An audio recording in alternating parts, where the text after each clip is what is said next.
这大晚上的挖个坑是要干啥呢？嚣张呐！爹，我说我挖个坑尿个尿，你信吗？我信啊。娘，你来了。嘿嘿嘿。乖儿子，你慢点慢点，你这小短腿，来，爹就砍一刀。混账！这逆子啊，早知道就多忍几秒，给他射墙上一了百了。听这话，虎弟又怎么了？能将泰山崩于前色不变的父皇气成这样，就算前几天大明10几万精锐北伐军失利，身陷重围岌岌可危，也只不过是大骂了几句而已，也不至于把父皇气成这样。好好看看。陈徐大弹劾五皇子，老哥哥呀，奉你命去教导五皇子武艺，可五皇子真的是顽劣不堪，无法驾驭呀。因武艺不敌，故甩老臣一身泥巴报复。已与陛下有言在先，执教期间就得按臣的规矩，你允臣可以随便揍他，臣也就没惯着他。所以臣拿出揍臣儿子一半的劲头，将五皇子压在地上狠揍一顿。五皇子见不敌臣，口中连连服软，甚至主动要求亲自烧水，要伺候臣沐浴更衣，给臣赔罪。这么看，老五的确是长大了，都知道跟长辈赔罪了。你鼻子上那2个窟窿眼是用来喘气的吗？接着往下看。哦，老哥哥呀，我感觉我上当了呀！我知道你家五娃子不是个东西，可没想到这么不是东西。谁能想呀？特么的，这小子竟然趁我正洗澡的时候把我衣服给偷走了。偷走我的衣服也就算了，总得留个窗帘布片啥的吧？没有，啥都没有。整个大殿，但凡是超过巴掌大能遮挡身体的东西，他是一件没给我留下。最可恨的是，他就连留在店里听我吩咐的太监都被他扒得一丝不挂，光着身子。2天呢，我在水里整整泡了2天呢。想当年咱和陈友谅鄱阳湖水战，我都没在水里泡过这么久。你家娃子就是诚心的，想看老子在宫里光着屁股裸奔。老哥哥，我也一把年纪了，不是咱小时候光个屁股还能互相谈小鸟玩游戏的时候了。现在我好歹也是国公，我也得要脸。我真要是在宫里裸奔被人看到了，我还活不活了？最后我真没办法了，我特么拿树叶编个草裙才走出来，又趁人不注意敲晕一个侍卫，扒了他的衣服，这才能出宫。老哥哥，你家老五不是人呢，咱小时候要饭都没光屁股过，老了成了国公了，反而被他给坑的光着腚在宫里瞎转悠。老哥哥呀，屁股老脸都没了，我特么晚节不保啊！堂堂大明战神被坑成光屁股野人，搁谁受得了？不行啊，不行了，我是太子，受过专门训练的，不能笑，我不能笑出声来，除非特么的忍不住了。这哪里来的暗器？笑，你还有脸笑？老五这么顽劣，都是你惯的。老子操心国事，把弟弟们交给你带，你就这么给老子带的。今儿老五能坑老子兄弟光屁股，赶明是不是要坑老子光屁股？老子让你带弟弟，你给老子带出个这玩意儿！要不是这五皇子朱萧是亲生的，朱元璋非活活掐死不可。此时太子朱标脑袋疯狂转动，脑海里不断的想着替五弟朱萧脱罪的办法。父皇，老五这不是还小吗？等长大了就好了。还小，他都10几岁了还小。老子在他这岁数都开始惦记村头小寡妇了，再过2年都是要成亲的人了，你还有脸说他还小？父皇，你也是知道的，老五有脑疾。狗屁脑疾，都是你和你娘惯的。要不是你和你娘不让老子教训老五，老五他敢这么蹦跶？你看老子不把他屎打出来！父皇，揍人是不对的，咱应该以教育为主。要不罚老五抄写《论语》100遍，让老五也学学什么叫圣人之道。你快得了吧！上次他学《论语》3天，孔夫子从满腹经纶的儒学大家，硬生生被他说成一个浑身鬼背肌肉的绿林悍匪，再让他抄《论语》，老子怕孔夫子从棺材里跳出来掐死他。要不让宗正寺把老五关上几个月，让他好好反省反省。麻溜的省了吧！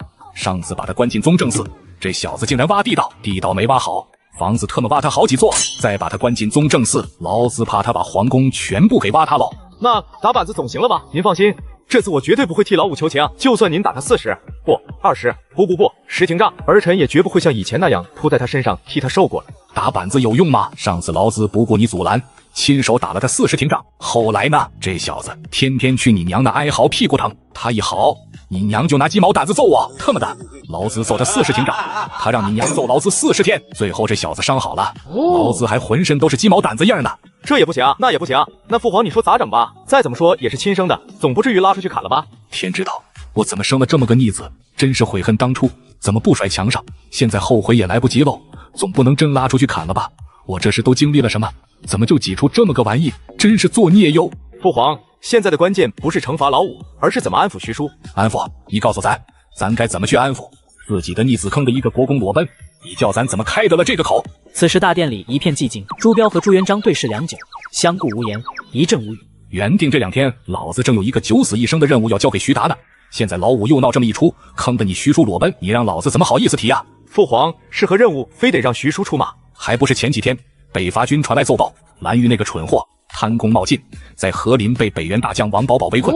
王保保乃世间名将，李文忠率军救援，救了几次都未把围困的几万大军救出。眼下能与他对战的，除了已故的常遇春，只剩下徐达了。要想保住北伐军，只能让徐达出山。这2天我正琢磨着怎么跟徐达亲近，好让徐达带兵北上呢。没想到这个逆子给他玩了这么一出，这让我怎么开得了这个口？悔不当初听了李善长、胡惟庸、杨宪他们的反对，就应该力排众议，直接派徐达北上。父皇，当初您确实应该派徐达叔去北边的。徐达叔和您一起长大，你们之间兄弟情谊没得说。李先生他们那是杞人忧天，这天下谁都可能造反，唯独徐叔不会。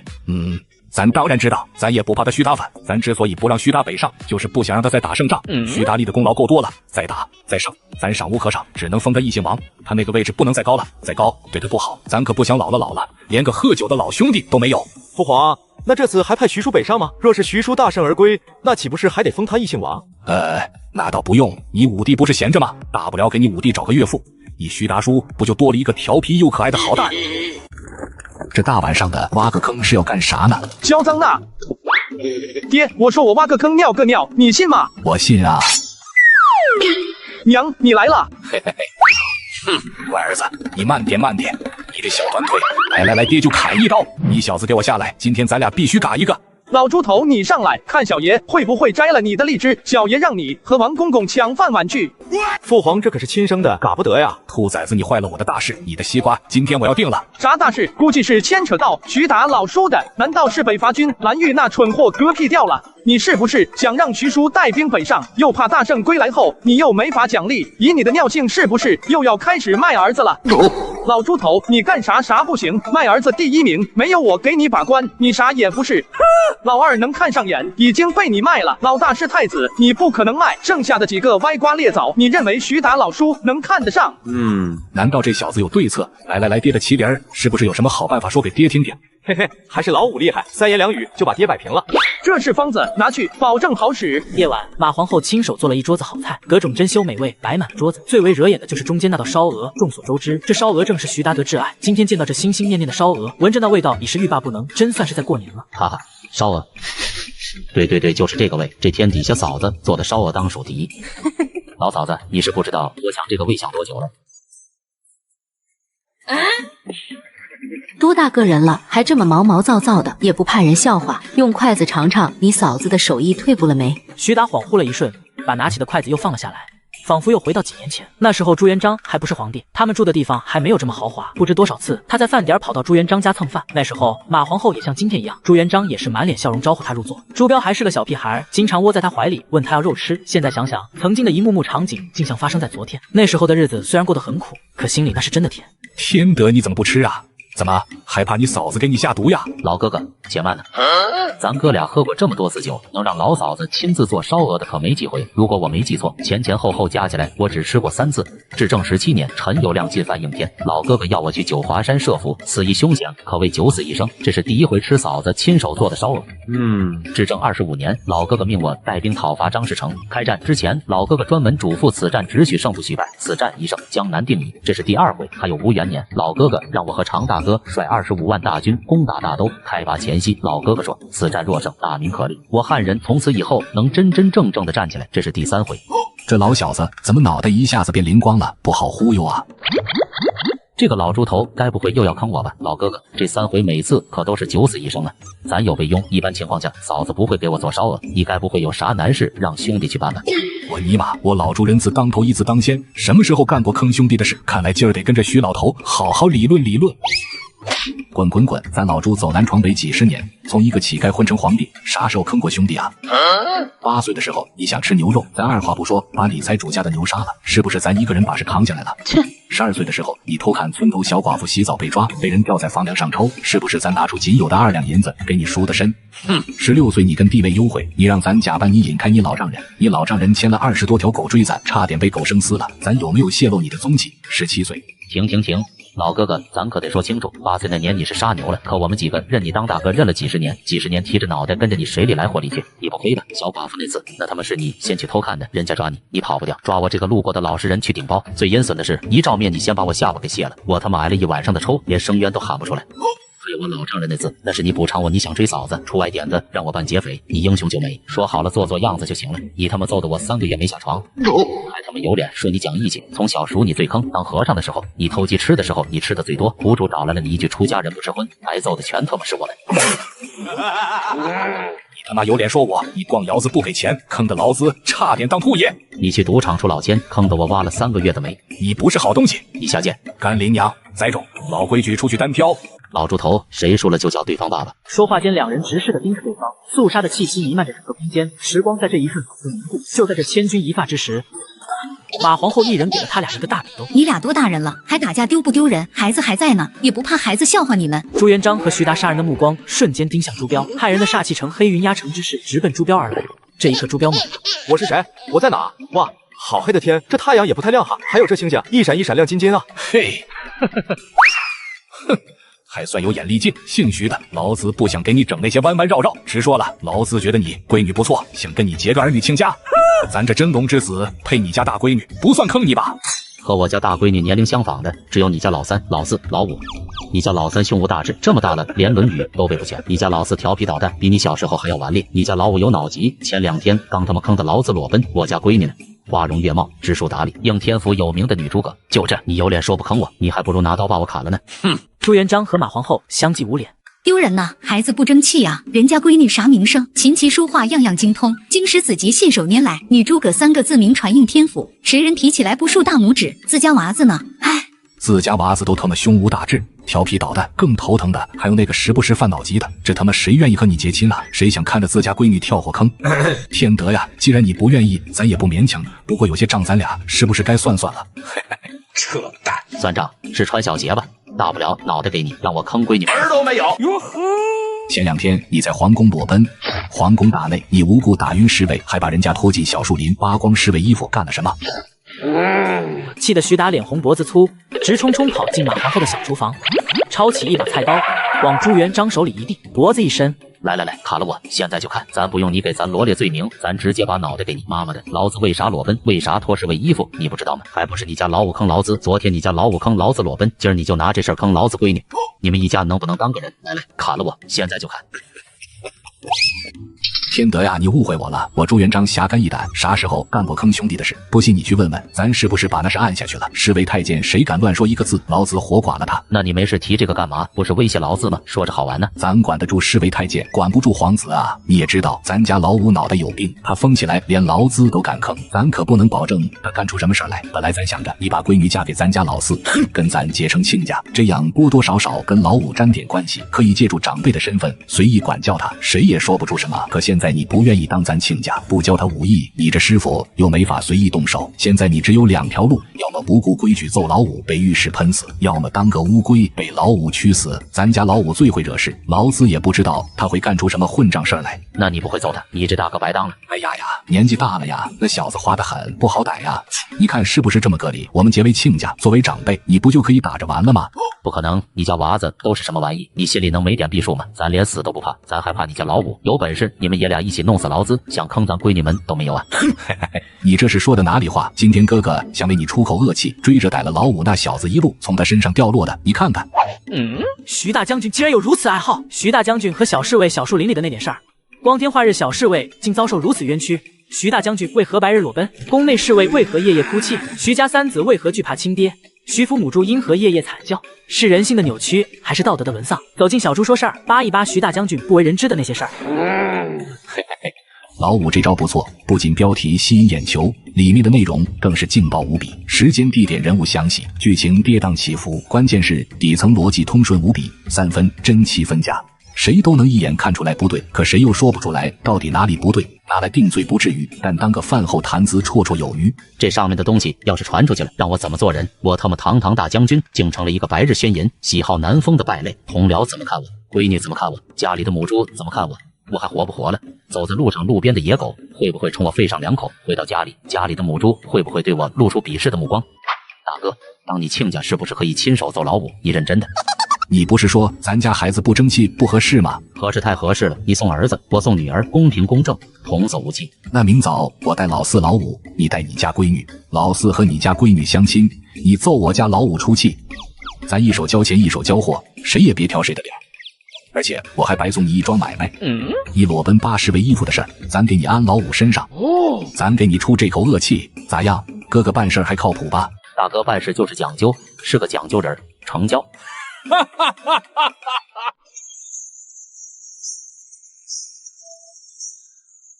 聊啥呢？嚯，这么怕我？你不觉得是嫌弃吗？哼，这怎么可？纸黄色4条腿的那个，你去哪？五皇子竟然有如此爱好，五皇子和小侍卫小树林里的那点事儿，光天化日之下，小侍卫竟遭受如此冤屈，五皇子为何白日裸奔？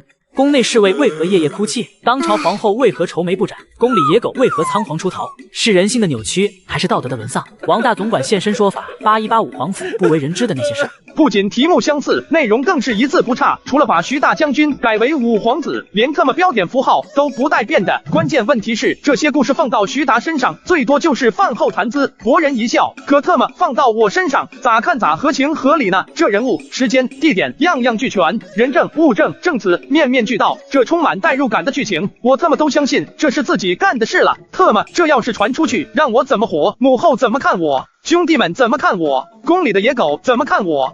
漂亮的小姐姐会不会对我敬而远之？关系不错的太监会不会邀请我探讨人生？四哥，你和这4条腿的玩意眼神告诉我，你们相信了是不是？这里面每个字每个词都是自己编的，最后被人拿来对付我，这他妈是人干的事儿吗？五弟啊，这都不算事儿，大家都知道你有脑疾啊！我操！嘿，啥也不是。我他妈有脑疾，也不喜欢男人，这是我给爹的一剂方子，都是我编出来照顾徐达叔的故事，现在被咱爹拿出来改了个名字，又来污蔑我。你污蔑我，好歹换个故事吧，直接拿我编的故事用，真就坑儿子不择手段啊！论坑儿子，我愿称咱爹为最强，干啥啥不行，坑儿子第1名。父皇，不会吧？再怎么说你也是他亲儿子，这么坑你，他图什么？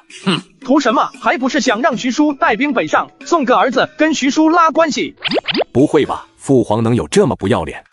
他不要脸的事儿多了。当年常伯居功甚伟，按道理应该封王，赏无可赏之下，父皇是不是把大哥卖了，让他娶了常伯的闺女？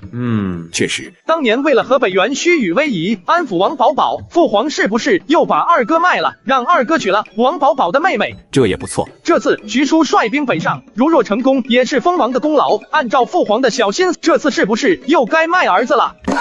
不想不知道，一想吓一跳，自家亲爹竟然是个喜欢卖儿子的坑货。不会吧？这都是骨肉至亲啊，血浓于水。虽然话说的不错，道理也是这个道理。可徐叔北上这么大的功劳，父皇坑你一次就能拉拢住徐叔，你也太看得起你自己了吧？你个蠢货，看不出来我就是白送的啊！卖你才是关键，先坑我，跟徐叔拉关系，然后卖了你，让你当徐叔女婿。你看吧，要不了几天，你和徐家大女儿就得定亲。别看咱爹干啥啥不行，卖儿子绝对杠杠的。不是排排坐吃瓜吗？怎么吃到自己身上了？父皇要和徐叔结亲，主角怎么会是我？哎，不对啊，这里有我什么事儿？就算父皇要和徐叔结亲，三哥你3人年龄都合适，你凭啥认为咱爹一定会卖我？哎呀，我的天哪！听别人说你蠢，我还和别人打了一架，现在知道我错了。废话，三哥胸无大志，这么大了连《论语》都背不全。我有脑疾，父皇敢给我说亲，徐叔就敢提刀造反。矮个子里拔高个儿，除了你也没别人了。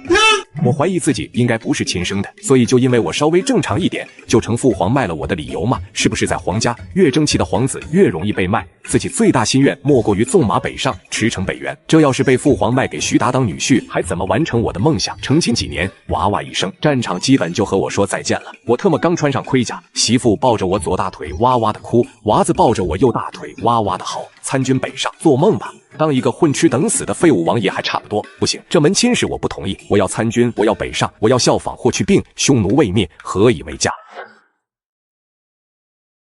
那要是父皇以成亲为条件答应你去参军呢？再让徐叔亲自教你行军打仗，把你带在身边亲自调教。真的吗？真的可以吗？为了能学徐叔的看家本领，我豁出去了。别说一个女儿，她姐妹俩我都娶了，卖我一次不够，卖2次也行啊。嗨，小了，格局小了，怎么能这么容易就屈服呢？面对大魔王的压迫，怎么能够这么容易投降呢？看来还是得历练，还是太年轻。哎，给你。色批老丈人和俊俏女婿的幸福生活。去他们的结亲，去他们的卖儿子，老子不伺候了，明天老子就逃出宫参军，看他们怎么办。老五，四哥知道你有路子出宫，明早四哥就靠你了。四哥，你不是说要尊重长辈吗？孔子曰，孟子曰，老子曰，他也曰，你也曰。去他的子，约，再避，老子把他们全都打成孙子。他老猪头有脸卖儿子，我就有胆子坑爹。来呀，互相伤害啊，谁怕谁？那也不成，你坑爹，我可是乖宝宝。这次父皇卖的又不是我为啥淌这个浑水？老五，我是你亲哥，血浓于水，骨肉至亲啊。前2天我刚坑徐叔裸奔，现在在帮他女婿逃婚。我这么可爱乖巧的孩子，怎么可能做出这种忤逆的事儿？我把压箱底的500两银子给你，还有你上次看中的那个玉观音。明日卯时我会犯脑疾，我一犯脑疾我就控制不住我自己。嘿嘿嘿，四哥懂的。歪瑞古德，哥哥懂。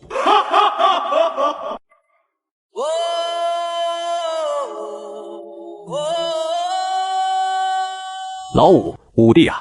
此时五皇子朝呼喊声望去，只见殿外四哥朱棣扛着大包小包的迎面走来。朱萧打眼一看，已是捂脸不忍直视。只见朱棣的后背背着各路武器，长的短的都有。更过分的是，朱棣还提溜着好几个看着都不轻的包裹，左手那个少说有40、50斤，右手那个箱子最少20斤，脖子前方挂着2个硕大的包裹，脖子后面挂那3个包裹，看着也不轻。走一步喘3喘，走2步擦擦汗。从进门到房间小小的110米，硬生生的走了半刻钟。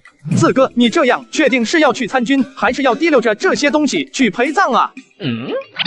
以后谁特么再说我四哥傻，我一定摘掉他的荔枝。这是傻吗？这特么就是在小蝌蚪的时候就撞坏脑子了，这哪是要逃出宫的样子？这分明就是地主家的傻儿子，要分家过日子呀！这哪是逃宫，直接去跟父王自首吧！这些都是我为参军做的准备，盔甲兵器、金银细软、换洗衣服、床单被褥，路上用得到的用不到的我全都准备了，避免被父王抓到。我打算1不做2不休，直奔北平。到了边境改名换姓，从最底层小兵做起。父皇和徐叔还想抓我，抓个铲铲。徐叔的女婿谁爱当谁当，我特么才不想跟色批老丈人有什么幸福生活。哎呦，这是话本威力太大，把孩子给吓坏了。本来想着给四哥逃婚，了不起在应天府北伐大军溜一圈，老猪头和徐达叔都是打了一辈子的仗，四哥再怎么蹦跶都蹦跶不出2位如来佛的五指山。这他妈倒好，一本话本把四哥吓得跑到边境参军，万一路上出些什么差池，或者在军中有什么意外，以后最富有传奇色彩的永乐大帝，怕是直接就给整没了。退1万步讲，老猪头要是知道四哥是在我的帮助下出逃的，出逃之后又活不见人，死不见尸，老猪头肯定会把我吊在房梁上，有节奏的抽，1天3顿，顿顿见血的那种。想到这里，朱萧打了一个寒战，赶忙将脑海中可怕的场景甩出去，定了定神。四哥考虑的周全，不愧是我们兄弟几个最聪明的人。要搁我们，最多是出宫求二哥帮忙，拿个校尉令牌，直接参军了，哪里会想那么多？那是也不看看我是谁，要找二哥帮忙，行踪肯定漏了，用不了3天，父皇肯定会把我逮回来，吊在房梁上抽，抽完了还得把我扒光给徐叔送去。我能傻到被父皇抓到？要逃就逃个干净利落，我逃到边境，看他怎么找。对，四哥说的对，四哥想的那么周全，那路引准备了吗？什么路引？四哥不知道我大明之民远行百里必须要持有路引吗？没有路引的都要被官府缉拿，一律治罪。我他妈连宫都没出过，哪里知道这些？那四哥准备盔甲器械敌证明了吗？证明什么证明？四哥难道不知道我大明严禁私藏甲胄器械，藏1甲抵3弩，抓到最轻刑杖80，严重的话甚至流放3000里。你这些器械上面还有公里的标记，你陵寝还没来得及修的吧？这要是被抓了埋哪里呀？原本用着顺手就带上，怎么还有这么多弯弯绕绕？感情白想了一晚。此时五皇子朱萧面对眼前这个活宝四哥，见他沉默不语，又问道：四哥，你夜壶准备了吗？这下朱棣高兴了，嘿嘿，夜壶我带了，官窑烧制，青花瓷的哟，父皇的那个都没我这个好看，夜里如厕用，顺手极了。哎呦我的妈！你特么见过谁出门还带夜壶的？想解手找个墙角就解决了，谁还带那么多累赘？感情我带的都是累赘呗，那是我一晚上没睡，薅光头发做的准备。盔甲兵器偷老猪头的，金银细软是我10几年的积累，丝绸做的长衫夏日最凉爽，貂皮做的大衣冬日最保暖，还有那虎皮褥子、玲珑玉枕、象牙筷子、纯金雅量挠，哪一件哪一样不是我这些年常用的？要是没了它们，让我以后怎么生活？可老五说的也有道理，我这是逃亡参军，又不是出宫游玩，现在最重要的就是悄无声息、隐姓埋名参军北上。老五，你经常出宫，对外面的一些事儿肯定比我清楚，你一定帮哥哥完成心愿，哥哥对你感激不尽。这事儿还得找二哥帮忙。二哥，虽说老二已经吩咐出宫好几年，他能办到许多我们这些宫内皇子办不了的事儿，就怕在老二那儿留下什么马脚，被老猪头顺藤摸瓜抓住行踪啊。其他的不讲，陆隐只有二哥有路子搞到。不过四哥也不用担心二哥泄露你行踪，咱不直接找二哥，找他府上的管家。管家，待我修书一封，只说你是我民间认识的朋友，二哥府上的管家和我熟，办陆隐这点小事儿，他问都不问，就会帮我办妥。我操，太好了！还是五弟思虑周全，就按你说的办。四哥稍等。二哥，四哥要逃婚，还要隐姓埋名去边境参军，你赶紧把他抓住，捆起来，送给父皇领赏。说好了，赏金我要5成。四哥，信。四哥记住，信只能交给二哥府上那个姓刘的管家，这是二哥专门交代帮我办事的人，其他管家还得请示二哥。四哥明白，可是我的这些东西，这些累赘我帮四哥处置。四哥，你要出远门，需轻装上阵，这些累赘就交给我去头疼吧。朱棣眼睁睁地看着一件件心爱之物被朱素搬进内室，心中涌起一丝隐痛。不知为何，他总有一种感觉，这是他最后一次看到这些物件，仿佛下一刻这些宝贝就要永远离他而去似的。五弟不会把我的这些宝贝私吞了吧？想什么呢？那可是我的手足兄弟，骨肉至亲。五弟这么帮我，我还这么想他，还是不是人？五弟你歇着，四哥力气大，让四哥帮你搬。四哥那多不好意思，来到我家里还让你帮我搬东西。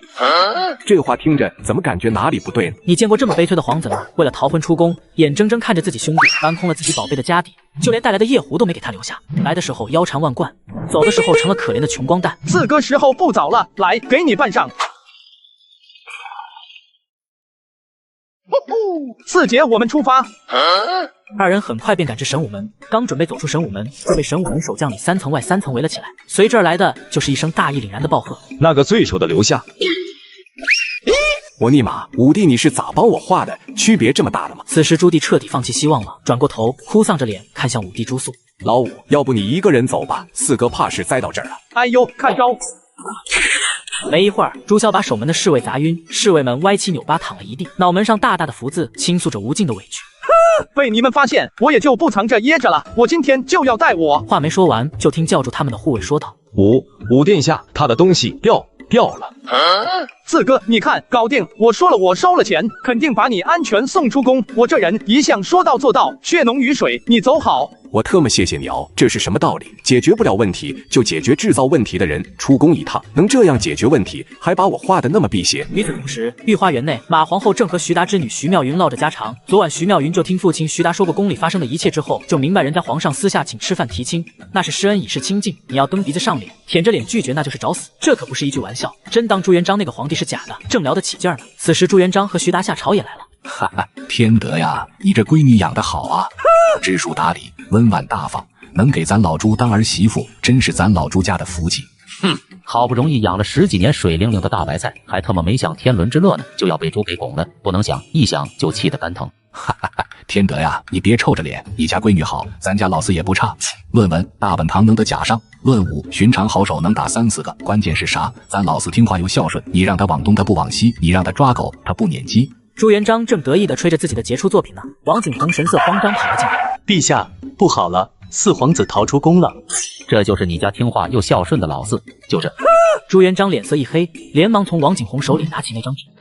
父皇，北元未灭，何以为家？请恕孩儿不孝，北上参军去也。徐家妹妹是个好姑娘，还望父皇不要为难徐妹妹，给她另觅良缘。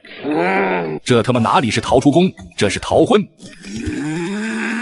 妈妈的，老子还没嫌弃你朱老四呢，你先逃婚了，这亲不结也罢。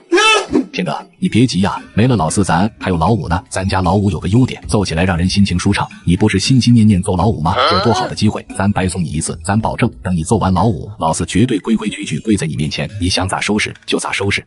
徐达愣了一下，在走朱萧和闺女的幸福之间，他竟然犹豫了。要不遵从内心揍一次朱萧试试手感。朱元璋见状，赶紧吩咐王景洪先把朱肃提溜过来，再抓紧时间去找朱棣。可还没开口，就听王景洪在下面颤颤巍巍地禀告道：陛下，五皇子他也出宫了，还是他敲晕了神武门的侍卫，帮四皇子出的宫。干林娘，这俩兔崽子怎么可能一起逃？老子为了今天的相亲，连结亲的消息都没漏，这俩兔崽子怎么可能提前知道？还有老四这兔崽子跑啥？咱给他挑的媳妇要模样有模样，要学识有学识，他有什么不满意的？事已至此，王景洪也顾不得那么多了，只得把打听过来的消息一五一十的讲了出来。本来对于这门婚事，四殿下挺乐意的。他说只要陛下不阻拦他参军，卖他2次都可以。可后来五殿下给了四殿下一本书。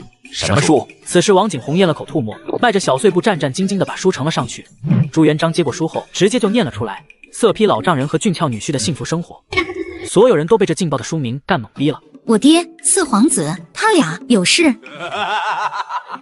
特么的，今儿我要砍了老五那个兔崽子，天王老子都拦不住。哎呀呀，天德呀，刀下留人，老五脑子有病，那是我儿子亲生的。我现在脑子也有病了，别客气，我帮你塞回去，重新生一个。朱重八，你让开，老子今儿砍了你家老五，再拿咱的脑袋给你赔罪。让那是不可能的，那可是咱亲儿子，只要不用刀。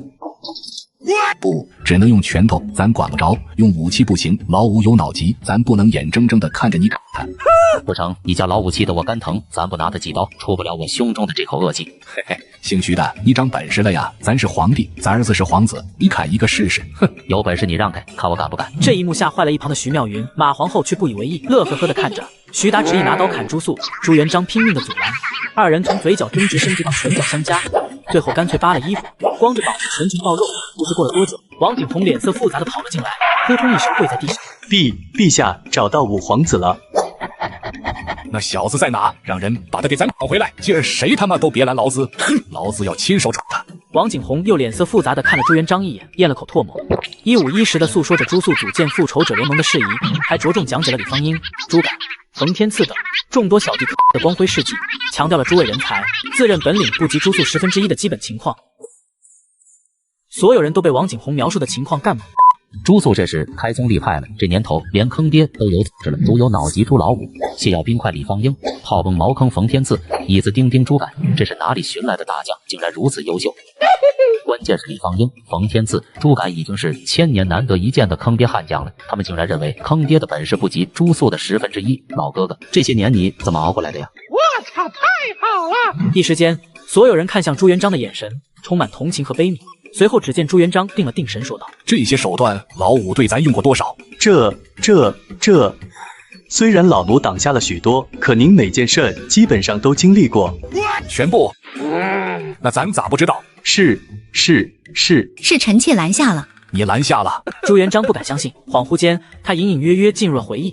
前几年他总觉得肠胃不好，只能坐在马桶上批阅奏章，舒服。有一段时间总是时运不济，经常路上走着就被半个狗啃。有几次乘凉看话本，不知哪来的蜜蜂蛰得他全身是包。破案了，宫内诡异事件完全破案了。我还一直以为宫内风水不好是天灾，谁他妈能想到这全是老五这个兔崽子干的，是他妈人祸。朱元璋气炸了，双目赤红，鼻孔喘着粗气，活像一只愤怒的公牛。说老五这几年对朕还做过什么？一五一十的全给我交代出来。怎么这会儿你们还想替老五隐瞒？你们怎么敢？不是隐瞒，是太多了，不知道从哪说。陛下，事儿都过去了，还计较那么多干啥？都是亲生的，难道还能砍了不成？再说了，老五救过臣妾的命。朱元璋仰天45度，强忍着不让泪水流下来。曾经大本堂的大儒被朱肃气得强，他对自己说：亲生的还能砍了不成？曾经朱肃将他的虎狼之药换成祛痰丸，让他眼睁睁地看着如花似玉的新妃子无力一展雄风。他对自己说：亲生的还能砍了不成？曾经朱肃私下把初恋藏了起来，让他不能弥补遗憾。他还对自己说：亲生的还能砍了不成？无数次朱肃犯错，他都说一句：亲生的还能砍了不成？然后重拿轻放，饶过朱肃的过错。想想这孩子8岁拼死救下媳妇和大儿子，他内心总是对这孩子多一份歉疚。可是自己的心软换来了什么？就算自己是亲爹，也不能往死里霍霍呀！现在还他妈成立一个名叫复仇者联盟的组织，拉了一群小伙伴一起霍霍，你是嫌你自己还不够优秀？朱元璋怒从心头起，恶相斩边生，煞气凛然地朝徐达伸出了手，要夺过徐达的刀。妈耶，只知道朱家老五受宠，不知道这么受宠。这要是自己孩子，早就把他塞回娘胎里10几次了。这小子竟然现在还活蹦乱跳，和陛下比起来，我受的这点委屈算个屁啊！徐达赶紧将刀递给朱元璋，讪笑着解释：“大哥，我刚给你开玩笑呢，我最多也就是用刀背轻碰你家老五2下出出气，哪敢真动手砍？你别跟我一般见识哈！你知道，我就喜欢犯浑。”不，兄弟，你误会了，我的意思是把刀给我，让我来，谁他妈也别拦阵，今日朕和老五必须嘎一个。我操，太好了！老哥哥，慢点慢点，带我一个。陛下，陛下，亲生的都是骨肉至亲，血浓于水呀！朱元璋那儿热闹，朱素这儿也很热闹。众小弟得到了朱素的认可，正兴高采烈的一字排好，准备接受朱素对他们身份的授予。2当家，李字百宝囊李方英；3当家，人字大炮仗冯天赐；4当家，义字大铁锤朱敢。从此，在外人看来搅屎棍一，算是走上了正轨。他们也算是有了领袖。欢闹一场后，朱素赶走了他们。此时突然觉得阴风阵阵，煞气逼人。朱素扭头一看，朱元璋面带笑意的开口道：“兔崽子，你再这样，父王想你了，你别动，让父王慢慢的靠近你。”老猪头怎么找来了？按道理他不是应该去找朱老四麻烦吗？提溜着刀说想我了，不管了，先跑为妙。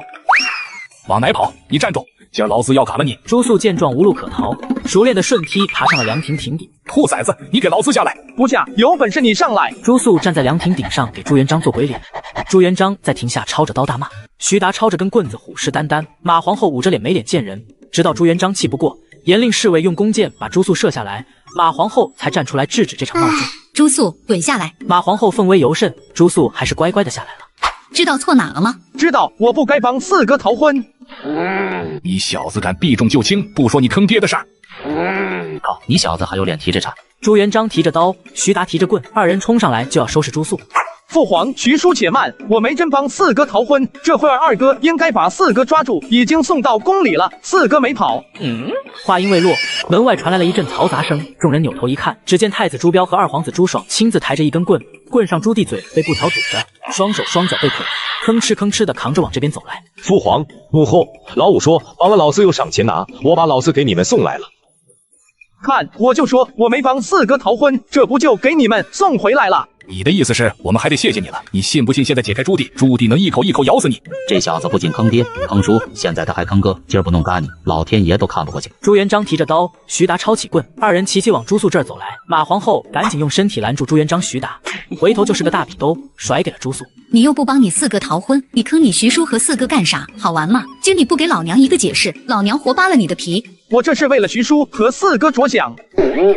造你谣，骗你钱，卖你身子，还他妈恬不知耻的对你说是为你着想，这小子这么不要脸。不错，随我。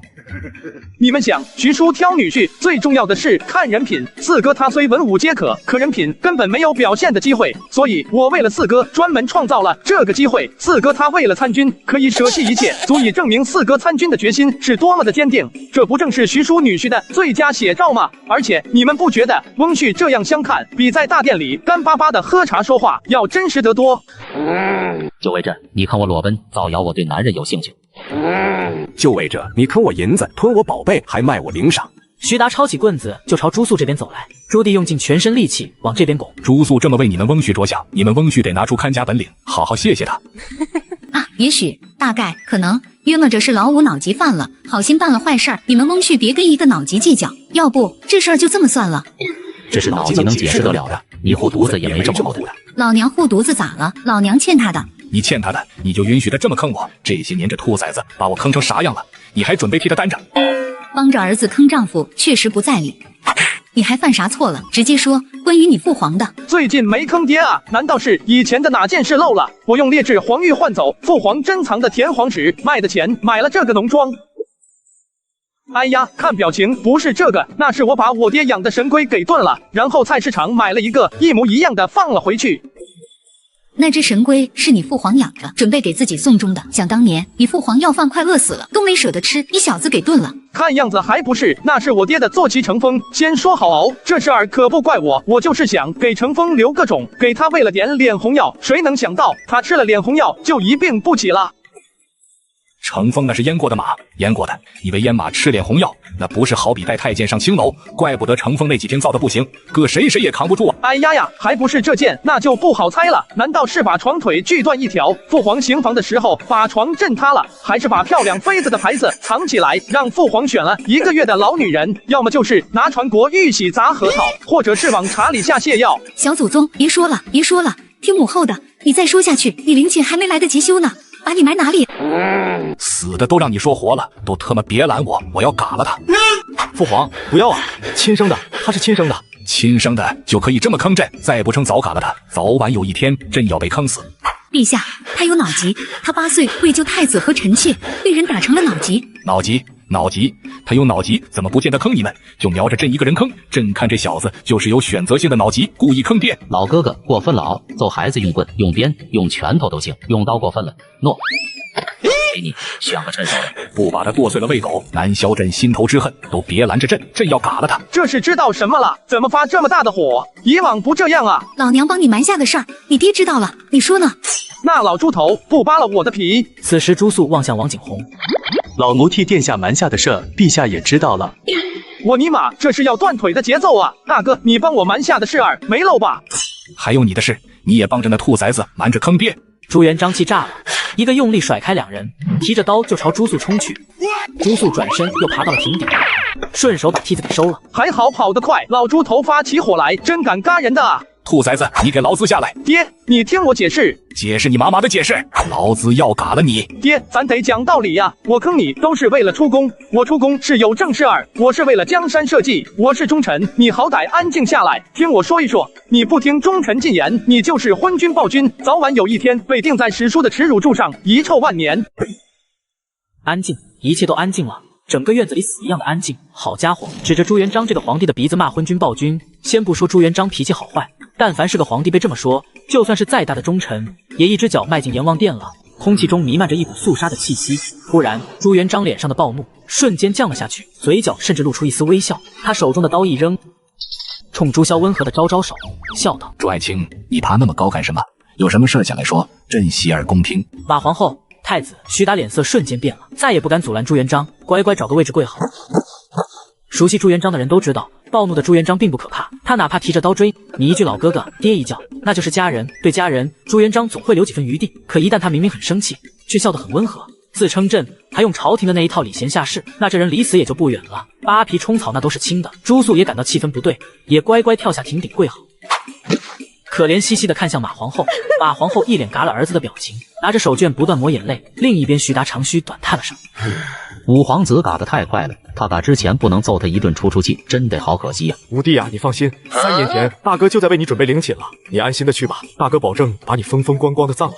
朱爱卿辛苦你了，为了江山社稷，真是煞费苦心啊！作为朕的臣子，真让朕感动啊！哎呦，这次真的死定了，爹，我真……朱爱卿。你这不对呀！以国家大事，哪有父子？你应该叫陛下来人呐！五皇子不遵礼仪，给朕砍了他的脑袋！连句话都不让说完，就这么迫不及待吗？父皇，好歹让老五把话说完啊！这是老五就在这世间最后的声音了。陛下，臣纵观历史。哈哈哈！就你纵观历史，你千字文会背了吗？字认全了吗？7个打如被你7晕3对半，你他妈还读史？来人呐！五皇子欺君罔上，当众胡说八道，给朕砍了他！朕就一点机会也不给，这么迫不及待。陛下，让孩子说完，让孩子说完呢。陛下，臣纵观历史，王朝是否兴旺，人口多寡是个重要依据。我中原几千年历史上多有战乱，人口数目变化不定，可刨除战争因素，中原历史曾出现过2次大增长，一次是汉代，由秦汉时期1000余万一跃而至6000万，汉以后各朝人口最多在几千万徘徊。第2次就是宋朝，我中原人口首次破亿，巅峰时期人口多达1亿3000万。臣一直在思索，自秦朝统一6国以来，各朝各代最巅峰时期地盘相差不大，为何同样的地盘，人口巅峰相差这么多？甚至巅峰时期宋朝算是诸朝中地盘最小的，可偏偏是地盘最小的宋朝，却能拥有历代最多的人口。听起来挺有道理的，本以为这小子张嘴胡咧咧，还真让这小子说出来点门道了。别的不说，单单这小子总结出史上人口2次大增长，就算是有些学识，要不就静下心好好听听。如果真是胡咧咧，大不了就扔给徐达，让他好好解解气。朱爱卿以为如何？朕洗耳恭听。命保住半条，只要老猪头能让好好说，今儿就能糊弄过去。秦汉时期，中原的经济中心多在北方，南方地广人稀，都很贫困，所以人口很难增长。直到汉以后，南方逐渐被开发，重点是宋朝。宋朝时期，南方成为重点，史书有载国家根本，扬起东南，甚至有谚语：苏胡蜀，天下足。哟呵，虽然我老朱读书少，可各朝各代的史书也是读过的，可以往看史书，多注重为君之道。各朝各代的数据也不过是一眼带过。朱素这小子坑爹归坑爹，胡闹归胡闹，可思索问题的角度的确令人大开眼界。这小子有大才呀，不愧是我的种。嗨嗨，宋朝怎么了？有什么值得你特别注意的？据我所知，宋朝前期，中原南北两方都没什么差别，直到宋仁宗时期引进了战成道。父皇应该知道，战成道比其他的道种好上太多。它有3大优点：耐旱、适应性强、生长周期短。自从大宋有了战成道，粮食产量获得巨大增长，人口增长自然就简单了。也正是因为战成道的推广，大宋成为史上第一个人口破亿的朝代。战成道很厉害，朕知道，你说的朕也都懂。不过朕想不通的是，这些和你坑爹有什么关系？哈哈哈！最关键的时候到了，只要这一关过了，老猪头不仅不能罚我，还得赔礼道歉，请我喝酒。父王，不，陛下，天下之大，谁能保证只有战成道这一神物？臣从小立下宏愿，哪怕寻遍天下，也要找到比战成道产量更高的良种，造福我大明。可您一声令下，严令皇子出宫，宫里辟大典的地方，我上哪寻良种？所以为了出宫，为了大明的江山社稷，为了我大明百姓从此不再饥饿，我只能使尽一切手段出宫。所以我坑爹也是为了大明天下啊！你坑爹是为了大明天下，你这么说还是劳资的错了。战成道何等神物，我中原几千年历史也就出这么一例，就你小子出宫就能找到？你真以为良种是路边的石头等着你去捡吗？你小子坑爹就坑爹，还他妈找借口往朕身上泼脏水！砍了，这兔崽子必须砍了！皇后怎么看？马皇后突然被这么一问，顿时有些语塞，开口道：陛下，最起码孩子的初心是好的，可能手段不是那么合适，可这孩子有脑疾，他。朱元璋撇撇嘴，不等马皇后说完，看向朱标：太子呢？你怎么看？太子昧着良心回道：父皇，老五运气好，说不定真找到了呢。父皇，亲生的，揍一顿就成了，没必要打打杀杀的。天德，你认为呢？老哥哥，世界之大，无奇不有，也许，大概，可能真有这么一件神物。哈哈哈！大明多少人才，多少将士，多少百姓，堪比战成道的神物，老子做梦都不敢想。被一个坑爹货给找到了，这可能吗？你要是能找到，我管你叫爹。哎呦我去！父皇，你说的哦，那我要是找到了呢？哼，你要是能找到，我管你叫爹。那怎么好意思？再怎么说你是我爹，不用跟我这么客气。你管这叫客气？灵了！兔崽子，你站住！老子今儿要砍了你！父皇，稍等片刻，我去就来。我尼玛，不错哟，这给力的系统，本以为完成100担粮食的任务，系统会给我翻上100倍、1000倍，给我狠狠赚一笔。结果奖励了红薯土豆50担和几亩快成熟的红薯土豆，还有些蔬菜种子和一些种子培育大全之类的书籍。这不是瞌睡遇到枕头了吗？朱萧不敢怠慢，扛起一包红薯窜了出去。父皇，比战成道还好的良种我找到了。战成道算什么？最多亩产300斤，我这良种随便便能亩产3000斤。有了它，你就等着享福吧。只要把它推广全国，大明从此再无饿死之人。真找到了？难道我真要改口，管这小子叫爹？卧槽，真有这等神物？老五不会骗人吧？天哪，老五胆子怎么又大了？他爹气头上还敢说瞎话？算了，累了，毁灭吧。还是吩咐王景洪早点准备棺材吧。可是陵寝也刚修不久，不好住呀。众人定睛一看，只见一大袋红彤彤、胖墩墩、长得怪里怪气的东西映入眼帘。这他妈是粮食？你们见过这样的粮食吗？兔崽子，你别以为随便拿点什么东西就能糊弄住劳资。今儿你死定了，还有什么遗言？老子说的。爹，这真是粮食，特别甜，生着吃，煮着吃，蒸着吃，烤着吃，想怎么吃就怎么吃，寻常大汉1、2个就能吃饱，特抗饿。父皇，甜的，真能吃。味道不错，比草根树叶强太多了，甚至比一些野菜的味道都要好。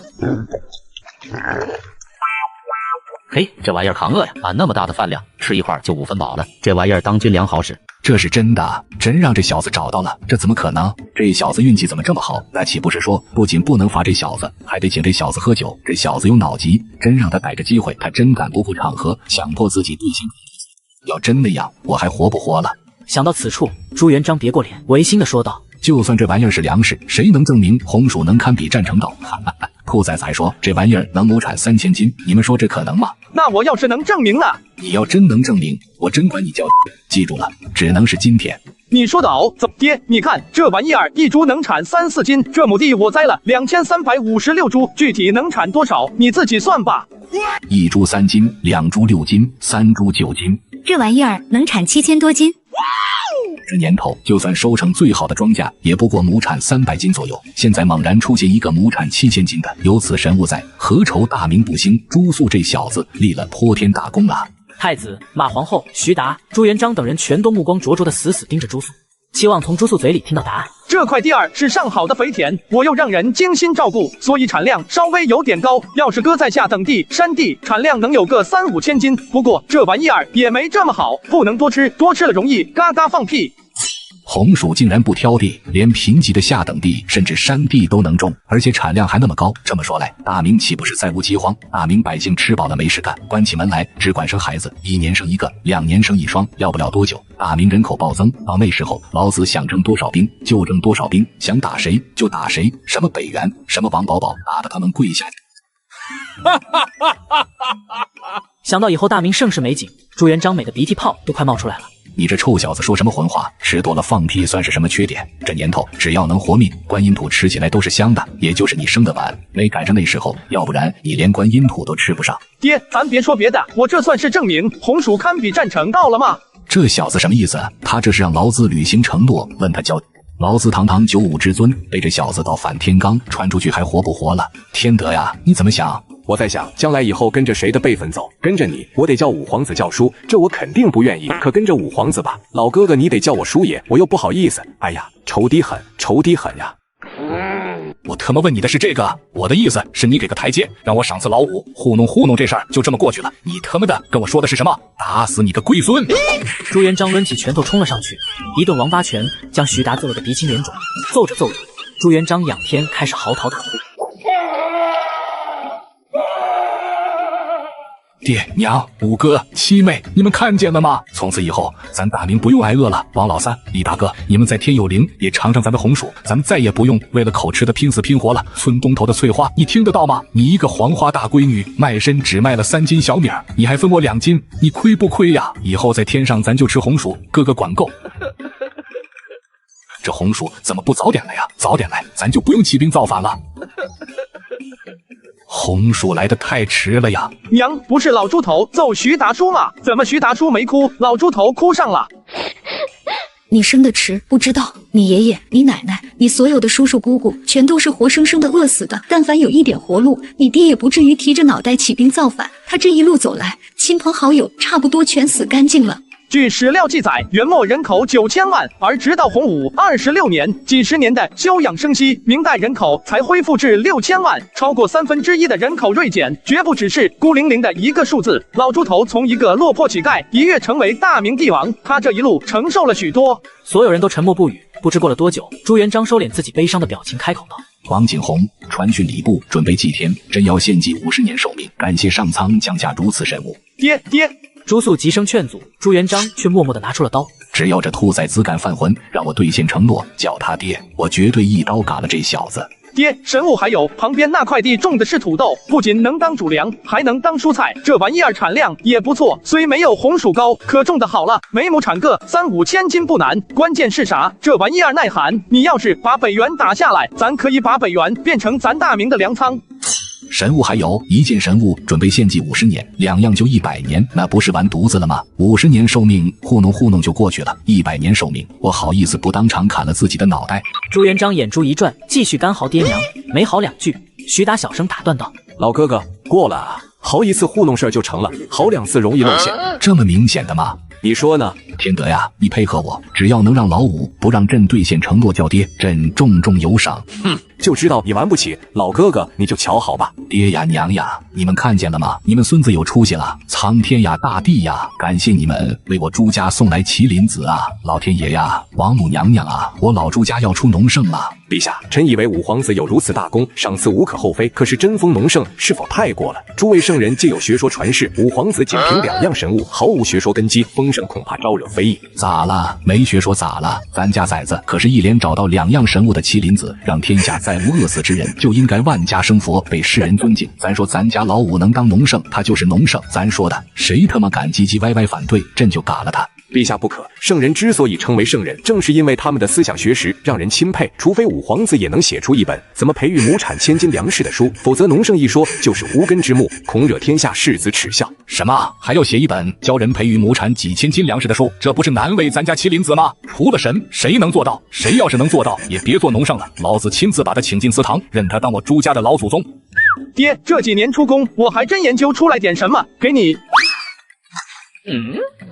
农家肥的制作方法、杂交水稻的理论研究、种子培育大全、小麦增产注意事项，这小子还真研究出学说了。爹，意不意外，开不开心？你看哈，黑狗和黑狗一般生出的都是黑狗，黑狗和白狗大却概率生出黑白相间的狗，这叫杂交遗传。同理，我把高产量却不耐虫害的水稻和耐虫害却产量不高的水稻杂交。劳资和徐达演这么一场，就为了证明给你封这么一个农生有多么不容易。你他妈拿出这几本书啥意思？还他妈非等劳资说完，要认写出书的人当祖宗之后才拿出来，咋地？让劳资认爹已经满足不了你了，你小子啥意思？现在想当祖宗了？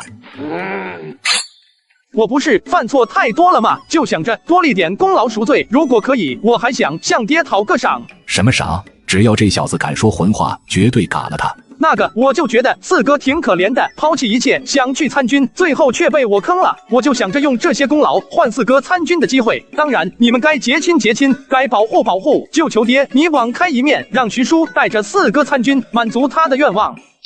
太子、马皇后、朱棣也感动得热泪盈眶。为啥那么多皇子，只有他能随意称呼皇上、皇后爹娘？为啥朱肃惹了这么多麻烦？几个哥哥哪怕惹朱元璋生气，也愿意护着朱肃，真就只是因为这小子8岁救了皇后太子这么简单吗？不仅仅是这样，朱肃不犯脑疾的时候乖巧可爱，最是善解人意。寻到红薯土豆如此大功，他竟然毫不犹豫拿去帮他哥哥，如此为他人着想，怎么不让全家人喜爱？这孩子要是没有脑疾该多好，自己以后得多担待他。孩子是好孩子，都是脑疾惹的祸呀。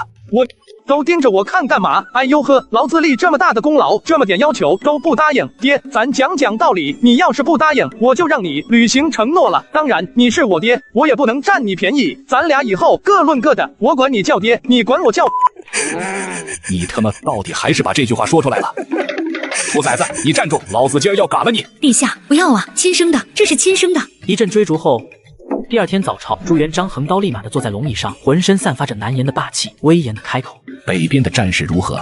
冯胜的西路大军尚可，一切正常。蓝玉一行被王保保围困于河林，还是杳无音讯。李文忠奉命在包围圈外围威慑王保保，不敢妄动，还得尽快派兵北上支援。北上支援的军队准备的怎么样了？回陛下，各路大军准备妥当，行军粮草已经准备齐全，只等陛下一声令下。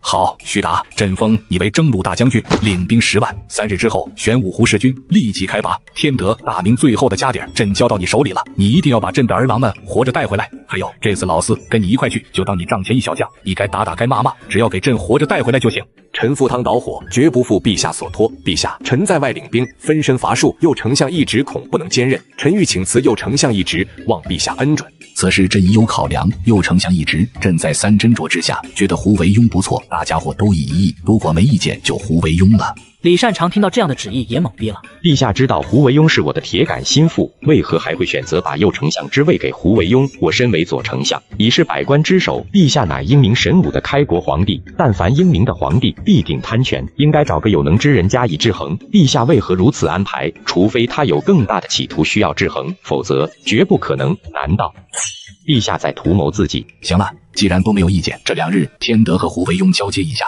就这么定了。烦心事儿已经说完了，下面咱给你们说点高兴的事儿。李先生，诸位兄弟，你们知道吗？咱老朱家出真龙了。估计又是太子做出什么大作了，竟让陛下如此兴奋。陛下，您可别藏着掖着，独自欣赏，也把太子的著作拿出来，让臣等也开开眼。太子那些知乎者也的东西，也值得朕拿到朝堂上说。这次咱儿子给咱献上的是祥瑞，可以造福我大明千秋万代的祥瑞。朱元璋说着，挥手让身边王景洪端上的托盘，只见里面放着土豆和红薯，百官围观不知何物。随后王景洪重述了一遍土豆和红薯的产量。此等祥瑞是咱家麒麟子历经千辛万苦寻来的，这就是上天的恩赐。陛下，这是真的吗？天底下竟然有如此神物？当然是真的，过几天郊外的实验田就熟了，朕带着你们亲眼见证。真的吗？这是真的吗？天下竟有如此神物，1亩地可产几千斤，这可当下产量的数十倍。要真是真的，真是大明之福，我大明百姓终于不用挨饿了。寻常百姓有此大功，封侯不在话下。从此史书记载，流芳百世，受世人敬重。快，掐我一下，我怀疑自己在做梦。狗太阳的，你掐老子干啥？废话，我敢掐他吗？臣恭喜陛下，贺喜陛下！有此真龙麒麟子，我大明必将江山永固，千秋万代。陛下德盖三皇，功比尧舜，堪称帝王之首。臣恭喜陛下，贺喜陛下！有此祥瑞，我大明从此再无饥荒。朱元璋享受着众人的恭贺，美的鼻涕泡都快冒出来了。可他满意了吗？没有。庄杯最享受的是什么？一波接着一波，不能停。嗨，都是正常发挥，哪有你们说的那么好？咱家娃子给咱的时候，咱说那是运气好，走了狗屎运。我泱泱大明，能人辈出，随便一个人都能给朕献上几个祥瑞。可咱家娃子就是不服啊！他说他翻遍古籍，历经苦难，费尽9牛2虎之力，研究出一套理论。按照他的理论，就算培育出亩产几千斤的小麦大米都有可能。说着，朱元璋就让身旁的王景洪发给诸位大臣几本书，这是朱元璋连夜让人赶抄出来，用来装杯的。接到书的众臣眼睛都看直了，下巴张的都快脱臼了。这是真的吗？按书上所讲，真能提高粮食产量，这杂交理论粗看匪夷所思，细想合情合理。难道真能按书中所说，培育出高产的水稻小麦？这些书放到百家争鸣时期，不得混个圣人的名头。这些理论如果能证实，可封龙盛啊！陛下好福气啊！龙子丰盛可是天大的荣耀，以后史书上必定大书特书，陛下必定流芳百世。众臣满脸欣喜，全都慎之又慎地将手中的书籍放入怀中。他们决定了，回去之后就按书中所讲建立实验田，只要谁能第一个验证书中所讲，说不定陛下之子能大发善心，收他们当大弟子。到时候史书上说不定也能捎带上他们一笔，他们也能跟着陛下之子，以农圣之名流芳百世。陛下说了那么多，到底是哪位皇子有如此出息？臣斗胆，愿为皇子请赏。如此大功，再怎么奖励都不为过。哈哈哈！朕说的麒麟子就是五皇子朱肃，朕的好大儿。就是那个，我参他一本，他1个月溜出宫26次，用板砖拍得我家孙子不敢回家，还要跟我断绝关系的那个。就是那个隔3差5拎着板砖堵我家门口让我算命，算不准，还特么撒泼打滚让我赔钱的那个。就是那个，谁都不能招惹，惹了之后拎着板砖堵家门，打不过大的打小的，擅长早上打听你家地址，晚上就拍的你家人不敢进门，当真是拳打金陵养老院，脚踢阴天幼儿园，上到99，下到刚会走，没有他不敢下手的。就是那个套麻袋、打闷棍、下泻药、呼板砖，手段繁多，无所不用其极，可谓谁见谁怕的狗屁膏药，人称脑极悍匪，大明最不可招惹之人，从不记仇，有仇当场拍到记仇的人，一块板砖走天下的朱萧，就那玩意儿也能当农政。朱元璋挥了挥手，朱肃缓缓朝殿内走来。众臣都看懵逼了，只见朱肃身着黑色官服，头戴束发金冠，白皙的皮肤，俊俏的面庞，散发着难言的贵气。饶是对长相最挑剔的人，也不得不伸出大拇指，赞上一句好一个谦谦美君子。这还是我认识的那个五皇子朱肃吗？这世上当真有，士别3日，当刮目相看。小可爱，抓到你了吧？上次就是你上奏章骂我的吧？骂就骂吧，你特么还写万言书骂小爷子都不认识1万个，你特么光骂小爷骂了1万句，你还真好意思骂？小爷去你家堵了8次门，今儿可算逮到你了，小爷不罚你拍熟了，咱俩没完。这次这个位就对了，这绝对是五皇子，如假包换。老子千叮万嘱，让你上朝的时候给老子长点脸，你给老子整这出。都特么傻站着干嘛？五皇子犯恼极了，快把五皇子拉开，都小心着点儿，赶上五皇子一根手指头，本总管扒了你们的皮。陛下，您确定祥瑞是五皇子发现的？那些书也是他写的？哎，虽然朕也不想相信，但事实却是如此。就这玩意儿，封农圣怕不是天底下的圣人都要气得从棺材里蹦出来。陛下，要不封赏五皇子的事，当臣没说。老子儿子那是实打实的功劳，刚刚你们还说再怎么封赏都不为过，现在又不封赏了。陛下，还是多赏几块免死铁券给五皇子吧，信我，这东西实惠，五皇子肯定用得上。那是咱亲儿子，咱不发话，谁敢嘎他？咱没事给他发那么多免死铁券干啥？陛下，您有多少次想要亲手砍了他，您自己忘了吗？就这玩意儿，你不给他多发几张免死铁券，你确定他能活到成年？朱元璋扭头看去，还是不解气的朱肃，还在那一个劲的叫嚣：王九蛋，下朝别走，咱俩宫外小树林喝茶，还特么写万言书骂我，你看我把不把你拍熟了？你们说的好有道理，我竟无言以对。朱元璋气炸了，龙行虎步走下台阶，一个大笔兜铺在朱肃后脑勺上，用最凶恶的眼神大骂：兔崽子，老子昨天咋跟你说的？老子让你表现好点，先给你封个农圣，再封个藩王，以此为突破点，顺势将你几个哥哥弟弟也分封了，然后就是收归兵权政权，加强皇室权力。昨天你答应的好好的，今儿你就犯浑。那个看见仇人了，一时没忍住。您也知道，我是出了名的不记仇，有仇当场就报。就这，你毁了朕的一盘大棋，你特么不给朕掰回来，朕把你剁碎了喂狗。父皇你就瞧好吧，看我怎么力挽狂澜。朱元璋、朱肃眼神交流完毕，又重新回到父慈子孝的状态。老五啊，你献上祥瑞立了大功，咱不能不上。你想要什么？说，咱无不答应。父皇，些许小功不必挂怀，儿臣什么都不要，只求下朝之后让我带那个王九蛋切磋就行。你刚刚答应老子要给老子掰回来，你就整这个，你就那么迫不及待奏御史？父皇稍安勿躁，且看我表现。父皇，儿臣以为寻到土豆红薯并不重要，重要的是怎么将它们推广到全国。杂交理论虽很神奇，培育出上好的良种才更关键。儿臣身患脑疾，虽机缘巧合得天所赐，可往下的步骤却不能胜任。反而太子哥仁厚纯孝，心系天下黎民百姓，他可以总领土豆红薯推广事宜。只要土豆红薯推行天下，谁是农圣根本不重要。儿臣只愿大明风调雨顺，五谷丰登，愿天下再无饿死之人。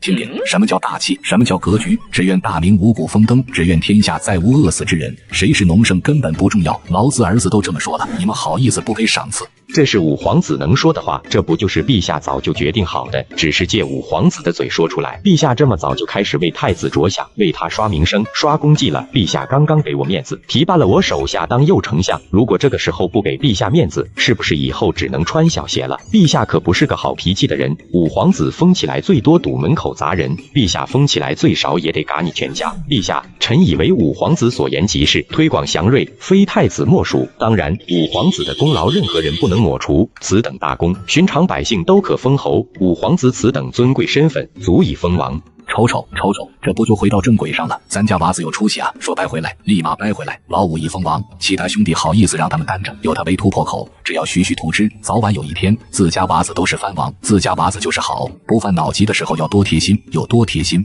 父皇，您如果真要封赏儿臣，不臣能只封赏儿臣一人，儿臣的兄弟们都有份儿。不瞒您说，红薯和土豆都是外海之物，是儿臣花费巨资，耗时几年时间，历经千辛万苦，才在外海寻到。儿臣为了筹措资金，偷了不对，借了太子哥的大碗宝马，二哥的黄金大佛，三哥的琉璃玉尊，四哥的连小22，上个月刚满月的喜钱我都借走了。红薯土豆之功有他们一份儿，要封王得带着他们。你什么意思？给你封王是看在你有脑疾，不可能执掌兵权政权的份上才封的。你特么上来就要20几个，真当大明的藩王是大白菜？要是真封那么多王，我手中的权力至少分出去一大半。一个胡惟庸的右丞相换20多个藩王，这怎么可能？老子说了，这次先让你封王，然后徐图之，你他妈上来全给我撂了。还有小22刚满月，连他的喜钱你都顺了，你他妈还是不是个人？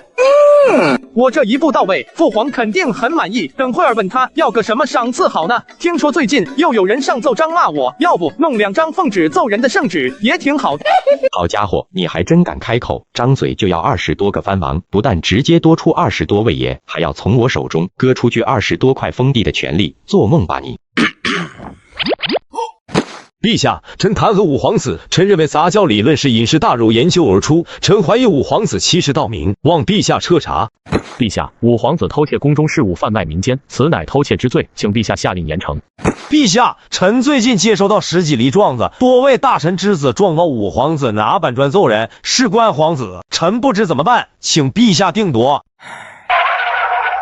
陛下，臣听闻武皇子在城南强抢民女，5天42起，如此恶劣事件，骇人听闻，望陛下彻查。陛下，城南珍宝阁深夜失窃，有人见到武皇子在附近出没，臣怀疑是武皇子所为。陛下，臣听闻武皇子从乞丐碗里抢钱。陛下，臣听闻武皇子坑蒙拐骗。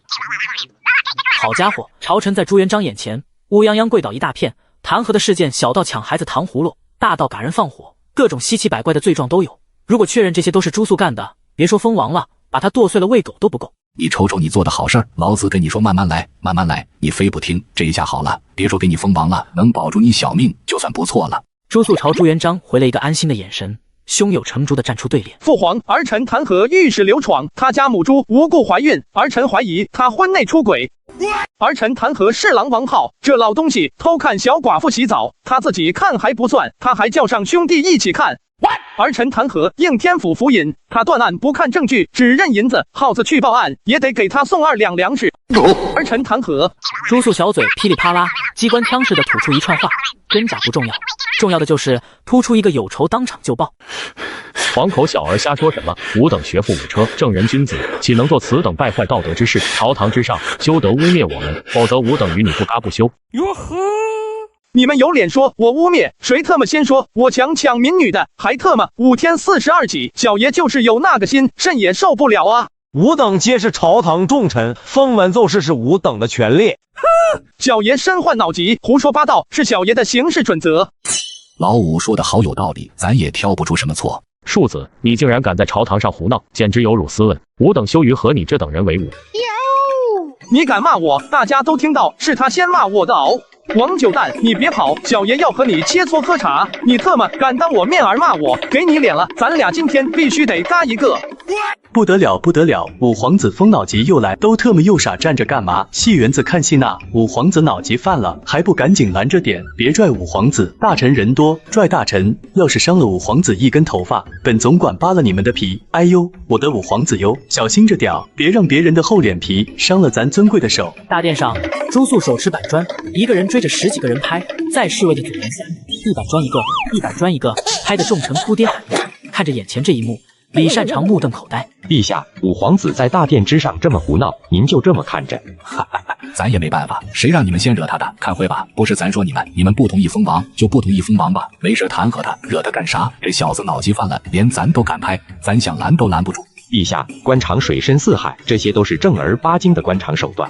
咋地？你们乐意就陛下圣明，你们不乐意就给咱上手段，要不咱把这皇位让给你们，这位子你们来做。此时李善长哑然无声，说到底这事儿是他们不地道，反对封王，任何手段都可以，偏偏他们选择了无中生有，凭空污蔑。这要放在一个德行兼备的谦君子身上，他说不清楚只能认栽，可要是放在一个脑子不正常的身上，他嘴说不清楚还能用你们看到的这招。李善长无可奈何，只能眼睁睁地看着朱肃把他的心腹全弄翻在地后，亲自站了出来。陛下，臣认为分封藩王绝不可为。汉有7国之乱，晋有8王造反，历朝历代分封藩王都给朝堂埋下无尽的祸患，前车之鉴不可不防。哟呵！是丞相好，秦有赵高，唐有李林甫，宋有秦桧贾似道，这些都是流芳百世的名相。你什么意思？你的意思是老夫是包藏祸心的奸相？没有啊，您不是举例子吗？你举诸王叛乱的例子，我举丞相祸国的例子，咱俩各举各的，我俩互相举着玩。庶子，你可知道，任何朝代皇室都不会用奸佞类比丞相，皇室需安抚朝臣之心，大明要和士大夫共治天下。切，我有脑疾，你跟我讲为君之道。李先生，您不会年纪大了，糊涂了吧？说得好有道理，我竟然无言以对。庶子，尔等敢以奸相类吾，吾与尔等不共戴天。咦，他妈！你骂我，你身为长辈，你也骂我。只见朱肃这小子脑疾说来就来，掏出福字板砖，慢慢朝李善长走去。这小子不会真有胆子拍丞相吧？李先生勿怕，这小子胡闹惯了，朕这就交于皇后管教。此时李善长感动得涕泪横流。还是陛下好，知道给老臣留点脸面。感恩戴德到一半，忽然觉得好似些许不对。我尼玛拍丞相这么大的罪过，就这么拎着丢给皇后，不痛不痒的管教就完事了。兔崽子，你给老子下来！下去是不可能的，有本事你上来！来人呐，给我拿梯子来！父王，不瞒你说，方圆10里就老五这一把梯子了。嘿，你个小兔崽子，还挺未雨绸缪的呀！坏了劳资的事儿，还在这给劳资作怪！你下来，劳资要嘎了你！咋了？我又咋了？我立功的时候就是朱家麒麟儿，恨不得将我请进祠堂，当老祖宗供起来。立功刚过，我就成小兔崽子，要嘎了我！爹，你这京剧变脸练得滑溜呀！谁他妈要把你请进祠堂，把你当祖宗？小王八蛋，你嘎定了，你绝对嘎定了！嘿，你上来呀！宫里超过1尺长的木头都被我烧了烤肉煲汤了，我是有大智慧的人。饭做好了，都给老娘滚过来吃饭。哦，知道了。你小子长能耐了呀！哎呦，疼疼疼疼疼！在宫里胡闹满足不了你了，还跑到朝堂上胡闹，打御史、打大臣，还敢打丞相，今儿没你饭吃！娘，你就问爹一句，我打大臣的时候他爽不？我看爹龙椅上坐着，笑得可开心了呢。还有娘，今儿我上朝算是看明白了，那群大臣没几个好东西，明面上对我爹毕恭毕敬，暗地里唯李善长马首是瞻。我爹询问他们意见，他们连放个屁都得看李善长脸色。我要是不给他们一点教训，他们都不知道他们吃的是谁家的饭。想当年大明初立，朝堂各部官员急缺，整个中原大地竟然找不到几个当官的人才。准备科举选举人才的时候，竟发现会背《论语》的都没几个。无奈之下，只能采取荐举制度，让信任的大臣推荐合适的人选当官。李善长身为百官之首，从此开始落子大肆拉拢淮西勋贵，无数官员要么被他拉拢在手，要么被他找心腹换下。久而久之，朝堂之上几乎70%的官员都被他收拢在手。哎，父皇，连老五都能看出淮西集团逐渐失控，父皇你怎么不选刘伯温，还选胡惟庸当右丞相呢？胡惟庸咋了？胡惟庸就算有千般的不是，可他有眼力劲儿，他知道让他坐上右丞相的位置，就得为咱办事儿，哪怕让他朝李善长呲牙，他也干。刘伯温早年还好，有咱给他撑腰，他敢领着浙东集团跟淮西集团干。可这些年呢，身为御史中丞、淮西勋贵的不法之使，他谈何一见了吗？朱元璋说着说着，一个大笔钩糊在朱素后脑勺上，怒气冲冲的破口大骂。本来劳资都打算好了，提拔胡惟庸，给他创造机会，让他慢慢帮你哥哥弟弟们封王，你特么上来就给我全撂了。你看吧，劳资绞尽脑汁想个大局，一个兔崽子1天不到给劳资霍霍了。想起来，劳资恨不得亲手嘎了你。爹，我拍他们就问你爽不？爽又能咋样？要真为了爽，朝堂上的狗东西咱敢砍一半，可那有啥用呢？难道咱们父子几个能管得了偌大的大明？爹，只要你爽了就行，事儿办砸了，我再给你掰回来。不是我跟你吹，朝堂上的手段，我虽然一点儿不会，可我点子多啊。这事儿你就交给我，不出3天，我让那群大臣跪着求你封王。就你，咱也先不说封王的事了，先说说你太子哥。你太子哥被那群腐儒给玩傻了，要是能把你太子哥掰回来，咱再考虑坑李善长的事儿。我怎么了？我上敬父母，下爱兄弟，一直以圣人之道严律己身，不觉得自己有什么要掰的？我很直的，又不弯，尤其是让这玩意过来掰。你怎么了？老子看你被那群腐儒玩傻了，连王景洪那狗东西都知道偷偷命令侍卫帮老五揍人，你呢？不帮老五，你还拦他？你不看看整个大殿上除了你，谁拦老五？都说打虎亲兄弟，上阵父子兵，咱也不求你抡着膀子帮老五，你特么偷偷踹2脚也成啊！你这榆木脑袋就得老五给你开窍。朱标低着头，唯唯诺诺地说道：“虽然李先生有所不当，可他说封王不妥，而臣认为是对的。近有8王之乱，汉有7王造反，而臣认为咋地？老子把整个大明给你了，分给你弟弟们一些边边角角，你不愿意？儿臣不敢。父皇，你知道儿臣的，我对皇位眷恋不大。就算你废了我这个太子，我也别。这太子你还是好好当吧。”朱元璋捂着脑袋，颇感头疼，瞅瞅朱标那张委屈的脸，语气不由软了下来。老大呀，你得跟老五学学，你得支棱起来啊！你哪天要是支棱起来，忽悠朝臣要遭劳资的反，劳资敲锣打鼓欢迎，不仅欢迎，劳资还把徐达、冯胜给你送去当军前大将。好给你大哥开窍，你这兔崽子忽悠起人来，能把劳资的家底掏光，你怎么就不说把你的忽悠劲儿给你大哥分点？OK， 爹，你放心，交给我，妥妥的。劳资让你去开窍，不是开瓢，你他妈拿这玩意儿出来干毛线？老五，咱俩可是手足兄弟，何至于此？咱俩可是骨肉至亲，血浓于水啊！别误会，别误会，我不动手，我就在手上拿着，心里得劲。你这玩意儿拿在手上晃悠，我不得劲。大哥，你对历任王朝的二世怎么看？我读史书发现一特有意思的现象，各朝二世的凶险程度不亚于亡国末代。你先别急，听我给你数。秦二世而亡，秦始皇丰功伟绩，统一6国，却在传位于扶苏的时候被赵高篡改遗诏，祸乱大秦天下。汉二世刘邦嫡长子虽成功继位，却被太后吕雉把持朝政，一辈子软弱无能。23岁郁郁而终。晋二世皇上司马衷就是一傀儡，前期朝政被太傅杨俊把持，杨俊倒台后，皇后执掌大权，八王之乱被篡位幽禁，而后被诸王辗转挟持，受尽凌辱，随二世而亡。唐二世玄武门之变，李世民杀兄弑弟，逼父禅位。宋二世传言赵光义杀兄篡位，更是留下了烛影斧声的千古谜案。还有三国、南北朝、五国时代这些动乱朝代，二世而亡不知凡几，二世动乱的也有一大堆。你管这叫有意思？好家伙，这么多朝代的二世，没有一个好下场的。那我继位的时候，这才哪到哪，别急，还有更有意思的，咱一起看看各朝初代正牌太子的下场。秦朝太子被篡位，翘辫子了；汉朝太子虽继位，一辈子窝囊；晋太子成为傀儡，一辈子受尽凌辱；隋太子被隋炀帝弄嘎了，唐太子被唐太宗也弄嘎了。到宋朝，甚至连正儿八经的太子都没有。不听不知道，一听吓一跳。感情初代太子是个高危职业啊！各朝二世，最起码还有一个唐太宗李世民支棱着，虽得位不正，可他一生的丰功伟绩令世人传唱。可他妈初代太子呢，没一个好下场的，被嘎篡位算是正常，就算继位也是命运多舛，还不如嘎了算了。有史及今，自己这个初代正牌太子不会也。眼前这位算是整个华夏历史上得位最正、呼声最高的太子了。要是他能继位，借朱棣几个胆子也不敢起兵造反。可惜老天爷给世人开了个玩笑，这么好的太子，年纪轻轻就撒手人寰，也不知道他期望的药物系统能不能奖励。如果可以，拼尽一切也要救下朱标，不为别的，就因为朱标从小趴在我身上替我挨罚，欠他的。朱标直接就听懵逼了，被朱素一番话整得脑袋嗡嗡直响。为何初代太子会那么惨？要说初代太子没出息，可他妈不能所有的初代太子都没出息啊！老五，哥哥脑子很乱，你帮哥哥分析分析，为什么各朝初代太子都那么惨？在我看来，原因有二。五弟说吧，哥哥我后背拔凉拔凉的了。一是骄兵悍将功高盖主，二是手足兄弟心生不轨。还有，我问大哥一个问题：如果咱爹明天嘎了，你继位以后会怎么对待朝堂上的那群人？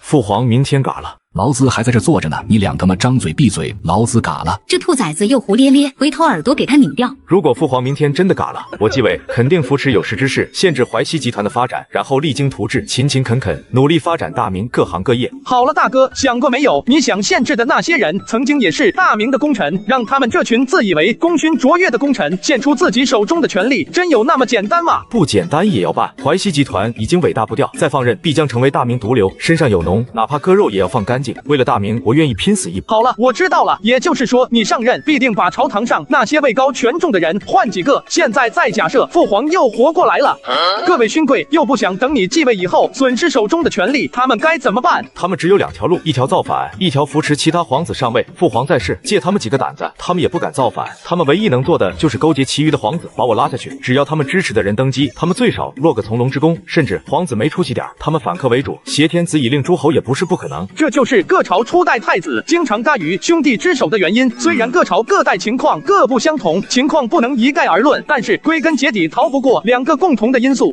皇位对皇子的诱惑，权力对朝臣的诱惑。所以父皇才想着分封藩王，把皇帝们赶出权力中心，从根本上断绝皇帝们和朝臣的幻想。父皇做这一切都是为了我以后能顺利继位啊。虽然分封藩王有诸多危害，可不得不承认的是，能顺利继位的初代太子没有分封藩王的汉朝和晋朝。再者说了，藩王有危害，你继位之后整治就好了。推恩令、削藩令，只要你想，你有无数个办法为你的下一代扫清障碍。往最坏处想，封王以后，咱们兄弟中的哪个犯浑真在封地起兵造反，以他远在封地的区一点点兵，大哥你还担心你压不住他吗？这不比留在金陵鸣枪案件来得强。还有咱爹最关心的一点，以大哥的仁慈，哪怕有兄弟造反，大哥也会留他一命，不会闹到手足相残的一步。原来这才是父皇内心的布局，自己只知道死读书，跟着朝臣人云亦云藩王的危害，根本没体会到父皇内心宏伟布局的万一。父皇从我继位，考虑到皇帝们造反，事无巨细，面面俱到，自己不如父皇颇多呀。朱标悔恨地流下了泪水，眼泪汪汪地瞅着朱元璋，内心有无数句话想说，可又不知道从何说起。大哥，经过此事，你学到了什么？以后跟着父皇干，父皇让我往东，我不往西；父皇让我逮狗，我不撵鸡。从此以后不再怀疑父皇。那咱爹要是今晚嘎了呢？朱标愣在原地，茫然无措。这句话对他冲击有点大。父皇刚嘎过，还得再嘎一次。大哥，你最应该做的是长存疑心，打破心中固有枷锁。俗话说，官字两张口，那群当官的只会说对自己有利的，不会跟你推心置腹。当年秦桧、贾似道为相的时候，也曾是谦谦君子，朝堂一片恭维之声。可谁又能知道他们内心真正的想法呢？你就是太过仁厚，要敢于怀疑，更要敢于抡起拳头对万事说 no。我懂了，就像父皇说的，我要支棱起来，要有主见，不能人云亦云，被朝臣随意拿捏。大哥，来证明一下，咱爹算是你最大的枷锁，只要你敢朝他脑袋上来一下，我保证，就算王母下凡，你能怀疑她是不是女的，哪怕玉帝降世，你也敢给他2巴掌。老子让你帮太子开窍，你他妈教这个？朱标瞅瞅黄金板砖，瞅瞅朱元璋，瞅瞅黄金板砖，又瞅瞅朱元璋，那表情颇为异动。你他妈在那琢磨啥呢？敢砸老子一下，你信不信老子嘎了你，再换个新太子上去？兔崽子，你站住！父皇就是轻轻碰你一下，只为打破心中的枷锁。打破个屁的枷锁！你就是被老五给忽悠的坑爹！你站那，老子今天要嘎了你！父皇，武帝是罪魁祸首，你找武帝麻烦啊！你别光逮着我一个人，你。老五他把梯子给撤了，老子上不去，老子不逮你这个好歹了，逮谁？事实证明，坑爹后想好退路是多么的重要。朱元璋在院子里狂追朱标，朱标拼了命的逃跑，而朱肃呢？爹，你不是说让大哥支棱起来吗？还说他要敢造反，你敲锣打鼓的欢迎。现在大哥不是满足你的要求了吗？你看你揍大哥，大哥都敢逃跑了耶！老子就跟你开个玩笑，你给老子玩真的？兔崽子，你等着，你看老子不把你屁股打成8瓣！嘿嘿，我就在上面，你上不来。饭凉了，你们还吃不吃？不吃老娘喂狗了！马皇后一声凤鸣止住了闹剧，朱元璋、朱肃、朱标又一次规规矩矩在饭桌前坐好。你刚刚只说了皇子们封王能避免太子被篡位，可怎么避免太子夺权还没说，你继续给老娘分析。老娘可不想你大哥像汉朝太子、晋朝太子那么窝囊。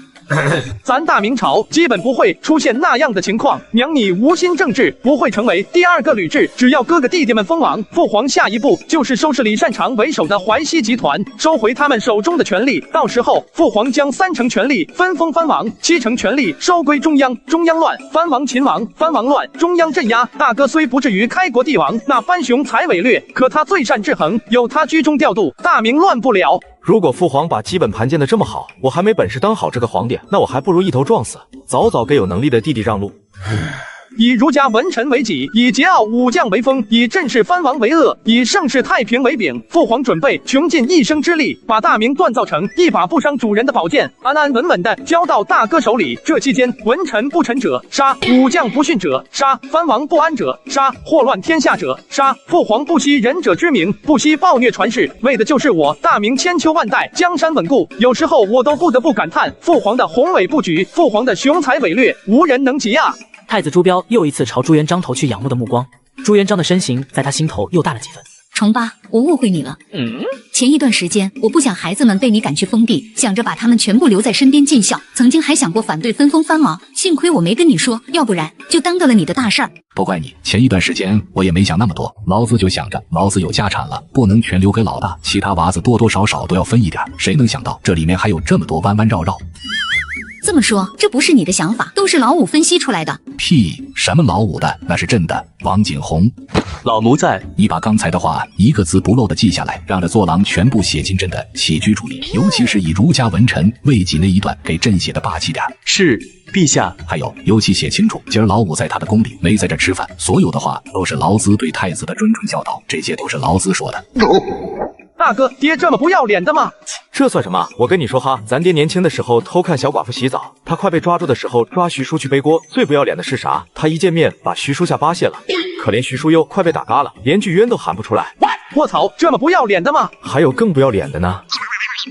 朱元璋眼瞅着朱萧朱标在那嘀嘀咕咕，端起碗咕噜咕噜将粥一饮而尽。吃饱了，儿子。溜了。朱元璋拿着朱肃给的怎么坑李善长的计划，犹豫了。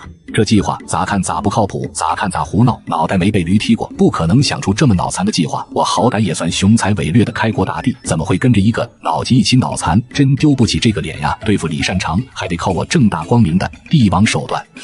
陛下，分封藩王祸患良多，请陛下收回成命，保我大明江山。请陛下收回成命，保我大明江山。看着眼前乌泱乌泱的官员，朱元璋眼神闪过一丝恼怒。李先生，你误会了，昨天都是老五那兔崽子胡闹，朕绝没有分封20多个藩王的想法。朕老了还想着儿孙绕膝，享受天伦之乐呢。把孩子们都赶去封地，剩朕一个孤零零的老头在金陵，岂不是可怜？我了解你就像了解自己一样清楚，这绝对是缓兵之计，只要风头一过，还会找其他的理由封王。陛下为给后人皇帝做出表率，请陛下立祖训，永不封王。汉晋深受藩王祸害，我大明不能重蹈汉晋之祸。请陛下立祖训，祖训岂是你们想立就立的？要不咱的皇位给你们做？臣不敢，臣万死。臣不敢，臣万死。不敢的话都给咱退下，封王一事是咱的家事，任何人不得多嘴。臣等死谏，臣等死谏。朱元璋快气炸了，如果可以，他真想拿着一把大刀，将跪着的所有人全打个一干二净。要不用老五的办法试试，用脑急的办法对付无赖，说不定有奇效呢。就算朱素那脑急办法不能成事，可收拾的他们哭爹喊娘倒是不难。就算只为出心中这口恶气，老子今儿甘愿当一次脑残。李先生，你这是干什么？督一你，这还不成吗？不过李先生，立祖训这事儿毕竟不是小事儿，咱不能只因你们一句话而立。看着朱元璋脸上的笑容，李善长心里一个咯噔。他不怕朱元璋暴怒大骂，就怕朱元璋暴怒微笑。大明没建立的时候，军中曾流传过一句话：老朱一笑，生死难料，笑得越温和，杀心越重。陛下，您怎么想？我觉得咱们得从历史找答案。古时候虽然包藏祸心的藩王不少，可贤明传世的藩王也有不少。要不咱们玩个游戏？你们呢，举出各朝各代祸乱天下的藩王的例子，朕呢则找出贤明传世的藩王，以1天的时间为限，谁找出的例子最多，咱就听谁的。当然，咱读书不多，你们得让着咱点，咱可以翻史书查资料，你们只能根据你们的学识举例。就这么简单，真就这么简单？就陛下他的学识，这是要认输吗？比拳脚功夫，我们这群人肯定比不过陛下。可要是比史，10个陛下绑一块，也能虐得陛下找不着北。怎么连陪咱玩个游戏都不愿意？真就逼着咱听你李善长的话？臣不敢，全按陛下说的办。此时，议事大殿的茶水间，朱素鬼鬼祟祟探出脑袋。老猪头收拾个李善长，还磨磨唧唧的，还得小爷给他擦屁股。幸好他有我这么一个聪明机智的儿子，要不然他可咋办呀？朱素摇头晃脑叹息一番后，从怀里掏出一个包裹严实的小布包，鬼鬼祟祟的左右看看，确定没人后，把布包里的东西偷偷放进将要给大臣添茶水的茶壶里。哈哈，你在干什么？让我抓住你了吧？你谁啊？吾乃翰林院鹰凤李志远。切，翰林院鹰凤正七品小官梁静茹给你的勇气吗？敢管本五爷的闲事儿？我爹李善长。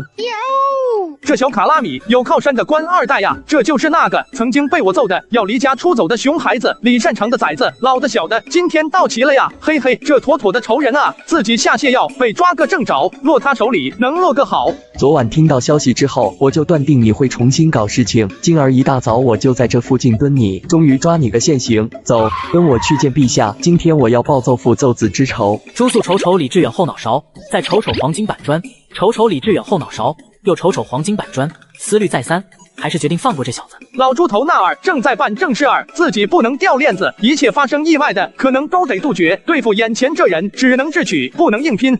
我干啥了？你要告状？里面根本没有巴豆粉、泻药之类的，而是一种干燥的植物叶片。我就是体谅诸位大臣劳累，给诸位大臣加点茶叶，这有什么错吗？我关心大臣还不对了？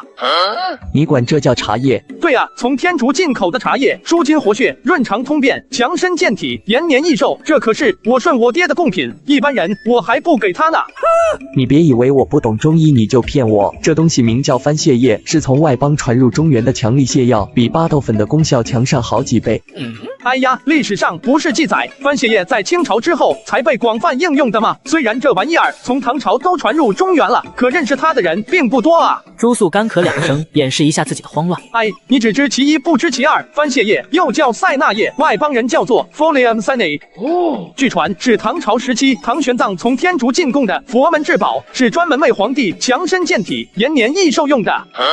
不过因为他使用方法失传。传，才被人误会成泻药，明珠蒙尘。这我怎么没听说过？翰林院的典籍也没记载啊。朱素拿起放了番泻叶的茶壶，镇定地倒了一杯茶。这番泻叶强身健体，延年益寿的功效很强，不信你喝一杯试试就知道了。听他这么一说，如果现在拉他去陛下面前告状的话，万一是真的呢？要不就亲自试一试，反正就是点儿泻药，大不了拉肚子。可要是能证明朱素说谎话，那不就赚了？爹就等着抓这小子的把柄，罚没他进献土豆红薯之功。要是证明朱素给大臣下泻药，我就是头等功臣。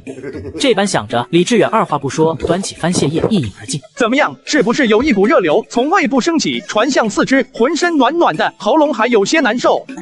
好像还真是的，难道朱素说的都是真的？这是怎么办到的？以前我喝这东西的时候没这些感觉啊。这娃真虎啊！那水刚倒出来，最起码70、80度，没把你烫熟就算好的了。有股子热流，很奇怪嘛。你特么就是喝杯70、80度的白开水，你也有一样的感觉。来，第二杯，这次喉咙会更难受，不过相应的热流会更强大，甚至你会有一种浑身出汗的感觉。李志远一口喝光，满脸惊奇。是哦，这种感觉我第一次有，好神奇。不过我喉咙特别痛，这正常吗？这是番泻叶正常的效果吗？正常，喉咙一成熟了，可不就会痛吗？来，第三杯，这次轮到浑身出汗了。好神奇。不过我这喉咙更痛了。没事儿，身体有保护机制，最多压2天，不会真熟。来，第4杯，我喝饱了，最低喝满9杯，喝越多效果越强。武殿下，番泻叶真有强身健体、延年益寿的功效，为何服用它的过程如此难受？服用它的过程简单了，你以为它会失传？朱素说着，将最后一碗茶水倒进杯子，还把茶壶里的泡过的茶叶、番泻叶全都整了出来。来，就剩最后一步了，把这些叶子嚼碎，混合最后一碗茶水咽下。信我，只要你咽下，你就会有从来没有体验过的感受。李志远面色难看地瞅着碗里的茶叶、番泻叶，看着他们被泡发后的样子就难以下咽。可想想朱萧描绘的那个场面，又忍不住心动。最后一咬牙，一跺脚，可刚要喝下最后一杯水的时候，突然心里涌现一个问题：我为什么要信朱素的？朱素是什么时候取得我的信任的？朱素见李志远犹豫，知道事情败露，干脆一不做二不休，捏着李志远的下巴，将最后一杯茶吨往他嘴里灌。哎呀，我确定了，我这肯定是上当。你放开我，放开我！你手抠菊花了吧？你一直在骗我，番泻叶只是泻药，根本没有强身健体、延年益寿的功效。我骗你什么了，老哥？你谁啊？咱俩认识吗？这会儿你说不认识我了？上一集你忽悠我喝泻药的时候不是这样的。走，咱俩去见陛下，我要状告你下泻药，企图谋害大臣。老哥，抓贼抓赃，捉奸捉双，证据呢？你今儿要拿不出证据，我去父皇那儿告你个诬告的罪名。茶水没了，上一集被我喝了，番泻叶也没了，被我吃了。最让人不敢相信的是，我自己竟然是消灭证据的元凶。李志远目光呆滞地看着曾经装满茶水的茶壶，眼泪忍不住流下来，心里嘀咕着：证据没了，证据被我吃了。忽然不知想到了什么，疯狂冲到朱素身边，野蛮地从他怀里掏出装番泻叶的布包。你还有这个漏洞？你怀里还有未泡过的番泻叶，现在人赃俱获，我看你还怎么说？切！我随身带着番泻叶咋了？我他妈便秘还不能随身带点泻药了？我爹是李善长，百官之首，你信不信？就算我只拿着布包，他也能定你的罪啊！对，你爹手下多，你爹牛批，真要打起官司，别说偏向你了，颠倒黑白就是他一句话的事儿。可是你别忘了，你可是喝了一大壶番泻叶水的，那玩意功效比巴豆厉害得多，不用1刻钟，你保证窜稀。你什么意思？友情提示：宫里是没有旱厕的，要想方便，只能让太监准备公桶，而且我父皇曾严令，不准在宫里大小便，外男胆敢如此，要么砍了上面的大头以命赎罪，要么割了下面的小头，一辈子别想出宫。我认为你现在最重要的不应该是怎么报仇，而是等会窜稀了该怎么办。我爹是李善长，我是朝廷命官，我就不信我在宫里还混不到一个公桶。在下不才，最擅长捣乱，而且在下身为五皇子，在宫里也算有几分面子。我可以保证，今天没一个太监敢把公桶拿到你面前，而且绝对是正当合适的理由。那不是死定了？时间紧迫，以你的速度跑出宫外最少3刻钟。现在摆在你面前的就2条路，要么随地大小便，从此在宫里当总管；要么拉裤子里贻笑大方。不论哪一条，你的仕途肯定都毁了，从此被万人耻笑，被官场嫌弃。李志远怂了，忍不住朝朱素投去祈求的目光。五殿下，我错了，我糊涂，我不该告你状，你就把我当个屁给放了，饶过我这一回吧。我上有老，下有小，我才刚刚被推荐做官，我还有光明的未来啊。哎，早这样不就行了？我这人没啥毛病，就是心软。你要是早求饶，我还能不帮你吗？朱素笑呵呵的转身就走，看样子是去吩咐太监给李志远准备公桶。李志远脸上涌现一抹喜色，可随即被无尽的怨毒所充斥。今天这仇结大了，我是绝对不能放过你的。等会儿不仅要去告状，甚至以后也要用尽所有手段，用光所有人脉，这辈子就一个目标，把你朱素打进深渊，不死不休。李志远正想着，朱素从侧殿走了过来，手里拿着一根不是那个时代的东西。亲爱的观众们，评论区说说是啥？现在离番谢业起效，估计还有1刻钟，你跑得快点，很可能在流出来之前跑出去。要是真忍不住，你再拿这玩意堵后面顶顶。说到此处，朱素还往李志远身边凑了凑，压低声音神秘的说道：“信我，这东西有大用，用了它，你绝对能顺利出宫。这可是我自己做的，用力点还可以吸住。这根棍子就是小尾巴，多可爱！记住，拔的时候放点气进去。真空的，实在抠不下来，屁也行。”说着，朱素将手中的棍子递给李志远，手指着出宫的方向，大声高喊：“少年，加紧了，冲着你人生的方向努力奔跑吧，千万别摔倒呀！别喷着到处都是，你跑慢点，你的人生今天就没了。”我要是再信你一句话，我特么把自己的脑袋要出来了，你等着。陛下，汉景帝时期，在吴王刘濞的带领下，楚、赵、胶西、胶东、灾川、济南等7个刘姓宗室诸侯王发动了波及整个东方地区的叛乱，虽只经历3月就被平息，可对汉朝带来的恶劣影响难以估计。王景洪给叛乱的藩王加7个。陛下，晋武帝时期，汝南王、楚王、赵王、齐王、长沙王、成都王、河间王、东海王8王联合起来反叛朝廷。八王之乱历经16年，严重危害西晋的朝政，甚至可以说八王之乱导致西晋灭亡，更是此后300年动乱年代的起因。再给叛乱的藩王加8个。朱元璋一边漫不经心地招呼着王景洪给朝臣技术，一边装作不经意地瞅着大殿的门。渐渐的，时间过去，叛乱的藩王数量超过了20，可贤明的藩王竟然1个都没有。所有大臣喜上眉梢，感觉这次赢定了。正在这时，王景洪暗中给朱元璋使了一个眼色，朱元璋一下子就精神了。兔崽子终于准备好了，老子在这儿等的头发都他妈白了。这群狗日的大臣猖狂的紧，这次该老子制冷起来了。王景洪，天差，你也别光往朕这天，给底下的大臣也端上一杯。朕今天的游戏准备用1天的时间，不管大臣们渴了饿了，你都得伺候好了。谢陛下。丞相，请用茶。不麻烦王总管了，我还不渴，你还是先给其他的同僚吧。以我对陛下的了解，今天的游戏绝对不是看上去那么简单。我要养精蓄锐，把一切注意力全放在陛下身上，防止已经胜券在握的事情出现什么差池。李善长不喝，王景洪也不在意，笑盈盈地将茶水送到每一位大臣的面前。诸位大臣喝完茶，精神抖擞，抡着膀子准备大干一场。突然，一位大臣面色一变。诸位大臣勿怪，可能昨晚饮食不当，吃坏了肚子，望诸位大臣多多担待。哎，连自己的下半身都管不住，前程担忧啊！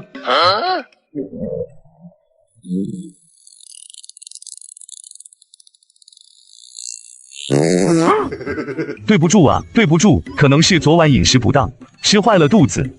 随后就听到殿内此起彼伏的屁声响起，难闻的气味充斥着整个大殿，宽阔的大殿，甚至肉眼可见的云雾缭绕，所有大臣脸都绿了。一位大臣憋不住屁正常，几位大臣吃坏了肚子也很合理，可特么所有大臣一起憋不住放屁，这可能吗？正当所有大臣感到有一丝不对的时候，黄恒说话了：诸位大臣，容我退下片刻，人有3急，人有3急。陛下有令，为防止大臣偷偷查阅典籍，任何大臣不能出门。我不是出去查资料，人有3急，我可能是吃坏肚子了。平时你们能憋1天，为了面子，让你们去如厕，你们都不去。今儿不让去如厕，你憋不住了。你以为我信不信你的话？我可能是拉肚子了，要出来了。拉肚子你也得憋着，除非陛下下令，否则任何人不能出这个门。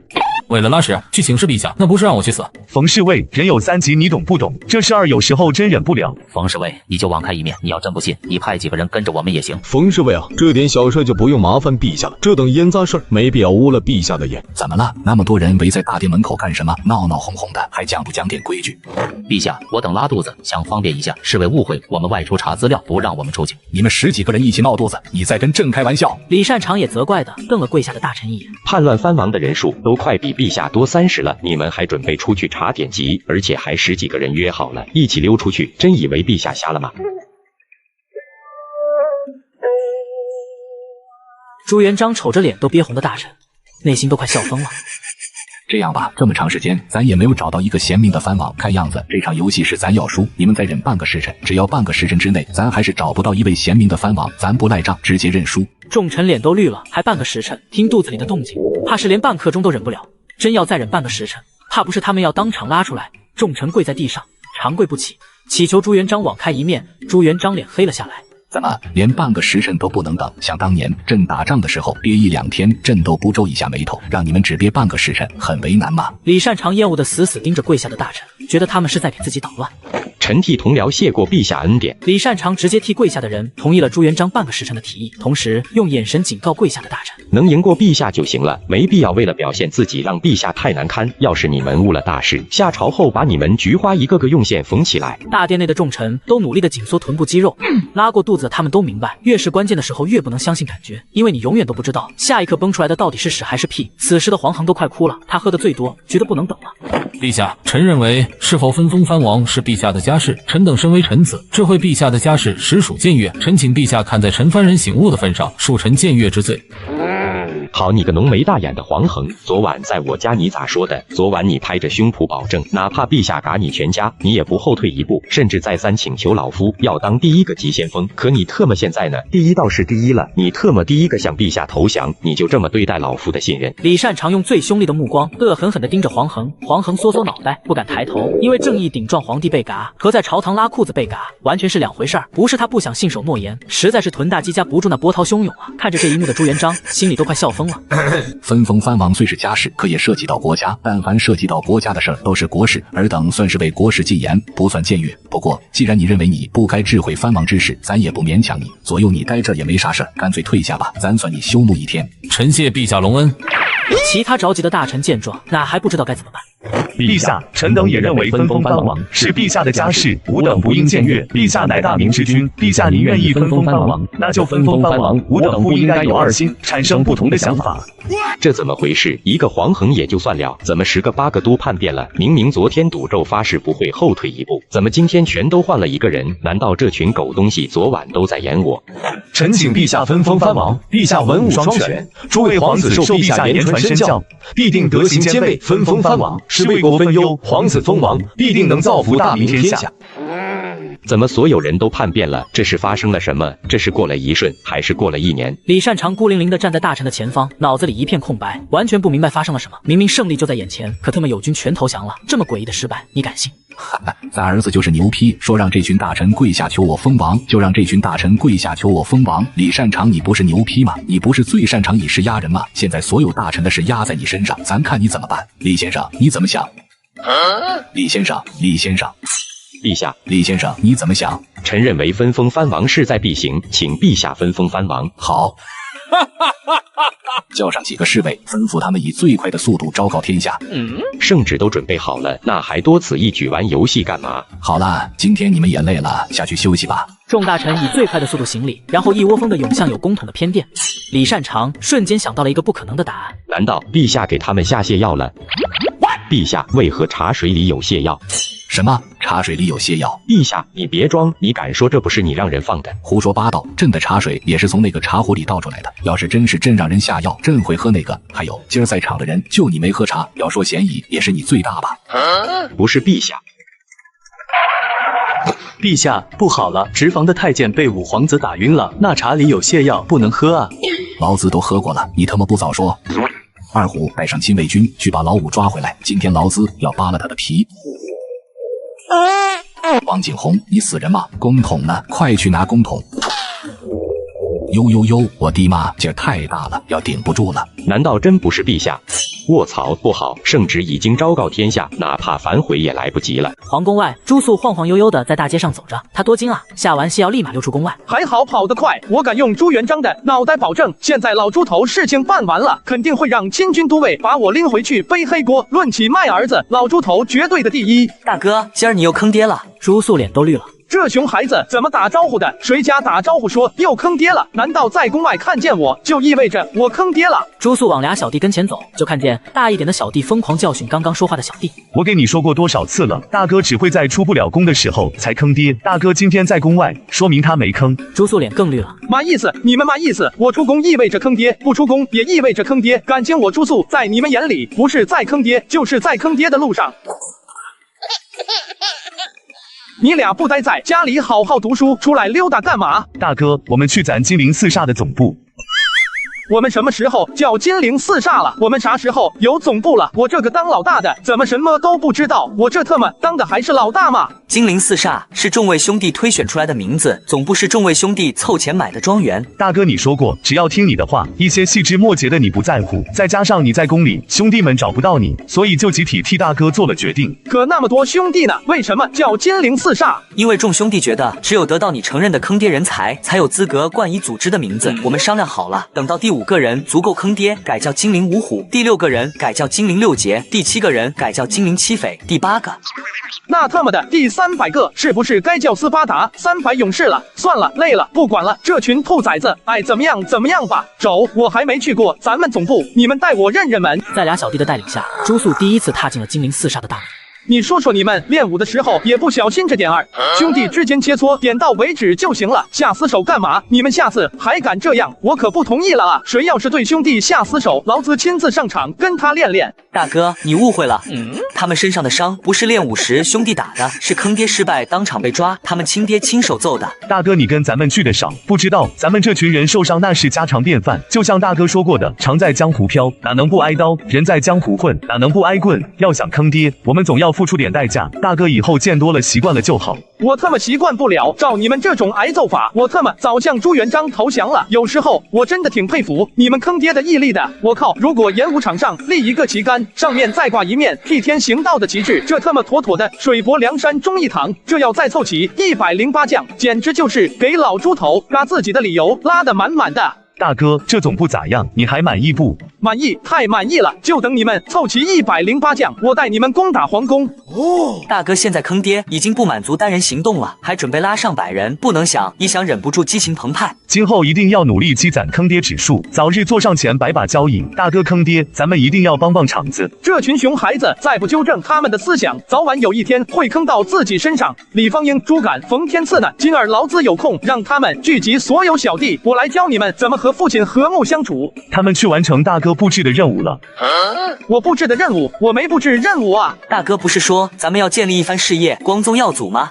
怎么了？我们回来经过激烈的讨论，一直认为光宗耀祖的第一步应该打响咱们金陵四煞的名声。以大哥的脾气，事儿要么不做，要做咱就要做金陵第一。这也不算错。然后呢？然后2当家、3当家、4当家向整个金陵城所有的势力下战帖，约定现在城南小树林决一死战。大概再有半个时辰就要开始了，大哥跑得快点儿，应该还能赶得上。我的意思是你们好好读书，好好习武，干点正事，打出名气，光宗耀祖。你们特么给我混黑社会，我特么莫名其妙就成黑社会老大了。不是他们去下战帖挑堂口，你们不去壮声势，在这儿干嘛？那等小场面还用我们过去？我们一人叫了10几个老兵，持刀披甲埋伏在小树林周围，只等穿云箭一起，老兵冲杀出去，定能将那些土鸡瓦狗嘎个干干净净。一人10几个老兵，那不是得好几百？金陵城内好几百精锐之士披甲冲杀，这特么造反都够资格了，你们拿来打群架？我的老天爷呀！一定要在穿云箭升起之前阻止住老兵，要不然老猪头绝对以谋反的名义收拾我，绝对不能给老猪头有这样的机会。小样，你们还是投降吧，只要你们舍了那些害人的生意，我们金陵四煞考虑放过你们。当然财路如嘎人父母，别说就你们3个人，还金陵四煞，今天把你们嘎成金陵四煞，小的们。为了灭掉你们这些小卡拉米，我们分批次在周围埋伏了800护院，他们可都是战场上退下来的精锐，打人他们可是专业的。一支穿云箭，千军万马来相见。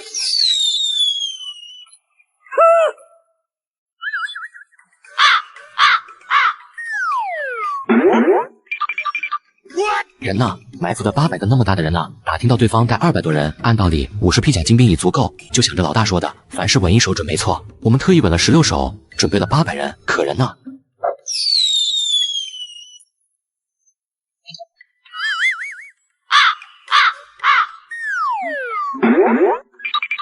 靠，你这是干嘛呢？感情你这响箭不是用来摇人的，而是在这召唤乌鸦拉屎呢。本以为今天是一场送命的死战，劳资遗言都想好了，结果就这。大哥，刚我们跟你们开玩笑的，咱们冤家宜解不宜结，你们放我们走可好？你说呢？大哥，你在哪？救命啊！下次我们一定要听你的话，不做足100手准备，绝不动手。谁敢动我兄弟？大哥。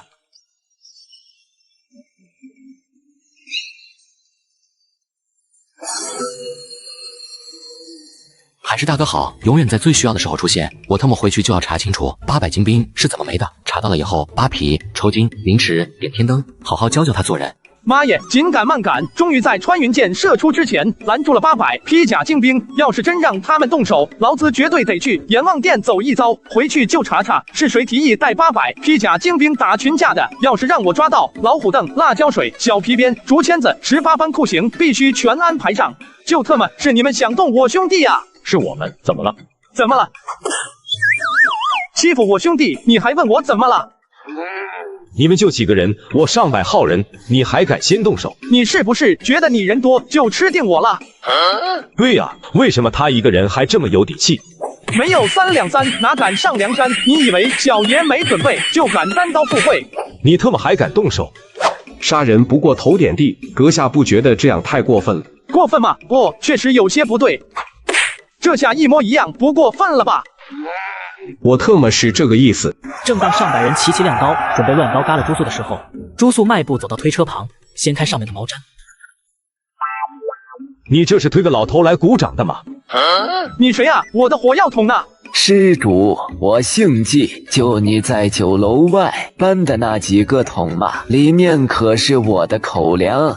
大哥，按照现在的局势，我们还有救吗？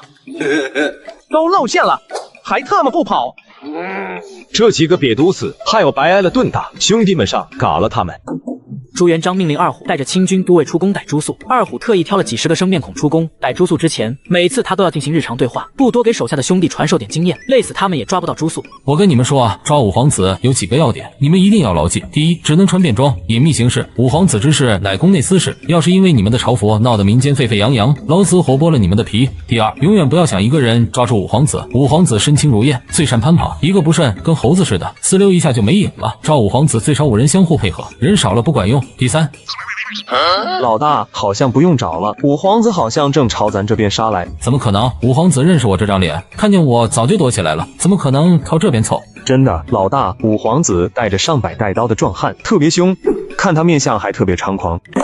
真是五皇子！朱素等人疯狂的跑，蛤蟆张等人死命的追，朱素腿都甩出幻影了，累得直喘粗气，还是甩不掉蛤蟆张。正当朱素要放弃的时候，突然瞅见了熟人二虎，身边还带着20多个魁梧的清军。朱素眼前一亮，兄弟们，跟随我的脚步，杀啊！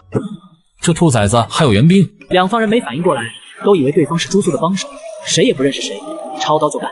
一时间天昏地暗，日月无光，血肉横飞，涕泪横流。兄弟们，结阵防御，小五子冲出去，叫附近的兄弟支援。就你会叫支援，狗剩子！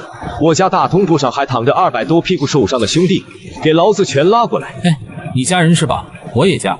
朋友，闯出去叫人，今儿说啥也要弄死这群王八蛋！哟呵！孙麻子回赌场叫人，厉害，老子没怕过谁。就这样，人越来越多，越来越多，渐渐的，竟演变成上千人的火拼。快去报告兵马司指挥使，有上千刁民围攻亲军都尉，那领头的亲军都尉我认识，抓五皇子的时候一起喝过酒。什么上千亲军都尉围攻五皇子？这事我管不了，要去报告应天府尹。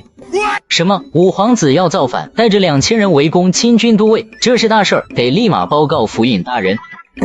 什么五皇子要造反？有5000大军被亲军都尉发现，拼死反抗，快准备朝服，我要进攻。五皇子因不满陛下亲率1万大军起兵造反，清军都尉拼死反抗，现已岌岌可危，望陛下速速派兵支援。不就是让二虎把他抓回来揍一顿吗？不过是做样子糊弄丞相而已，怎么造反了？陛下，不好了，五皇子造反了，有好几万大军。朱元璋得到消息大怒，亲率大军镇压，几万清军都尉出动，只一瞬间将上千人的混战镇压。老五人呐，给咱滚出来受死！你不是领着几万人造反吗？你有胆子造反，你有胆子出来见咱啊！五皇子几万兵造反，这几个词我都懂，怎么连一块就不懂了？不就是为赵五皇子和他手下打起来了吗？怎么扯到造反身上了？而且就这么一点事儿，还陛下亲自出动了几万清军都尉。二虎呢？你过来跟咱说发生了什么事儿？回禀陛下，臣今天奉命抓五皇子进宫，遭到五皇子反抗，他带着上百人围攻臣，臣不敌呼叫元首，对方不敌也叫增援，渐渐的事情发生到现在这模样。陛下，这事严格算起来，只能算五皇子暴力拒捕，不算造反吧？王景洪，你不是说老五造反有好几万人吗？我就是夸张了一点，怎么变成这样了？你不是说五皇子率1万大军造反，清军都尉岌岌可危吗？我就是夸张了一点，你不是说？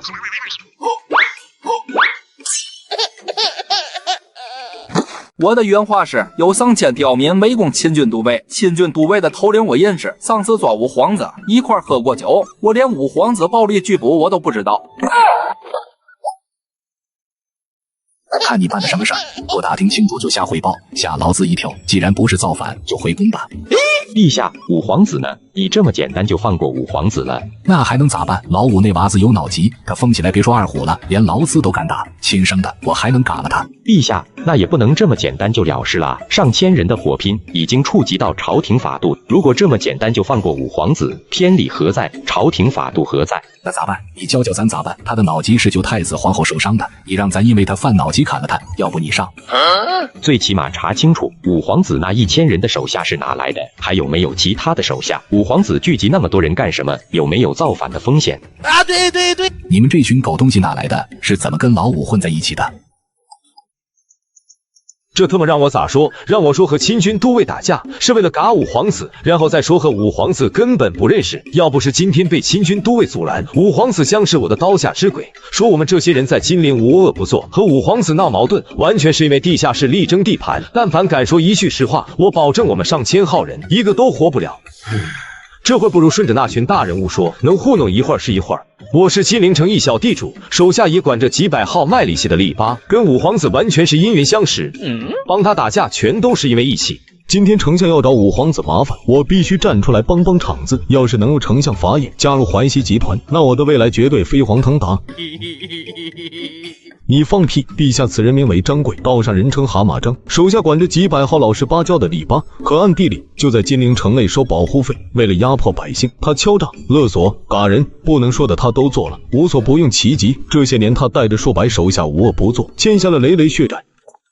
此人更为可恶，他是金陵城拍花子的首领，这些年孩童丢失案总共125起，几乎每起案件都有他身影。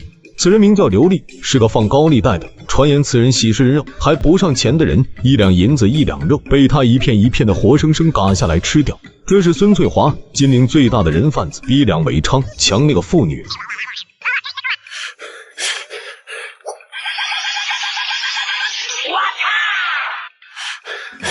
咱把金陵治安交给你，你就是这么给朕管的。你明明知道这些人作恶多端，为什么不把这群人绳之以法？朕给你的大刀不能砍人。陛下，臣也想，臣无数次把他们抓住，可无数次迫不得已又把他们放掉。他们老奸巨猾，办事都是指挥手下，就算臣抓住他的把柄，证据交上去也杳无音讯。陛下，在朝中他们有保护伞了。特么的，在这里等着劳资呢。意思老五是这些人的保护伞，是老五纵容这些人为非作歹。都说知子莫若父，要说老五犯脑疾，拿刀把咱嘎了，咱都信；可要说老五祸祸百姓，咱不信。这孩子从小就心善，对百姓的下不去手。再者说了，他一个无权无势的皇子，他是怎么指挥朝中大臣为他办事的？我觉得是五皇子，那就是五皇子，不是也得是。陛下，臣弹劾五皇子包庇恶人，大逆不道，臣请陛下严惩。陛下，五皇子大逆不道，勾结朝臣，豢养兵士，包庇罪犯。五皇子之罪罄竹难书，五皇子之恶四海难填。臣请诛五皇子，以正大明清气。正在这庄严肃穆的时候，正在这朱元璋茫然无措的时候，正在这所有人众志成城、齐心协力想要诛杀五皇子的时候，身后的城墙冒出4个小脑袋。我特么是真听不下去了，爹，我能揍人不？这小子怎么在这里？你还不给劳资过来？本以为趁这小子不再能够冤尬他怎么冒出来了？拉裤子之仇不共戴天，不管事情的真相是什么，今天必须冤杀这小子。兔崽子，你给老子说清楚，那4个败类到底是不是你的人？爹，我说今天之前，我根本不知道金陵城有这4个人，你信吗？朱元璋看着朱萧清澈的眼神，一下子就相信了。以老五的性格，要是知道金陵城有这4个败类，他早就抄着板砖打上门去了，还能留着这群败类活着？那你今天出门干了什么？你一五一十给老子说清楚，要是敢撒一句谎，不用李先生请命，老子亲手剁了你。朱素开始诉说，从逛组织总部到阻拦800披甲精兵，还有怎么坑二虎和蛤蟆张拼在一起，什么时候躲起来的，一一说得清清楚楚。爹，说实话，我也是听了兵马司指挥使的话，才知道那4个败类如此可恶，要不然我哪会劝阻披甲精兵啊？我亲自披甲嘎了他们。老五说的是不是真的？蛤蟆张颤颤巍巍，根本不敢和朱元璋对视，正想着点头承认，可看见文武百官中有几个冲他默默暗示。陛下，我就是五皇子手下，几年前我就替五皇子干脏事，也是五皇子替我在朝中打点。咦，他妈！嘿，我这暴脾气！哟呵，爹，他们这是明着冤枉我啊！爹，老猪头，我就知道有这么个爹根本靠不住。你说你一开始就知道我是五皇子，几年前就开始替我办事儿了。是的，那我名字叫啥？乖，跟我念素，司无素，爷的名字叫朱素，你特么连小爷名字都不知道，你好意思说是我手下？他你认识吗？认识，他叫李方英，是2当家。有时候你不方便出面，都是他替我打点。那你也是几年前认识这个2当家的？对，老子特么几天前才认他当小弟，你几年前上哪认他当2当家去？你看我几岁？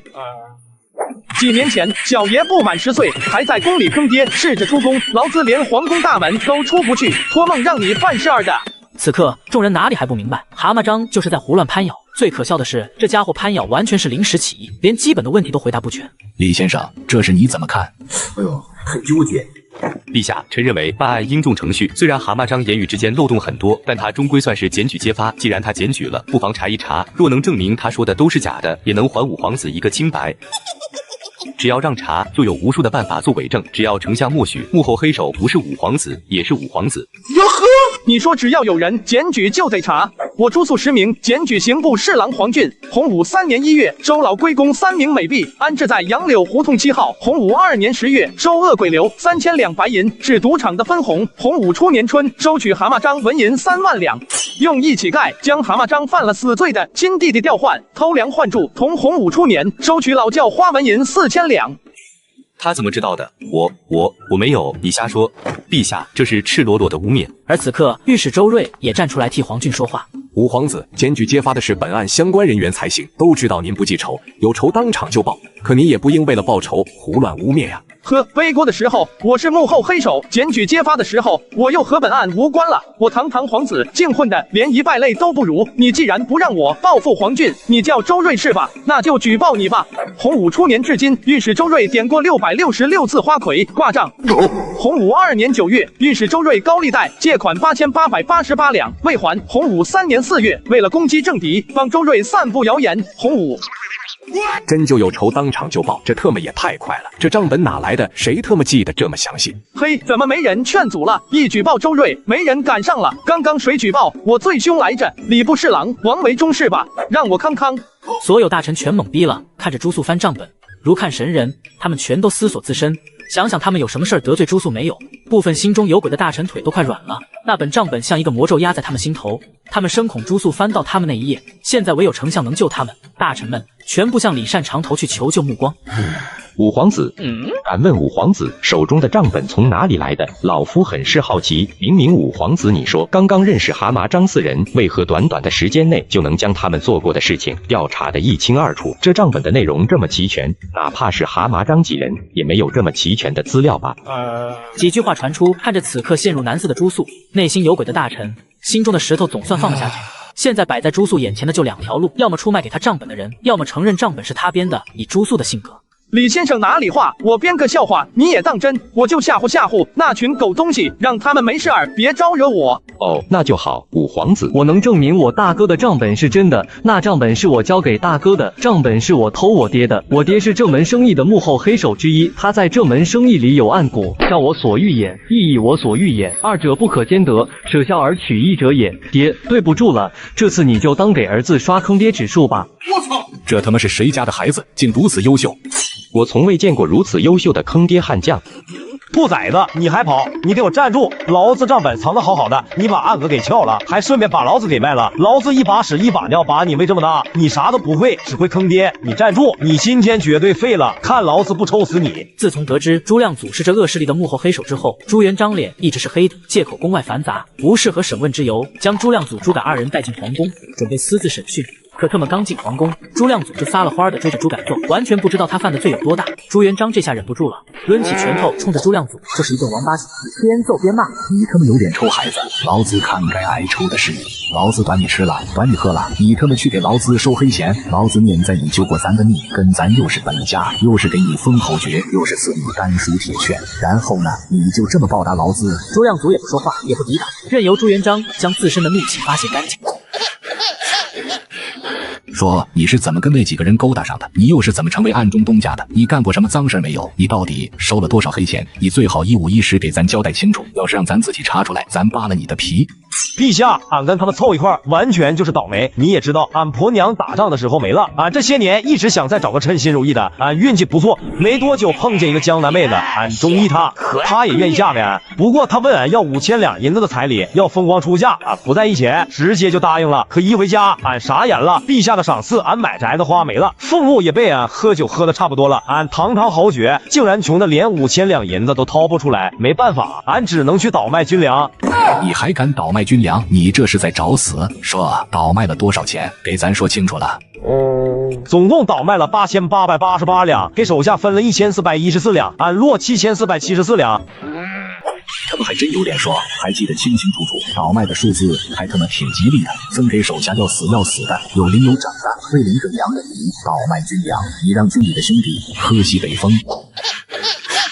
俺不会对陛下撒谎，陛下问啥俺就说啥，大不了脑袋掉了碗大个疤，把脑袋给陛下，俺高兴。不过陛下，俺说心里话，俺根本没打算坑军中的弟兄，俺那江南妹子答应带回来的嫁妆有4000两，俺再凑凑，打算回头重新买了粮食还回去。这话我倒是信。朱亮祖最重袍泽之情，让他坑军中兄弟根本不可能。后来呢？粮食还了吗？没有。钱呢？被江南妹子带走了。江南妹子呢？被他大哥带走了。他大哥呢？回江南省亲了。那你不是人财两空？那你亏空的军粮呢？不管了。俺没不管，知道被骗的当天，俺就把丹书铁券当了，当晚带着当了的1000两进赌房挣钱。你把丹书铁券当了，还他妈只当1000两，后来呢？后来就没了。什么没了？钱没了，银子当晚就在赌房输光了。那他妈军粮不是又还不上了？那你就不管了？没，俺管。为了凑钱买军粮啊，回去就把宅子卖了，卖了4000多两银子。然后呢？然后买军粮钱不够，俺又拿着银子进赌场挣钱。这次赢了吗？没，2晚上就输光了。你个狗，你怎么跟狗一样？算了，累了，毁灭吧！不指望朱亮祖还粮食了，这老小子把家底卖个精光，军粮一粒没还上，指望着老小子还军粮，还不如指望母猪上树。最后你到底把军粮还上没有？还上了。你怎么还上的？蛤蟆张找到我，让我帮他请皇军喝酒，俺把皇军介绍给他，他就帮俺把军粮还上了，就是皇军帮他替我死求那次。继续说，你还帮他们做什么事儿了？具体的俺也没帮他们做什么事儿，就是陪他们喝酒，介绍人，在他们中就起个牵线搭桥的作用。俺这侯爵的名号多少有点唬人，不过陛下不得不说，这群人消息很灵通，但凡让我介绍的人，他们一个不差的全拿下了。谁喜欢钱，谁喜欢女人，谁喜欢权力，他们门清总能把礼送到对方心尖上。就像俺那一次，第2天被砍，还是过几年被砍，你让俺咋选？而且他们事后让俺帮的忙，并不触及俺的底线，给的封口费又足够，俺不吭声，所以俺才越陷越深，最后甚至成了元老。说实话，把咱放在朱亮祖的位置上，咱或许也会做出和朱亮祖一样的选择。不是朱亮祖不够忠心，实在是敌人太过钻营，能伤到人的往往不会是冰冷的剑，很可能是糖衣炮弹里绵软的针。滚吧，滚吧，自己滚过去，跟太子交代清楚，该检举谁检举谁，该认错认错，然后咱让太子判你一人斩刑。明天自己准备好丹书铁券赎命。明天不行，为啥？前2天钱不凑手，俺用丹书铁券当了1000两，请陛下容臣2天时间，臣先凑点钱，把丹书铁券赎回来。滚！你给我有多远滚多远！兔崽子，你别跑！老子拼了半辈子命换来的丹书铁券，被你今天坑没了，老子要你给老子的丹书铁券赔葬！爹，旧的不去，新的不来，说不定过2年我再给你挣回来1矿呢。信我，跟着大哥绝对有前途，我会努力立功的。就你还立功？你知道功字怎么写吗？怎么不知道？我今儿不是还立了检举之功？你用坑爹换功劳，你站那，咱俩之间今天必须赶一个。朱叔，行了，别生气了。丹书铁券没了就没了，那玩意儿在手里不是啥好事儿，早点用了，早点省心。丹书铁券还能是祸事？那是老子全家的一条命。老五别瞎说，丹书铁券是我大明最高的荣誉，怎么可能是祸事？你们不信，我跟你们分析分析。假设有一天你有一个特别想嘎的仇人，嘎了他有1半2几率无人知晓，剩下的1半2几率能用丹书铁券抵罪，你嘎不嘎？杀！那要是1半2几率无人知晓，1半几率以命相抵，你嘎不嘎？那就得考虑了。再假设你准备强占几百亩农田，还是1半几率不被发现，1半几率用丹书铁券抵，你抢不抢？抢。那要是1半几率不被发现，1半几率以命相抵呢？这次不抢，为点钱财不值得。同样的，让你为利益冤嘎1位清官，不同条件还是有没有丹书铁券，你怎么选？有丹书铁券就冤杀，没丹书铁券就不杀。还是那句话，为点钱财拿命冒险，不值当。这次让你倒卖军粮，这是朱叔你身上发生的真实案例。假如你没丹书铁券，你还会冒险倒卖军粮吗？我疯了，钱不够可以再借，没婆娘可以再找，命没了可真就什么都没了。没丹书铁券，我傻了才去犯死罪。好，现在你运气不好，倒卖军粮，冤嘎清官，强占良田，嘎人害命，你所有的罪名全被捅到我父皇啊！朱叔，你觉得你那一本丹书铁券能抵你几条命？陛下的脾气那绝对是嘎定了。就算陛下再怎么顾念袍泽之情，他为了以正法纪，也得嘎了自己。听朱素这么一分析，明白了。不错，本来好好的，只要压制心中的贪念，什么事儿都不会发生。可丹书铁券却是一个恶魔，一次次引诱俺跳出律法的束缚。1次还好，2次也行，可3次、4次甚至10次、8次呢？就像这一次，要是没有丹书铁券，俺就不会倒卖军粮，不倒卖军粮就不会输光家产，不输光家产，俺就不会被蛤蟆章等人盯上，不被蛤蟆章等人盯上，也就没有今天用丹书铁券抵命的事情。所以说，成也丹书铁券，败也丹书铁券，这丹书铁券不要也罢。这丹书铁券还是个祸害。大哥，你还别不信，朱叔这上面是对这次贪污官员的处置。刑部侍郎黄俊包皮冲草夷3族，御史周瑞包皮冲草夷3族，礼部侍郎王维忠包皮冲草夷3族，户部主簿刘毅包皮冲草夷3族，全都是包皮冲草夷3族，没有一个例外的。这么大规模的嘎人，尤其是嘎官，闹大了可能朝堂动荡，官员人人自危，动静最小也是在史书上落个残忍暴虐的名声。可老猪头还是毫不犹豫的动手嘎人，可见对于此次案件，老猪头是多么的愤怒。其实按父皇的脾气，这次朱叔死定了。父皇之所以放过朱叔，一是看朱敢检举有功，帮我一个小忙，也替父皇间接打压了李善长，算是给朱敢的奖励；二是看朱叔你坦荡忠诚，面对父皇的询问，您丝毫没有一丁点隐瞒的意思，哪怕像倒卖军粮这样的无赦之罪，您依旧坦然告知，救您的不是冷冰冰的丹书铁券，而是你们父子的所作所为。我捡回1条命，我儿子那坑爹货还有功劳。妈耶，我磨破嘴皮子也没让我爹打消做我的念头，大哥轻轻松松就让我成我爹的恩人了。我要是学会这招，以后坑爹的时候岂不是要嘎嘎起飞？时间流逝，盘踞金陵城的蛤蟆章等恶势力事件也逐渐走进尾声。此次事件，朱元璋共诛杀刁民736名，官员18名，受到株连的罪犯3族接近上千。另一边，皇宫内，朱元璋正笑眯眯地数着钱。哇不得了，不得了，不得了！虽然看到蛤蟆章等人的恶行，那是真气；可抄他们家的时候，那是真爽。要想发财快，还是得学坏。爹，数钱完呢。你这兔崽子，不在你宫里待着，来这干嘛？滚滚滚！这儿没留你的饭，滚回去吃光禄寺的饭去。爹，光禄寺的饭是人吃的吗？都是一些破菜叶、烂梗子，连点油星都没有。最关键是啥？千篇一律，800年不带，换个样式的，让狗连吃1个月，狗都得吐。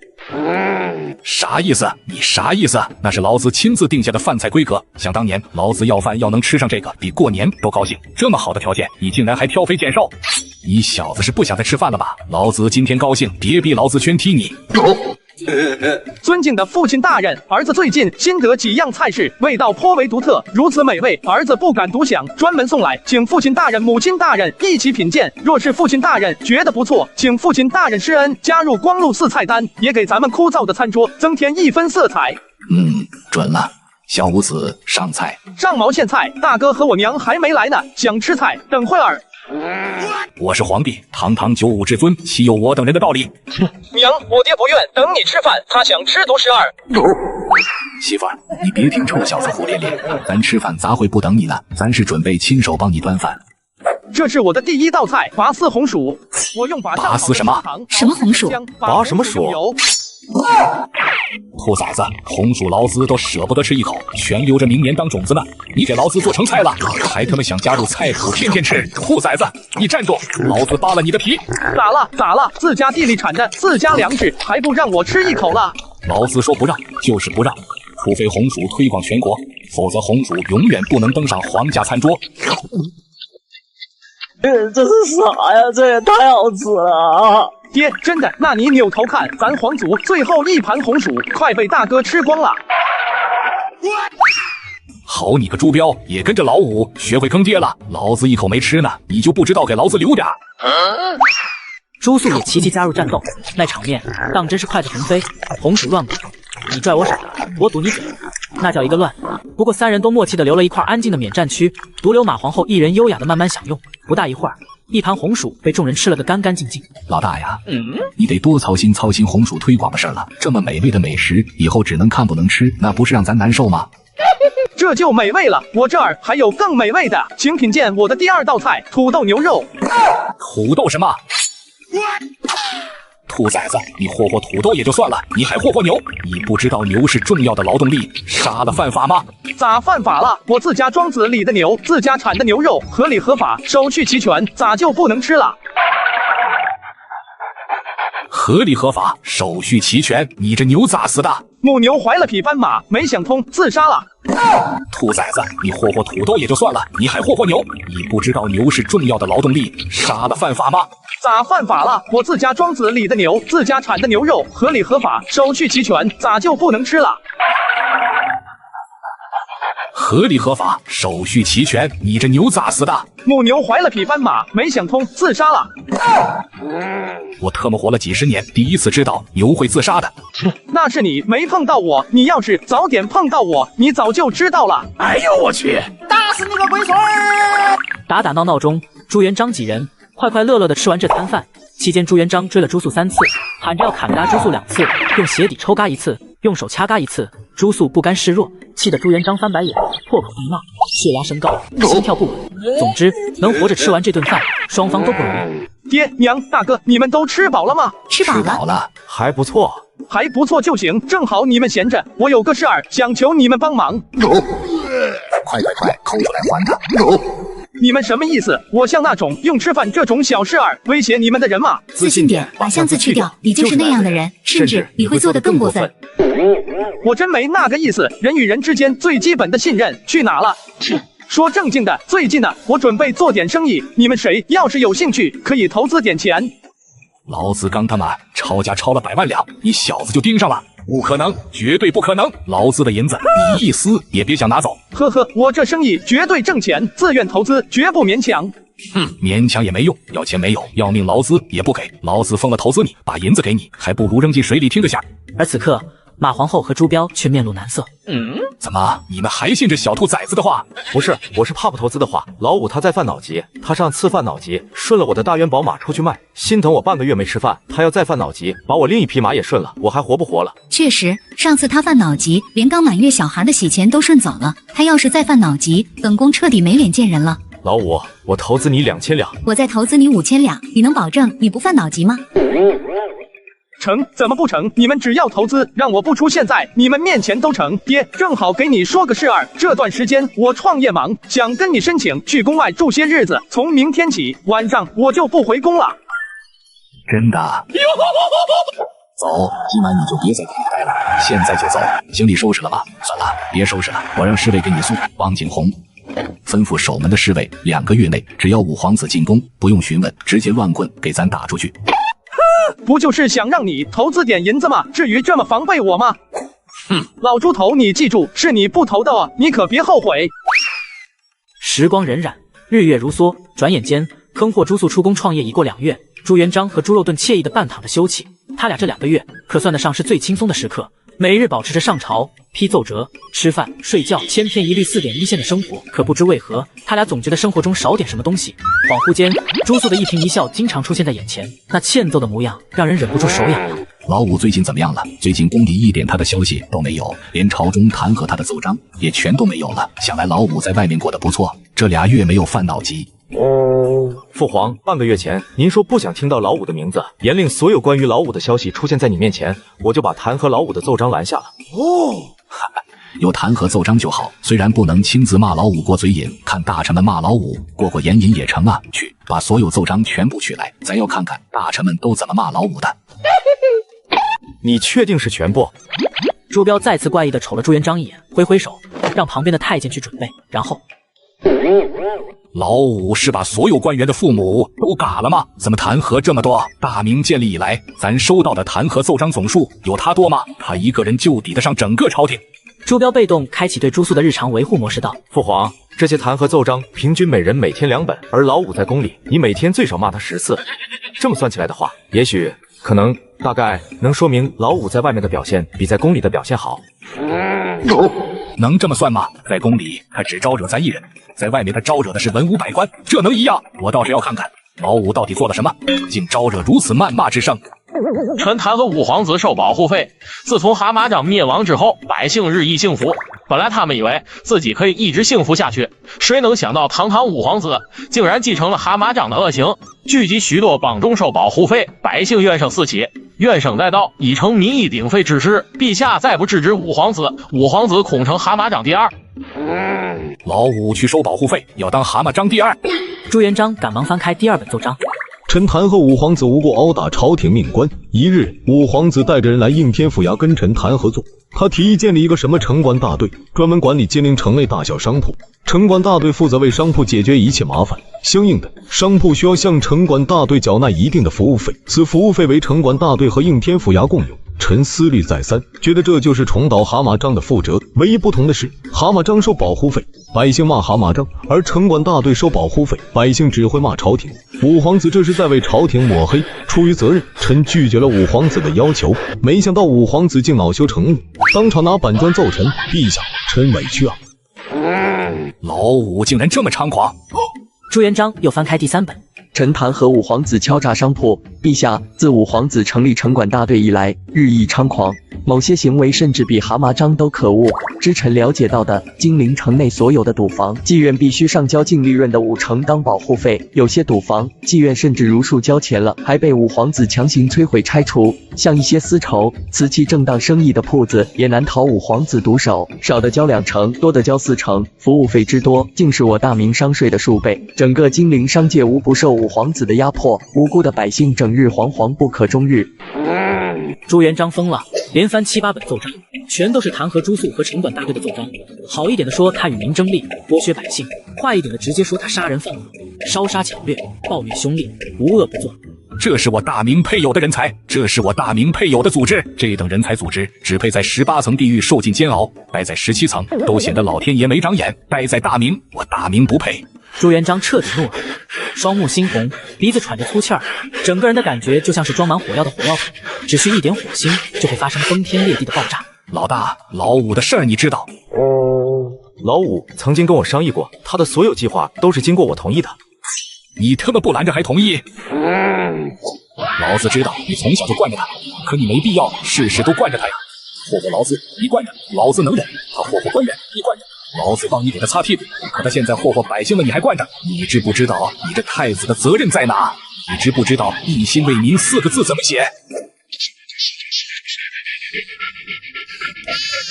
爹，你别只听奏章上的一面之词，老五没他们写的这么坏。你不信，咱去金陵城到处看看，耳听为虚，眼见为实。你亲眼看看老五在干什么，你就明白了。你要相信二臣的人品。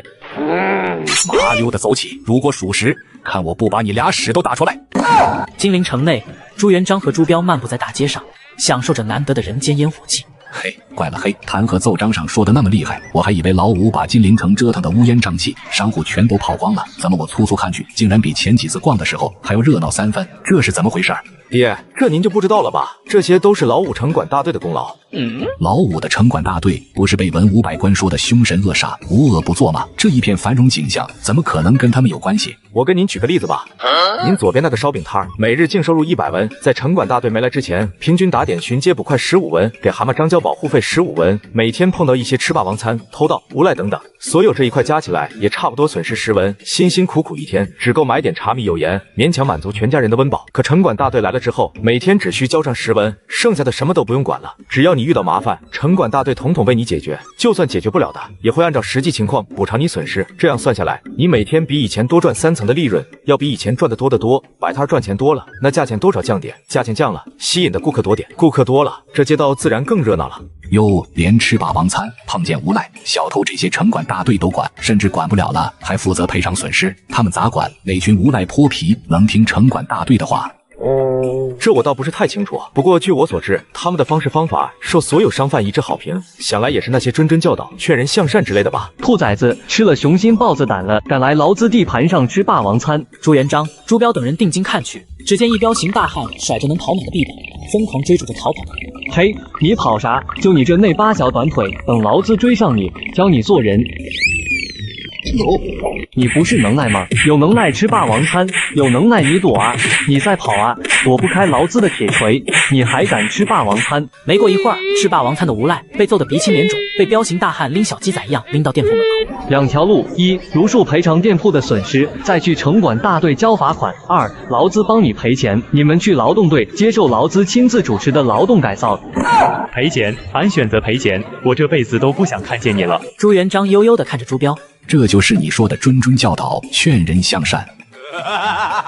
爹，老五说过，不管黑猫白猫，抓到老鼠就是好猫，只要结果是好的就行，过程不重要。朱元璋也不在意，两只手背在身后，悠哉悠哉地往前走，边走边问：那赌场和妓院怎么回事？奏章上说老五对他们苛刻得很，不仅要上交5成警力，甚至有的交钱了也要被毁。爹，你应该也有所了解，像青楼、赌场这些销金窟，不是有钱就能开起来的，更重要的是有关系。一般来说，真正的东家只能得到差不多4成的利润，其余6成全部用于打点各路关系。说到这儿，朱标偷偷瞄了朱元璋一眼，确定他此时心情不错，继续开口。老五的意思是论关系，谁也硬不过咱家，只要赌场妓院遵纪守法，只打点咱一家都够了。为了表示诚意，老五还多让出1成利润给原东家，这样双方共赢，皆大欢喜。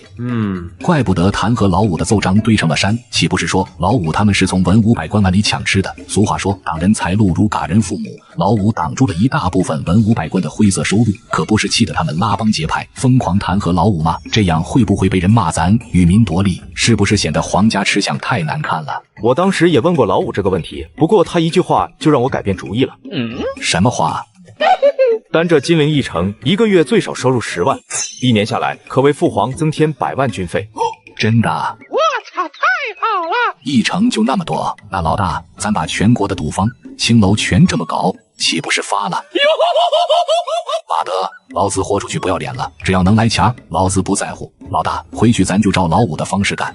爹，淡定，淡定，等会儿有的是你激动的。朱元璋深吸一口气，勉强使自己平静下来。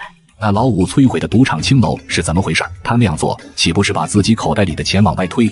No， 那些大多是不肯跟咱合作的，要么他们的真东家是那些不方便出面的勋贵高官，要么暗地里赚钱的生意太多，为非作歹，左右他们跟咱们不是一路人。老五索性把他们都给找理由砸了。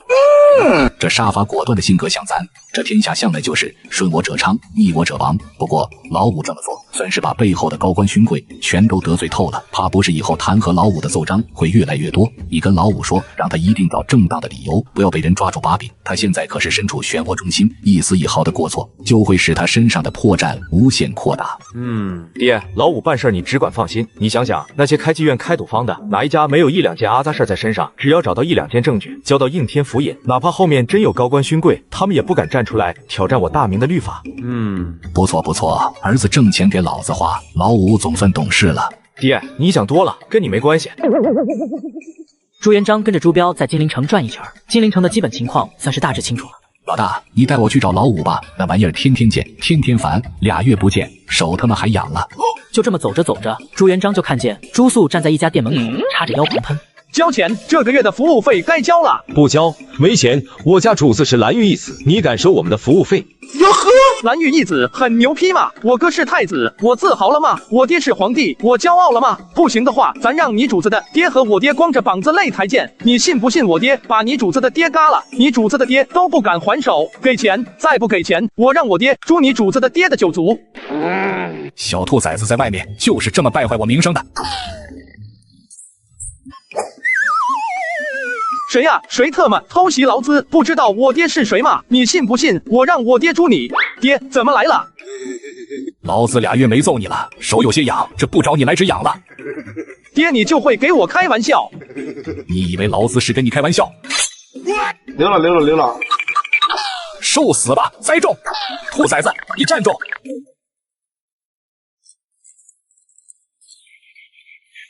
小王八蛋，你下来！折腾了许久，朱元璋、朱素互相倾诉了彼此的思念之后，一块其乐融融的躺在躺椅上喝茶。兔崽子，听说你最近发财了呀？准备给你劳资上交多少啊？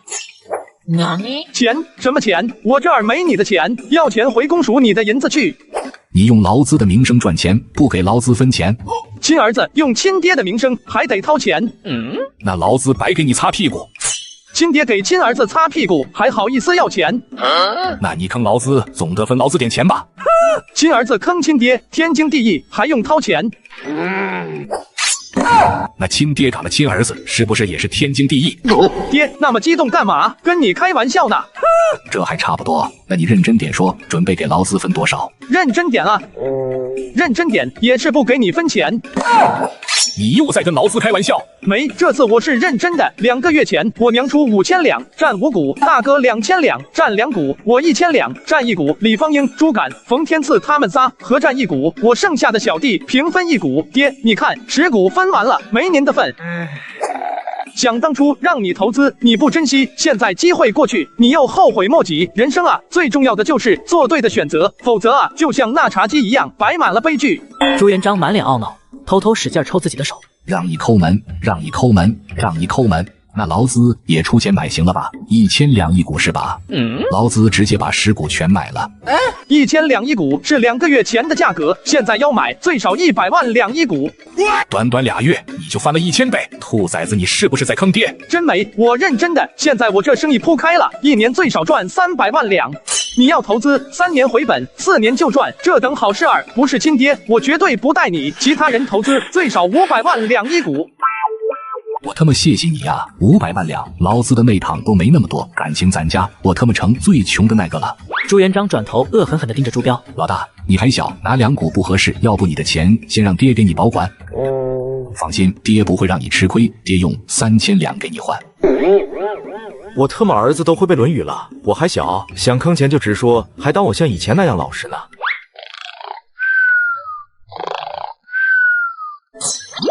我那浓眉大眼、老实巴交的亲生大儿子呢？怎么变成这样了？都是跟谁学的？爱真的会消失是吗？看朱元璋还准备坑朱标，朱素立刻上前制止住了他。爹，你别坑大哥了，你的那份我和大哥早就给你留好了，你还真以为我俩光顾着自己赚钱，不想着你？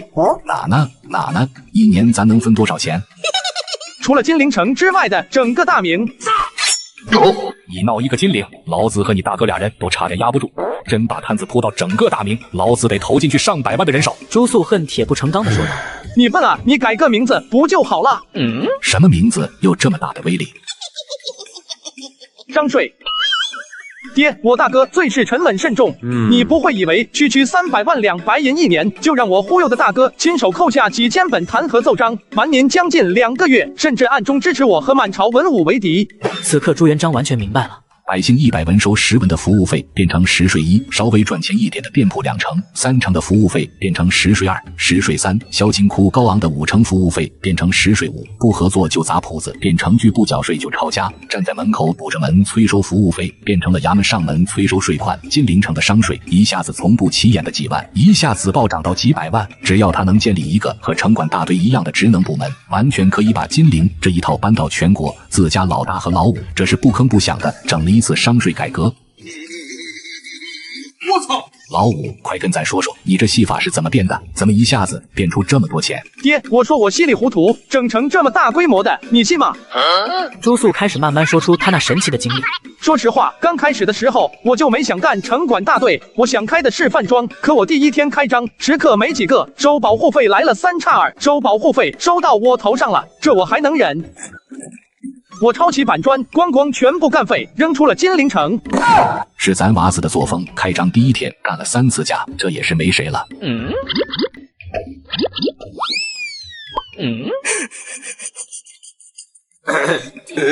我也没想到，我这一干，直接干出了名声，方圆几条街道全来给我交费，哭着喊着让我保护。我想着保护就保护吧，都是街坊邻居的捎带手的事儿。可我发现，我保护的人竟然还需要每月掏出一部分利润打点巡街捕快，这我能忍。我抄起板砖，找到应天府尹就是一顿砸，看他敢不敢纵容下属为非作歹。就为这，你揍咱的朝廷命官？要说这事儿，还真不算是应天府尹纵容下属。朝廷每年发给衙门的钱都是有定数的，允许衙门招收的人数也是有定数的。可衙门人手不够怎么办？只能私下招募，让人干活，总得给人家发利银吧。衙门哪有那么多的钱？只能默许衙役们捞，所以捞几乎是衙役们的全部的收入。你小子到底懂不懂？捕快们捞那是千百年来流传下来的规矩，朝廷能给他们发多少利银？你再不让他们捞点银子，你让他们喝西北风。我没那个意思，我的意思是啥吧？我可以跟捕快们分，55分、37分，甚至全给他们也没关系。可你别私下里去霍霍我保护的人，今儿白吃一顿饭，明儿索要2两银子，白吃白喝，白拿白要钱，多少银子是个头儿？可特嘛，这是千百年来传下来的规矩。哟呵，传下来的规矩就一定是对的吗？咱也知道，把银子统一收上来再发下去，和默许捕快自己捞偏门是完全不同的两码事儿。可咱还要考虑其他的影响，捕快们捞偏门就算再过分，不过是他们个人贪婪无度，德行败坏，可统一收。一个不注意，那就是朝廷横征暴敛，我朱元璋暴虐贪婪，万一再激起点民愤民怨，那就是一方动荡，大明风雨飘摇。咱做事儿要从全国的大局考虑，不能只盯着那芝麻点的地方。眼瞅着朱素朱元璋又要杠上，朱标赶紧打哈哈。后来呢，老五，你赶紧跟父皇说说后来发生的事儿。朱素白了朱元璋一眼，开口道：经过我多次的应天府尹终于认识到自己的错误，我俩商定捕快们的正常收入我来。可要是捕快们再敢剥削我手下的商户，我看见了，我也不揍捕快，我就带着应天府尹一个人揍。我不信他应天府尹的头比我的黄金板砖还硬。应天府尹也挺不容易的，回头看情况多赏点什么吧。管辖地狱出了这么个玩意儿，希望他们都能健康的退休吧。爹，自从我把应天府尹干服了，捕快们也不用商户们打电了。然后百姓一看，哦吼，这老大牛批啊，黑白两道都玩得开。关键是保护费收的少，1文能当4文花。然后金陵城疯了，几乎所有的小商户搓着堆儿的用马车给我送钱，连着半个月前来登记的商户如潮水一般，那铜钱哗啦哗啦的响，那人头乌泱乌泱的挤，那雪花花的白银，那一眼望不到头的车队。就这么给你们说吧，我光为了往仓库里搬银子，兄弟累翻了几十，驽马累死了仨。朱元璋听得眼都直了，抢劫的心思都有了，嫉妒的眼睛都红了。我操！对，就是这个眼神。我收银子收得正高兴呢，一群想抢我的狗东西，带着和爹你一样的眼神。你说谁是狗东西？我没说你，我说那群想抢我的是狗东西。你再骂一个试试，你都富得流油了，老子想抢你，你还有意见？谁骂你是狗东西了？我就是打个比方。比方是谁？你为什么要打他？还有，你指着老子鼻子说狗东西，怎么不是骂我了？我特么！爹，后面关键，后面还有更重要的，找茬坑银子，您再等会。哦，老五说那么多，你肯定渴了吧？来，喝点水润润嗓子。这次真的是故意指着朱元璋。那些狗东西趾高气昂，要参与我的生意。他们说他们有关系、有背景，像我们这些在街上混的，得听他们的规矩。还说什么大户的钱如数奉还，百姓的钱28分账。他们8，我得2，还特么大言不惭，说我这种小混混得2是他们的赏赐，我能忍得了这个？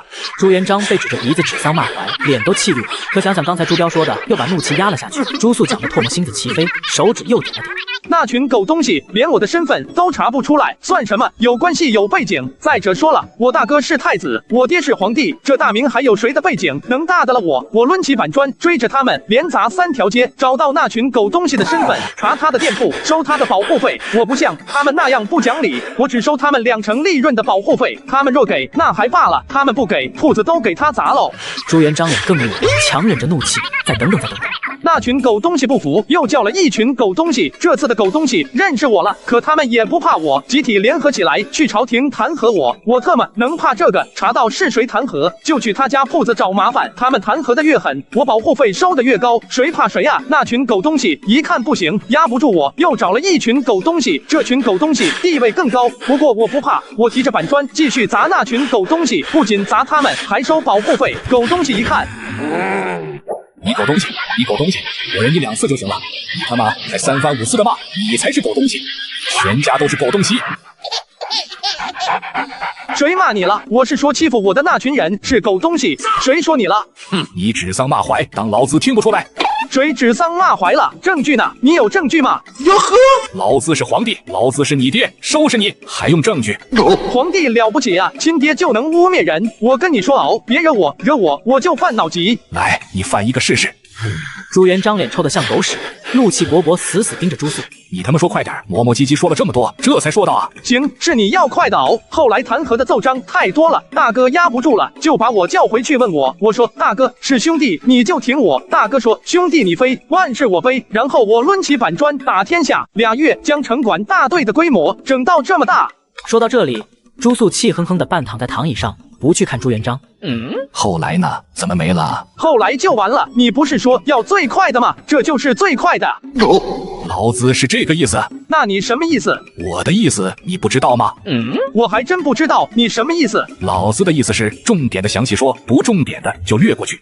好，这是你要详细的哦。去大哥家的时候，我拉了35万两银子。大哥问你给我拉这么多钱干什么？我说这是分红。大哥10万，咱娘25万。大哥说钱再多，保护费也不能再收了，弹劾的人太多了，再不收手，估计会出事。我说没事，赚钱嘛，怕啥？大哥说这事他压不住，要报告爹。我说不能让爹知道，爹知道了肯定把钱抢走，还会让我背黑锅。大哥说咱爹不是这样的人。再说了，你赚这么多，分咱爹点也不过分。我说不能给爹分，我让投资的时候他1毛不拔，现在分钱了，他好意思不要脸问儿子要钱。大哥说咱爹也不容易，你多少给点。我说不行，为了不投资，他把我撵出宫2月，现在还让我给钱。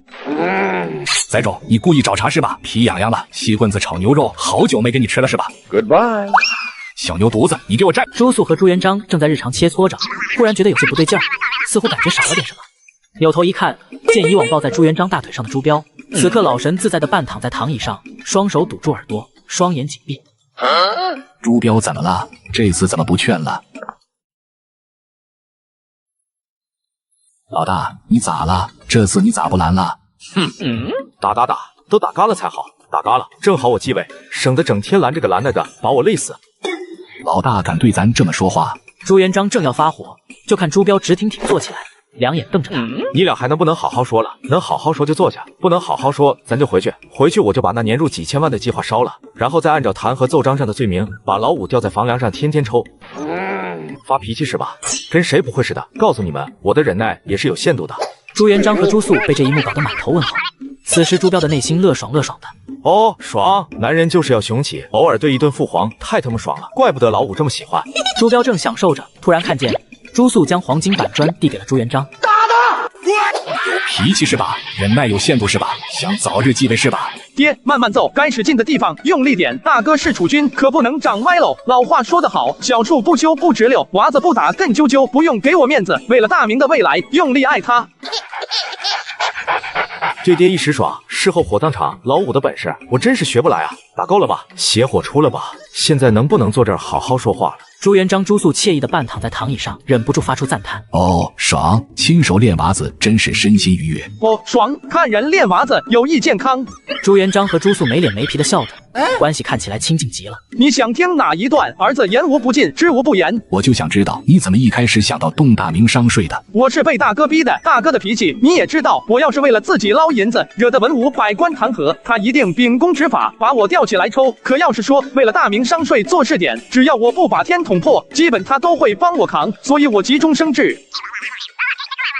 我就喜欢你小子这个机灵劲儿。哪里，都是因为您的种好。此刻朱标脑子里无数个问题在盘旋。商税计划是老五忽悠我的，他俩为什么这么和谐？父皇对我俩的态度为什么这么大？我难道不是父皇亲生的？我是谁？我在哪？我在干什么？朱元璋和朱素也聊到了重要的地方。朱元璋突然一跳而起，正色道：“老五，商税计划你给咱仔细说说，咱看看到底行不行得通。”商税计划虽然是我10堵屁股门硬憋出来的，可内容的确适合大明。你看啊，咱大明商税只有30税1，甚至有些小规模的商户根本不需要交钱，而我的保护费哪怕最低的也得交1/10，他们还欢天喜地的感谢我，生怕我不带他们玩儿。这说明什么？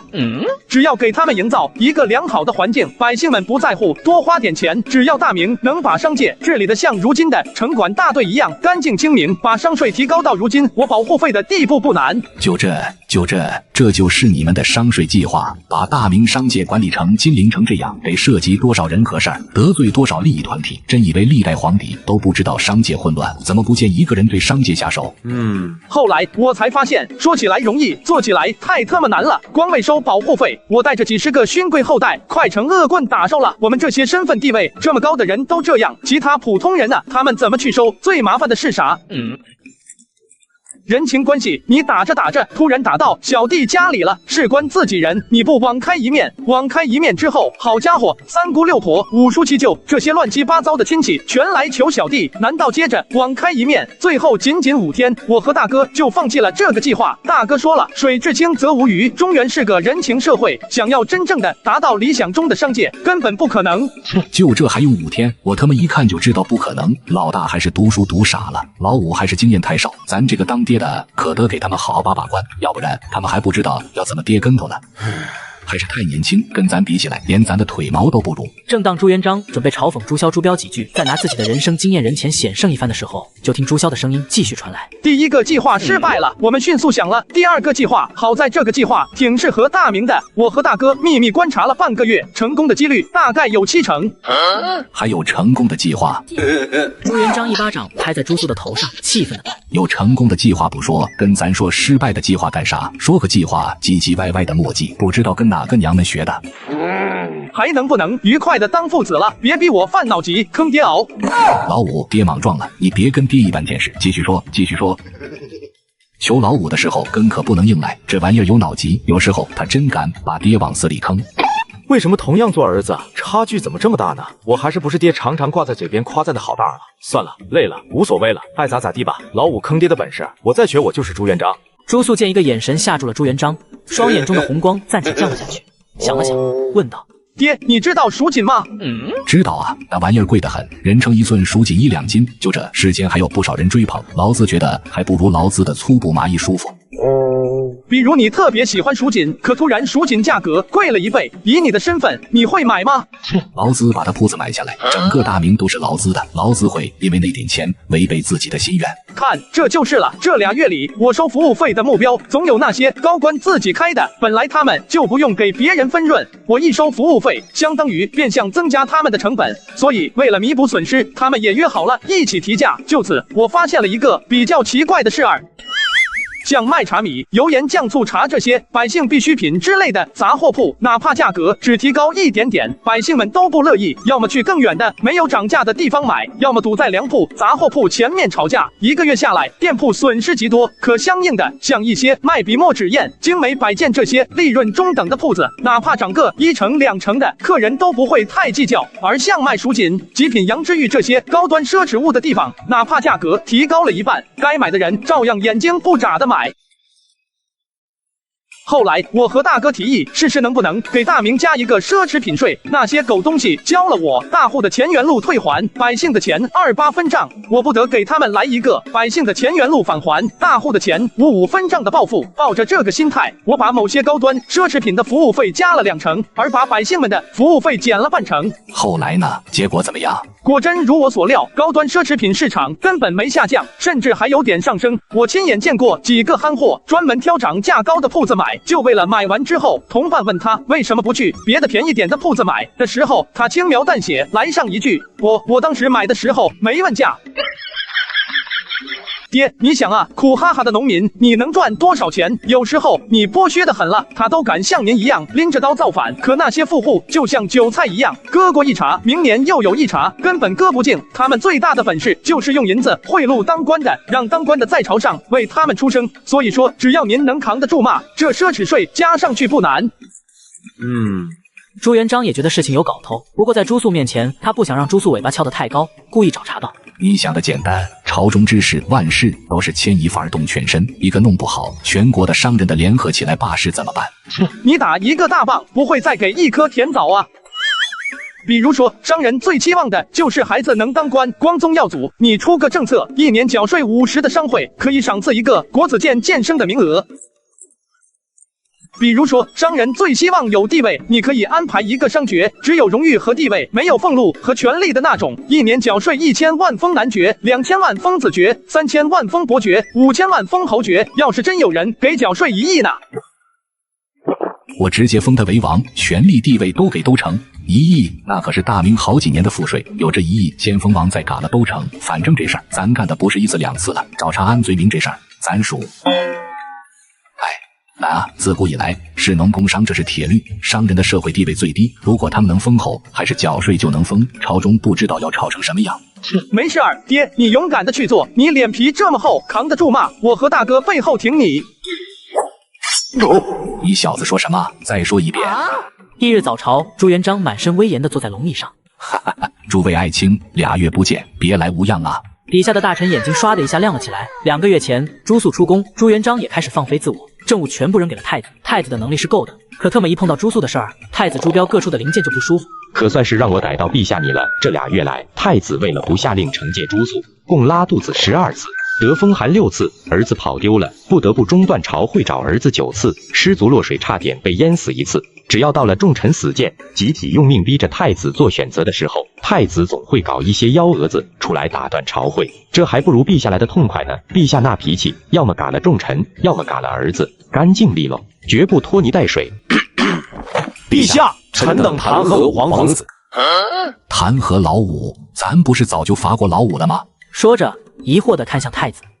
咱走之前不是给你交代过，老五给诸位大人下泻药，不能不罚，让你把他的红薯土豆之功、封地、王位全给他罚喽？怎么，你没办？父皇吩咐，儿臣不敢不从。儿臣监国的第2天，就按照父皇的指示，把命令发布了出去，片刻也不敢耽搁。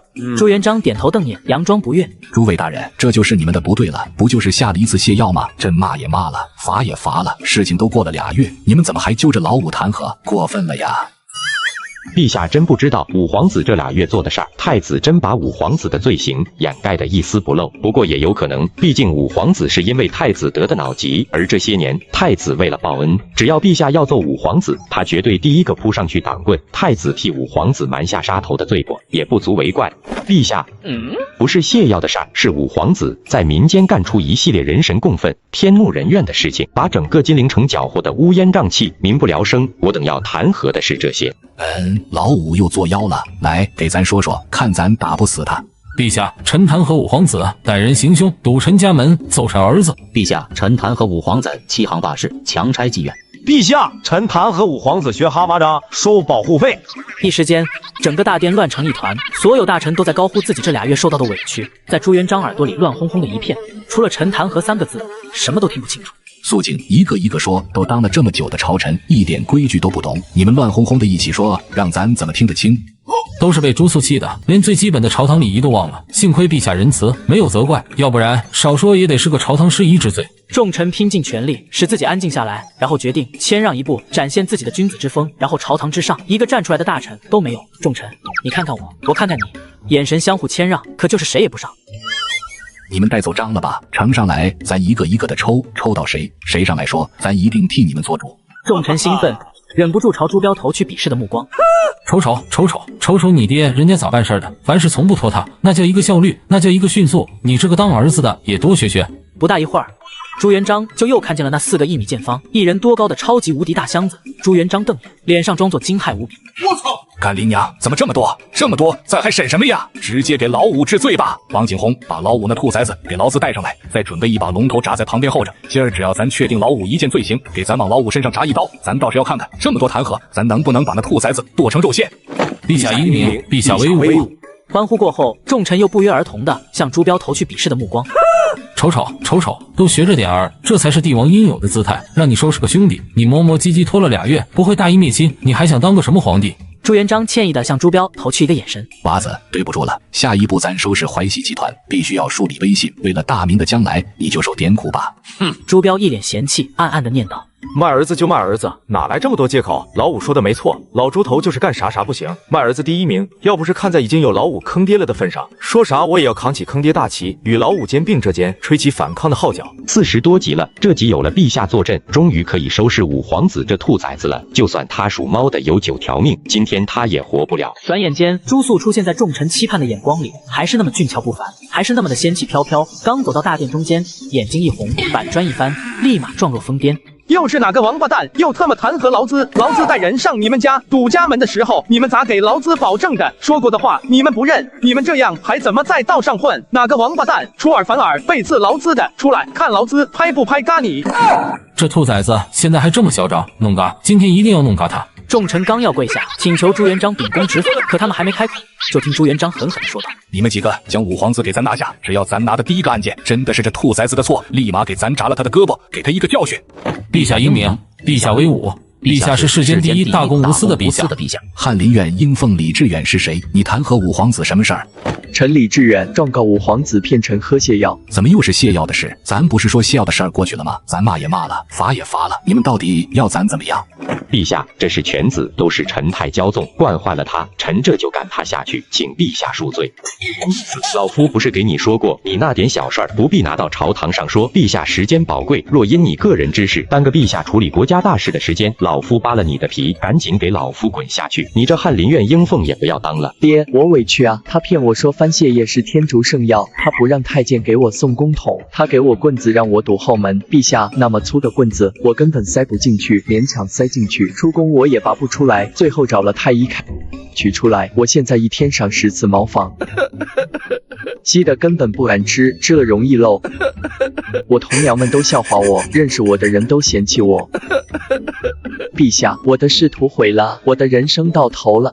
我说你这孩子怎么这么实诚呢？就算没人给你送公桶，你找个小树林解决不就完了？你爹是丞相，又是咱老哥哥，咱还真能治你的罪。陛下不能这么说，宫里有宫里的规矩，任何人不能冒犯。这孩子就这一点做得好，要不然不用陛下开口，臣亲自嘎了他的脑袋，给陛下赔罪。朱元璋赶紧挥手让李善长起身，想要收拾淮西集团。现在他就是要对李善长恩宠，欲先使其灭亡，必先使其疯狂。李先生不用和咱如此生分，想当年咱还叫过你老哥哥呢。说着又转向朱肃，兔崽子，看你干的好事儿，按辈分，李志远是你师兄，你看看你把你师兄坑成什么样了。朱肃瞪着眼睛，不服气地说道：“我就是开玩笑，吓唬吓唬，我咋知道他那么老实？为了不让他真的塞进去，我还专门挑一个特别粗的塞不进去的木棍给他。谁能想到他对自己这么狠？”那特么的，我们是不是还得谢谢你？如果你不是皇子，就凭你这句话，劳资就把你大卸8块。你他妈还有理了？那是不是你给众臣下泻药，也是为他们好了？朱肃理所当然的点着头。爹，不是我说啊，宫里没个茅房真的是太不方便了。你看看众位大臣，谁不是嫌弃向太监讨要公桶太丢人？就算有屎尿，也硬生生的憋着。你问问那些在朝堂上站了多年的老臣，谁不是因为憋屎憋尿得了一身的病？俗话说得好，有屁不放憋坏心脏，没屁硬挤锻炼身体。我下泻药是为你们身体健康考虑，是为了证明人有3急，有些东西真的是憋不住的。那我们是不是得集体谢谢你啊？这小子的歪理怎么这么多？黑的让他说成白的，死的让他说成活的，可不能再让他虎咧咧了，再让他虎咧咧，我们得提着自己的脑袋感谢这小子的救命之恩。铡了他，给咱铡了他的胳膊，在老子面前还敢胡咧咧，真当老子好脾气的。父皇不要啊！泻药之事早已罚过老五，再罚有失公允啊！你给咱滚下去！李志远是咱老哥哥的儿子，是咱世侄，咱偏心点咋了？咱这个皇帝还不能有点私心了？父皇，您是皇帝，不能有私心。您要这么说，等会儿老五再犯下砍头的大罪，您是不是再有私心，免了他的罪责？您这样置朝廷的法度于何处？什么情况？这情况我怎么看不明白了？按道理，陛下不是应该袒护朱肃吗？怎么袒护到李志远身上了？太子这是袒护，怎么听起来像是把朱肃往断头台上送？不对不对，我得冷静，肯定哪里不对。这样的场景好像那一集出现过。父皇，您是皇帝，不能有私心。如果是老五犯错，那该罚则罚，否则朝廷的法度何在？我尼玛，陛下父子几个是在干嘛？这样玩都给老子整不会了。朱标难道不知道？他这话一说，哪怕过会儿朱元璋想袒护朱肃，都袒护不了吗？难道朱标有把握朱肃犯的不是死罪，亦或是丞相权势太盛，朱元璋父子不得不示好，或是朱肃只惹毛了朱元璋和朱标，朱元璋和朱标想趁此机会嘎了他？一时间，众臣的脑子很乱，可他们有一句话听明白了：这次陛下偏心李志远，谁能保证等会陛下不偏心朱肃？李志远只是世侄，而朱肃可是亲儿子。反应过来的大臣纷纷跪下。陛下，您是皇帝，不能有私心。臣等以为，既然已经罚过五皇子，再惩罚有违朝廷法度。李先生，你怎么看？陛下，臣认为此次不应再惩罚五皇子，为犬子讨公道事小，朝廷法度为大。这样啊，又让这小子逃过一回。嘿，兔崽子，你也别得意，这儿还这么多弹劾。今儿有你把柄落在老子手上的时候，一旦被我抓住把柄，我就要用朝廷律法狠狠罚你。今天这朝堂上没有父子，只有君臣。陛下圣明，陛下圣明。娃子演得好，是爹剧本写得好。对了，爹，你可答应过我，为了弥补我的委屈，你得陪我练绝招。爹的人品你放心，说到肯定做到。爹的武艺好得很，陪你练绝招，手拿把掐。忘了给你介绍，我的绝招来自木叶村，名叫千年杀。殊不知，朱元璋手中奏章的署名根本不是翰林院应奉李志远，而是户部侍郎史同心。朱元璋吩咐太医亲自上门给李志远看病以示恩宠，又跟李善长好好拉了拉关系以后，抽出了第二本奏章。这次是吏部侍郎石远。朱元璋瞄了一眼奏章，装作漫不经心的和尚。户部员外郎孙耀宗是谁？你要弹劾五皇子什么？臣弹劾五皇子强抢商铺。金陵有梁商黄员外，为人和善，乐善好施。五皇子听闻黄员外家里生意不错，竟想强占4成利润。黄员外不从，五皇子威胁、恐吓、堵门、打人，无所不用其极，直至黄员外破财消灾，交上份子才作罢。这2个月来，五皇子用此等手段强占粮铺12所，每个粮铺被占2成到4成利润不等。金陵城粮商为此苦不堪言，甚至粮价因此上涨，百姓怨声载道。来人啊，给咱扎了五皇子，干林娘啊！谁给你的胆子敢去扰民？扎！今天咱现在就要把你磨碎了喂狗！爹，你不能只听他一面之词啊！哪怕是死刑犯，还有一个喊冤的机会呢。为啥到我了，你只听他一人之言就要铡我？你能保证你说的都是真的吗？你敢不敢和五皇子对峙？臣用脑袋担保，臣没有一句假话。别说咱不给你机会，有什么冤屈你只管说出来，你有理则还罢了，若是你没理，咱一定磨碎了喂狗。哟呵，孙耀宗是吧？小爷记住你了，以后咱俩没完。说着，朱肃一挥了挥手，把小爷的箱子抬过来。哈哈，找到了，爹，我没罪，我抢的是孙耀宗的钱，我这是替天行道，锄强扶弱，我在做好事儿。你抢了他，还是在替天行道，锄强扶弱？现在五皇子的脸皮已经厚到这种程度了吗？你他妈最好给咱一个合理的解释，要不然咱保证你明天变成一坨狗粪，狗都不吃的那种。爹，你有所不知，孙耀宗口中的黄员外不仅仅是梁商，更是孙耀宗的岳父。孙耀宗是亳州人，自幼家贫，只有2亩薄田。幸而小时候读过书，又机遇不错，被丞相看中，举荐为官。孙耀宗来金陵当官的第1天，梁商黄某就带着银子、铺子、宅子、女儿，哭着喊着要和孙耀宗结亲。孙耀宗眼馋皇家丰厚的嫁妆，欣然答应和孙耀宗结亲。之后，黄某借着孙耀宗的权力，欺行霸市，打压异己。短短3年之内，共有7家正经粮商被逼离开金陵，铺子被金家所占，5家粮铺交出5成净利润，6家商铺交出4成净利润，甚至有1家交出8成净利润，直接从东家变成了伙计。金家得到不义之财之后，连同他们家自己的生意，一共向孙耀宗上交4成的利润。润，明面上是皇家小姐从家里带来的嫁妆，但实际就是孙耀宗借助权力为非作歹。不信的话，大家看孙耀宗的靴子，上好的鹿皮软靴，价值几十两；官服里面穿的顶尖的江南丝绸，价值100多两；腰间挂的更是不得了，最顶尖的羊脂玉佩，价值3000多两。我就想问问孙大人，你的俸禄是多少？要不是你岳丈向你行贿，凭你的俸禄，怕是一辈子也配不起你这一身行头吧。孙爱卿，老五说的全都是真的。孙耀宗此刻腿都软了，额头上的汗水止不住的往下流。臣身上的物件确实是用娘仔的嫁妆置办的，可臣岳丈绝对没有借着臣的权力为非作歹。五皇子所说之事绝对是子虚乌有，臣请陛下严查。哟呵，你还嘴硬是吧？陛下，我冤枉了。五皇子所说之事绝对是子虚乌有，臣请陛下严查。朱素不屑嗤笑一声，扭头又从箱子里掏出几份册子。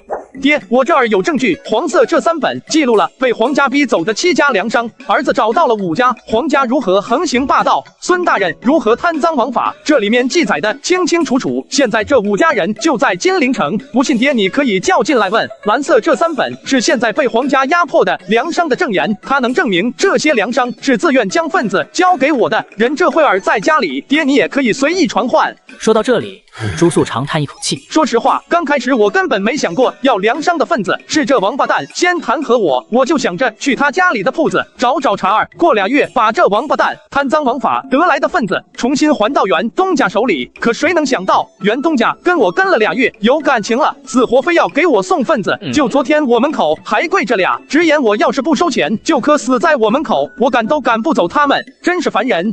这特么还真让这小子做成事儿了。他这戏法是怎么变的？怎么摇身一变，从恃强凌弱的强盗直接变成锄强扶弱的大侠了？这小子箱子里到底装了多少本小册子？这里面又记载了谁的事儿？一瞬间，众臣看着朱素旁边箱子的眼神充满了恐惧。朱元璋神情平静，脸上带着温和的笑容。诸位爱卿，你们觉得他俩谁有理？到了此刻，任谁都看出来谁对谁错。朱素做法虽然不当，可和孙耀宗比起来，那绝对是小巫见大巫。更何况朱素还是朱元璋亲儿子。臣觉得五皇子无罪。好，孙爱卿，一开始朕答应过你，要是老五有罪，咱把他剁碎了喂狗，给你一个交代。可是现在你有罪了，咱是不是也得把你剁碎了，给咱儿子一个交代？陛下，您开始的时候没说呀。臣身为官员，你不知道大明诬告反作吗？来人，把他拖下去喂狗。记住了，给咱剁碎点，咱家的狗狗喉咙眼小，别噎着它。陛下，臣冤枉了。哎，我说了，别惹我，我这人从不记仇，有仇当场就报。来，有请下一位受害者上台。此刻，所有人看着朱素的眼神充满了恐惧，心中默默的祈祷朱元璋不要抽到他们。可朱元璋脸上洋溢着温和的笑容，手指在堆成小山似的奏章上来回不断的拨动，挑动着众人的心弦。底下众臣视线随着朱元璋的手指来回移动，心都跳到了嗓子眼儿，额头上布满了汗珠，腿止不住的发抖。当然，朝臣们也不都是一些贪赃枉法之辈。很多大臣都是听闻同僚讲述了朱素的恶行，义愤填膺之下为心中的正义上书。但是尽管如此，这些正直的人心中也怕，人生在世，谁能没有几样不为人知的秘密？谁知道他们的秘密有没有被朱素放在小箱子里？朱素有脑疾，脑回路和别人不一样，他的目标从来不是证明自己的清白，他纯粹就是为了有仇当场就报。朱素就像睚眦必报里说的睚眦，别人动他一根毛，他至少咬下对方10斤肉，惹上这么个玩意儿，谁见了谁不麻。工部员外郎周乙，我尼玛这么倒霉，连抽2个都是没啥污点的好官，不是准备好杀鸡儆猴的鸡，让我堂堂洪武大帝演习作弊，咱良心上还有点过不去呢。朱元璋把奏章缓缓合上，脸上波澜不惊。吏部主事赵鹏飞是谁？有何冤屈？尽管说来。众臣连忙看向人群中一位面貌平平的精壮中年，脚上穿的是羊皮靴子，不值钱；脖子上露出的里衣衣领是普通棉布，不值钱；腰间挂的配饰虽是雅玉，但并不名贵，也不值钱。穿的这么朴素，这波稳了。朱素，你这小崽子，看到没有？我们中间也是有好人的，这下看你怎么逃。吏部主事赵鹏飞是吧？是你弹劾我的是吧？等着，等会儿我一定让你出现在狗盆里。赵鹏飞都快哭了，缩着脖子颤颤巍巍回道：陛下，臣弹劾五皇子，是他无故殴打应天福尹一事，臣就是替同僚抱不平，没想其他的。现在苦主应天福尹也在场，要不您让他回话。爱卿如此惧怕老五，看来你是有事瞒着咱啊。没事儿卖什么人情？这次被五皇子惦记上，不死也要掉一层皮。陛下，臣不敢。臣的为人，诸位同僚都知道，臣一身正气，两袖清风。臣当官5年，至今臣也没攒够钱买宅子，一直都是租房子住。不信，陛下可以到臣家里看看。臣衣食住行皆是普通之物，绝对没有一丝一毫奢侈之处。臣就想着，这是应天府尹和五皇子之间的矛盾。臣身为局外之人，知道的并不是太清楚。幸好应天府尹也在现场，请陛下照应天府尹与五皇子对质。那可不成，应天府尹算是个好官，没啥污点，把你叫上来是想用你的项上人头震慑百官，看其他人的人头，咱可不好意思。哈哈，找到了，你这兔崽子就是赵鹏飞是吧？看老子怎么把你喂狗！爹，我弹劾赵鹏飞利用职务之便收取贿赂，这些年在吏部，他陆陆续续收取官员贿赂上万两白银，为了维护他的名声，他的钱没在南京花一分，在老家买了3000多亩良田。你胡说，我名下根本没有那么多良田，不信陛下可以派人去我老家查，我绝对没有贪赃枉法。这狗东西名下确实没有那么多良田，这些地全部被他放到他表姐家的孩子刘思飞名下。刘思飞虽然明面上是他表姐家的孩子，其实是他和他表姐打扑克所生。这王八蛋还有一个爱好，每次和他表姐打扑克的时候，喜欢让他表姐夫在外守门把风。用这狗东西的话说，这样超刺激，他就喜欢这种刺激的感觉。现在的人都这么会玩了吗？和表姐打扑克，让表姐夫在外把风，这是人能干出来的事吗？赵鹏飞，你还有什么话说？身为朝廷命官，你竟做出此等无耻之事，你还有什么脸面活在这世上？来人，给咱拖下去喂狗！陛下，臣就是好心替同僚鸣不平，没有招惹五皇子的想法。按道理，你们找麻烦也应该找应天府尹，没我多少事儿。拖下去，快拖下去！多在1秒，我都觉得恶心。陛下，臣冤枉，臣真的没有招惹五皇子之心啊！赵鹏飞的声音凄惨无比，他做梦也想不到，本来只是看个热闹，看着看着人没了。五皇子睚眦必报的性格，果然名不虚传。他用命验证了，有些人真的是不能招惹的。所有大臣扭头看向应天府尹，替你鸣不平的人已经喂狗了，你这个正主不出来说句话？应天府尹脸都绿了，头摇得像拨浪鼓。那天是五皇子无故殴打我吗？不可能，绝对不可能！那是五皇子犯脑疾，我在用自己的身体替五皇子治病。五皇子脑疾犯起来，连陛下都用他的身体给五皇子治过病。我向陛下学习，有什么问题吗？那天的事儿，就算老天爷问起来，也是我效仿陛下为五皇子治病，根本不是五皇子无故殴打朝廷大臣。我和五皇子的关系亲近得很，有过10几次的治疗过程呢。看到已经认怂了的应天府尹，众臣那个仇啊！现在已经2位同僚喂狗了，谁知道等到这五皇子醉的时候，要搭进去几位同僚。虽然口中都嚷嚷着以死直谏陛下，诛杀要挟，可那是笃定朱元璋不会为了猪素嘎了所有的大臣。现在陛下让一个一个用身体喂狗，谁能保证下一个喂狗的不是自己？众臣默默看向李善长。丞相，要不算了，五皇子有点邪，搞不过他啊。不行，必须搞掉他。论功，为此事已经打了2位大将，不搞掉他，前功尽弃。于私，五皇子这小兔崽子，连我儿子的菊花都敢捅。身为人父，我怎么会允许这兔崽子活在世上？诸位同僚，我们不能被动等着陛下抽了，谁知道陛下抽的下一个人在不在五皇子的小箱子里？我们得主动出击。何人自认没有污点，敢主动站出来弹劾五皇子的，老夫重重有赏。众臣，你看看我，我看看你，全都畏畏缩缩。不是他们身上都有污点，实在是猪素太邪，连特么赵鹏飞和表姐打扑克的时候，喜欢让表姐夫把门都知道，谁知道那小箱子里还放了什么？当然了，也有不怕死的。在李善长鼓励的眼光下，还是有一位身形消瘦、面色枯槁的老者，颤颤巍巍地走出，靴子前方破了一个洞，露出了袜子，腰间草草挂了一本书，没有任何配饰，甚至官袍也洗得发白。虽然这老头穿得破破烂烂的像乞丐，可那干净的衣服，挺拔的身躯，搭理的一丝不苟的山羊胡，无处不散发着人间正气。这老者名叫苏清河，人称圣人林氏。如果说这世上还有一个人严格执行圣人之道，这老者绝对排第一。臣礼部郎中苏清河，请陛下准许臣下一个弹劾五皇子。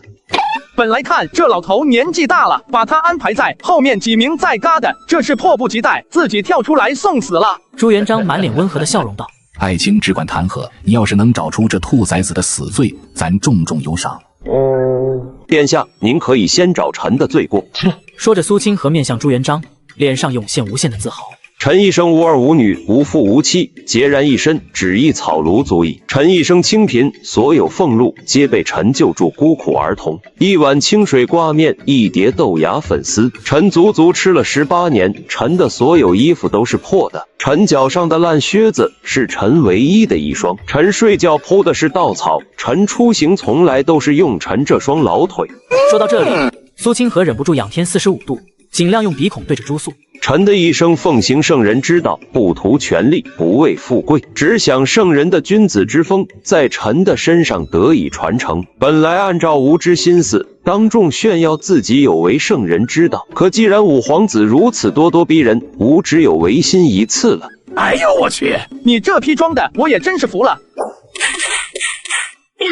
爹，这王八蛋不用翻箱子，我就知道他太奇葩了，我想记不住都难。你别听这家伙说他说的那么高尚，其实他也是个巨贪，他还和别人不一样，别人贪的钱最起码可以买房买地、锦衣玉食，他呢还要讲究圣人呐，一簪食，一瓢饮，再露相，人不堪其忧的高尚，你能想象吗？他那清水挂面是用10几只鸡辣干磨成粉，加鸡蛋、面粉各种调味，经过18道工序制作而成。那豆芽是用银针把中间挑空了，里面塞上鸡雏、飞龙、鸽子等30多种飞禽的舌头。那粉条你看着是粉条，其实那是价值不菲的上好鱼翅。他家里的茶是雨前龙井故意切碎的茶叶沫子，吃饭用的碗看着破破烂烂，其实是唐代宫廷御制。睡觉的床架子是金丝楠木刷漆，喝的水都是城外百里的上好山泉。大家不是看着他穿的破衣服烂靴子吗？其实都是价值不菲的上等品，重是他拿剪刀自己剪的。我教你个乖，真正磨破的洞都有毛边耳，只有剪子剪的才能这么光滑。众臣都懵逼了，他们都是读书人，身边有不少人喜欢沽名钓誉，可是任他们见识再多，像苏清河这样沽名钓誉到如此境界的人，他们还真没见过。曾经谁提起苏清河，不竖一个大拇指；谁看到苏清河那破旧的衣服、挺拔的身躯，不感叹一句好一个圣人临世。谁又没偷偷效仿苏清河？可坚持不了几天，却又偷偷放弃。结果就这，早知道苏清河是这样效仿圣人的，让我上我特么也行啊！众臣一时间都懵了，感觉天都要塌了下来。道德标杆苏清河都这样谈，他们之间还有真正的好人吗？哈哈，这就是咱的好臣子，这就是咱信任的臣子，咱把权力交给你们，你们就是这样回报咱的。此刻朱元璋像是被打击到了，双目赤红，状若疯癫。大家都知道，朱元璋越想嘎人越温和，是强压怒意的一把好手。可现如今，连朱元璋这等嘎人如吃饭喝水一样简单的枭雄，都压不住自己的杀意，可见他的杀心有多么的重。众臣都被吓到了。当下在李善长的带领下，众臣跪倒一地，齐声高呼：陛下，此等败类只是个例，大部分朝臣还是好的。哦，真的，娃子，你那有李先生、胡惟庸的册子没？咱从职位最高的往下一个一个看。陛下，你这是来真的？我眼皮下这么多蛀虫。来，娃子，你那有李先生、胡惟庸的册子没？咱从职位最高的往下一个一个看。有，要啥有啥。来人呐，将我准备的箱子抬上来。不一会，5个超级大的大箱子就展现在朱元璋眼前，比众臣弹劾朱素的箱子还要多得多。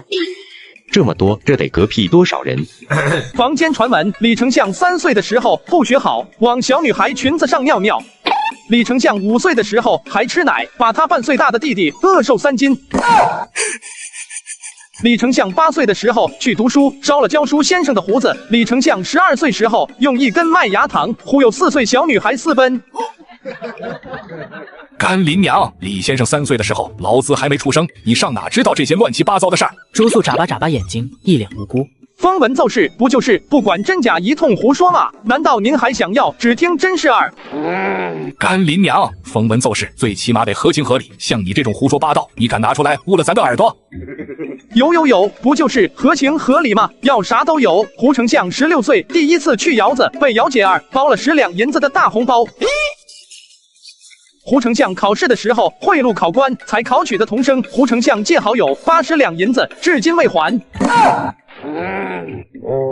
给俊俏后生第一次包红包，行业规矩，合情合理。考生贿赂考官，时有发生，合情合理。借钱不还，人之常情，合情合理。难道这些真是胡惟庸做的烟杂事儿？一时间，众人都以诡异的眼神看向胡惟庸。这真不是我啊，这些我没干过。你确定这是胡惟庸干过的事儿？你有什么证据？朱素依旧眨巴眼睛，还是那么无辜。没证据啊，这些都是我胡编的，要什么证据？兔崽子，你耍老子玩是吧？老子问你正经的，你他妈给我来这个！咋了？我又咋了？你要坊间传闻，我把李丞相的坊间传闻给你；你要合情合理，我把我编造出来的合情合理给你，都是按照你的要求来的。现在你又怪我了。老子要的是刚才那样的能直接定罪的消息。那我不知道，我这箱子里乱得很，谁能知道哪个真哪个假？要不爹你重新抽，我觉得你今天运气好，抽到的都是真的。甘霖娘，老子先抽你！难道刚刚真是陛下运气好，抽到了几个倒霉蛋？要不让陛下重新抽，说不定下一个就是五皇子的死期。五皇子太邪，能不招惹还是不招惹的好。我们怕了，我们惹不起，躲得起总行了吧？李善长和胡惟庸也心有戚戚。要说他俩一丝污点都没有，他俩自己都不相信。可朱素连前几位那些极为隐秘之事都能查得一清二楚，怎么到他这儿就变成了胡闹了？难道陛下特别恩典，还是五皇子给自己的一个面子？就这样，在众臣纷乱的思绪里，朱元璋像攥小鸡仔一样，把朱素攥在手里，龙行虎步走到众臣面前。诸位爱卿，继续弹劾老五，今儿咱一定要名正言顺把他剁了。陛下，臣认为五皇子无罪。老五怎么又没罪了？刚刚你们还不是对他要打要瞎的吗？那是臣等误会五皇子了。五皇子那是在行侠仗义、替天行道，确实没错。那他堵你们家门打你们也没罪？没罪，是我们误信奸人，先招惹五皇子的，我们活该。那他抢你们份子，要你们银子也没错。我等从未有过商铺分子，五皇子是靠人格魅力获得百姓们的一致投靠，五皇子无罪。那这么说来，是你们集体诬告老五了？臣不敢，臣万死，臣受奸人蛊惑，不辨善恶，不明是非，臣有错，但万万没有诬告五皇子之心啊！这时，李善长忍不住站起来说道：“陛下，五皇子虽然出发点是好的，可行为方式确实有所不当。臣认为五皇子虽无罪，但有错。我有脑疾，我行为不当，不是很正常吗？”你说的好有道理，我竟然无言以对。此事现如今闹得这么大，你们觉得如何收尾？既然是误会，不如大事化小，小事化了。五皇子将份子还给袁东家，众臣撤销弹劾，双方各退一步。哎呦我去！你管这各退一步，份子还给袁东家，再由狗官去强占怎么办？爹，你放开我！我想起来，这王八蛋合情合理的坊间传闻放哪了？我这就找出来弹劾死他！五皇子，您一个皇子收份子传出去，毕竟不好听。你看这样如何？您把商铺的份子上交国库，便司未公，而朝廷封您一个职位，胆敢有官员欺凌商户者，您奉旨拿人。这样既保证了您的名声，又能让您合理合法的保护商户。上钩了，你亲口说出来的，以后推行全国，你肯定不好意思反对吧？爹，任务完成了，今晚该陪我练千年杀了吧？你小子别过来，你那是什么手势？爹，这就是木叶千年杀。娘，你怎么来了？据说那一晚，朱元璋凄厉的惨叫传出去很远。朱元璋面色苍白的侧躺在软榻上，屁股蛋子时不时颤抖两下，疼得倒吸凉气。想到昨晚的情景，朱元璋恨得牙痒痒。他几十年守身如玉的贞洁身子，竟被自家儿子给破了。是抓到老五了吗？快把他带进来！他不是要练老子千年杀吗？咱用千年杀 KO 他！父皇，老五那猴崽子早跑没影了，您就别想着抓他了。我来是今天朝堂上有些事儿争论不休，想请父皇定夺。你他妈还有脸笑？昨晚要不是你抱老子大腿，老子早就把老五剁碎喂狗了，哪里会让他跑掉？我昨晚就是故意的，谁让你就只会卖儿子了？别说偶尔坑一次爹，还真有利身心健康。自从昨晚坑爹以后，为老猪头背黑锅的怨气一下子就消散许多，那滋味别提有多爽了。卧槽，你还敢笑？哎呦喂，我的屁股蛋子哟！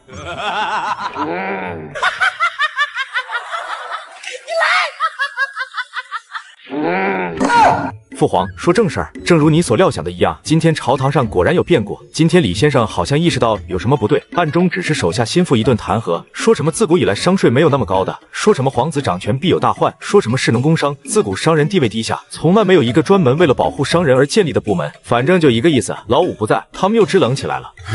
耍无赖不要脸，还是读书人第一。老五呢？让老五拎着板砖砸他，文人敢跟咱耍不要脸，咱放老五咬他们。老五不是被您吓跑了吗？我估计在您忘了屁股痛之前，他是不会出现在您眼前了。您再想让老五替您背黑锅，基本不可能了。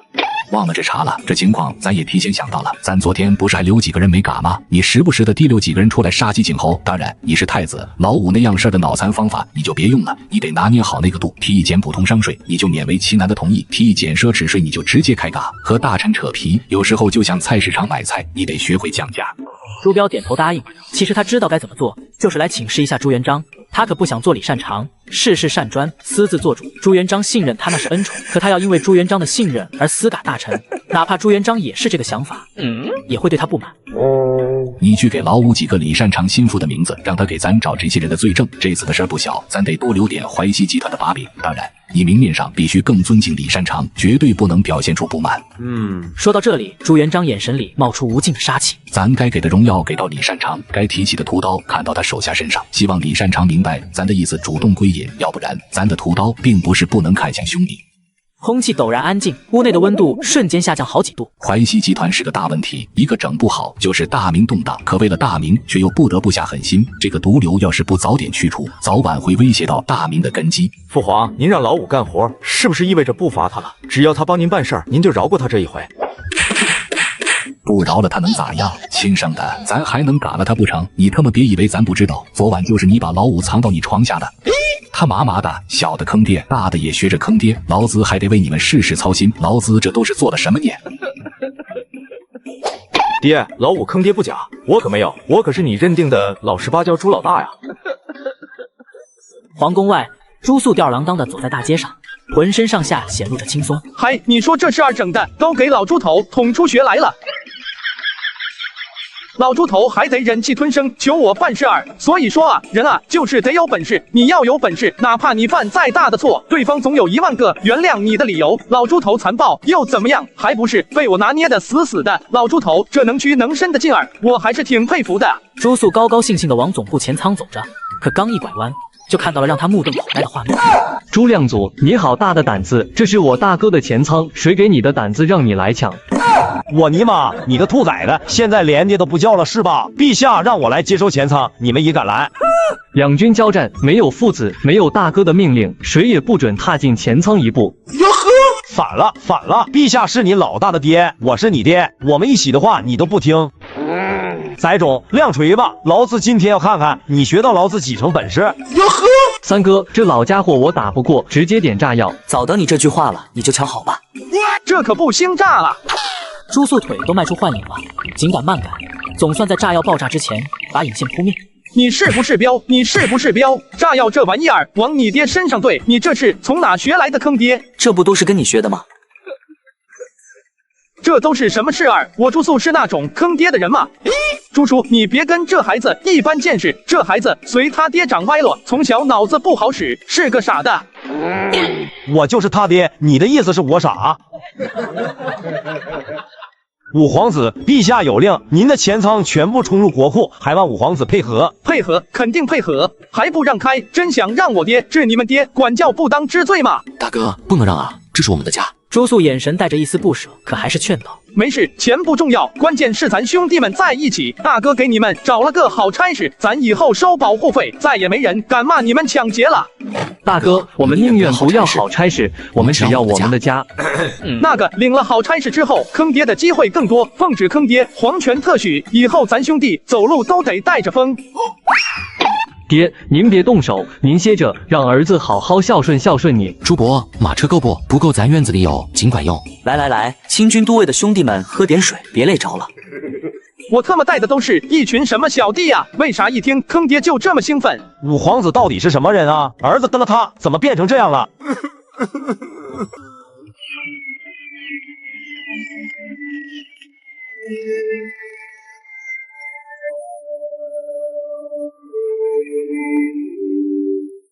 老大，这都1个月了，交代给老五的事儿办得咋样了？最近怎么也没他的消息？爹，你以为事情没办成之前，老五他敢出现在您面前吗？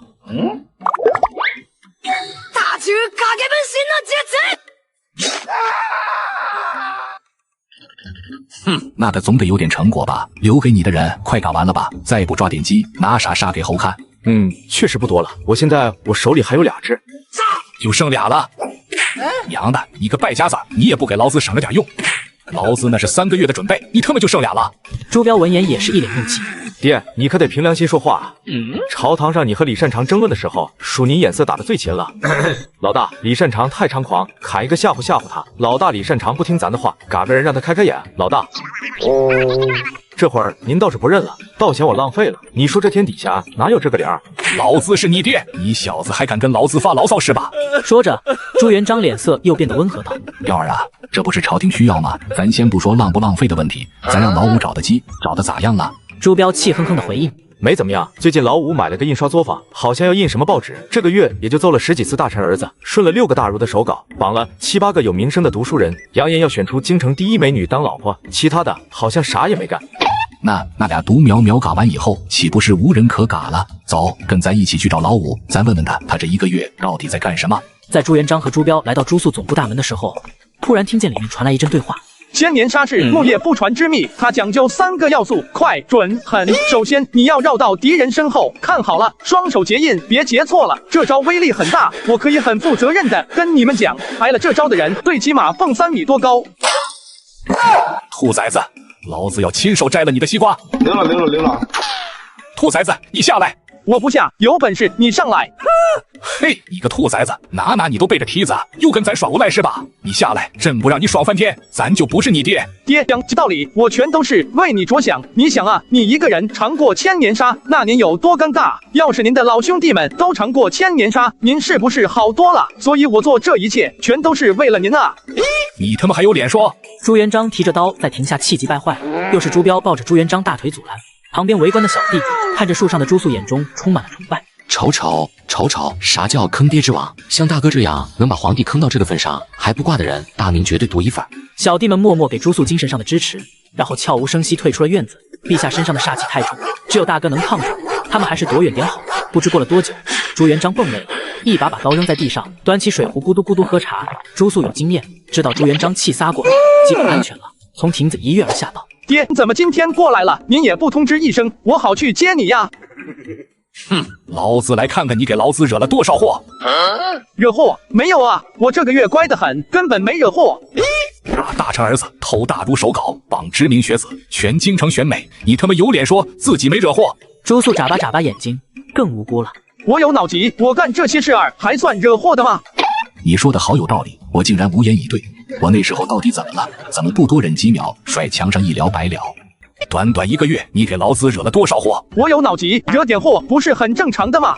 你说的好有道理，我竟然无言以对。朱元璋黑着脸想揍朱肃一顿，又觉得这点小事儿不值当，随即又找一个理由。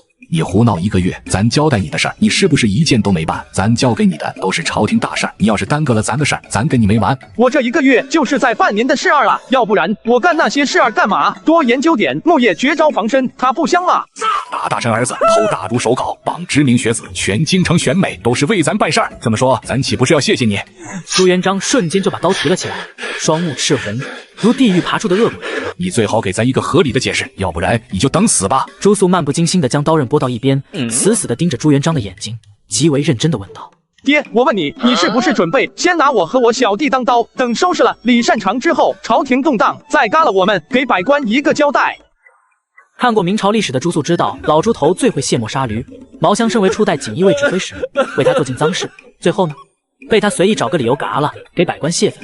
他们现在做的都是锦衣卫的事，难说朱元璋不会拿对毛湘的手法对付他们。朱标倒吸一口凉气，眼神惊骇地看着朱元璋：“不会吧？这可是骨肉之亲，血浓于水。父皇，你真准备对老五下杀手？”朱元璋手一下顿住了，眼神躲闪闪。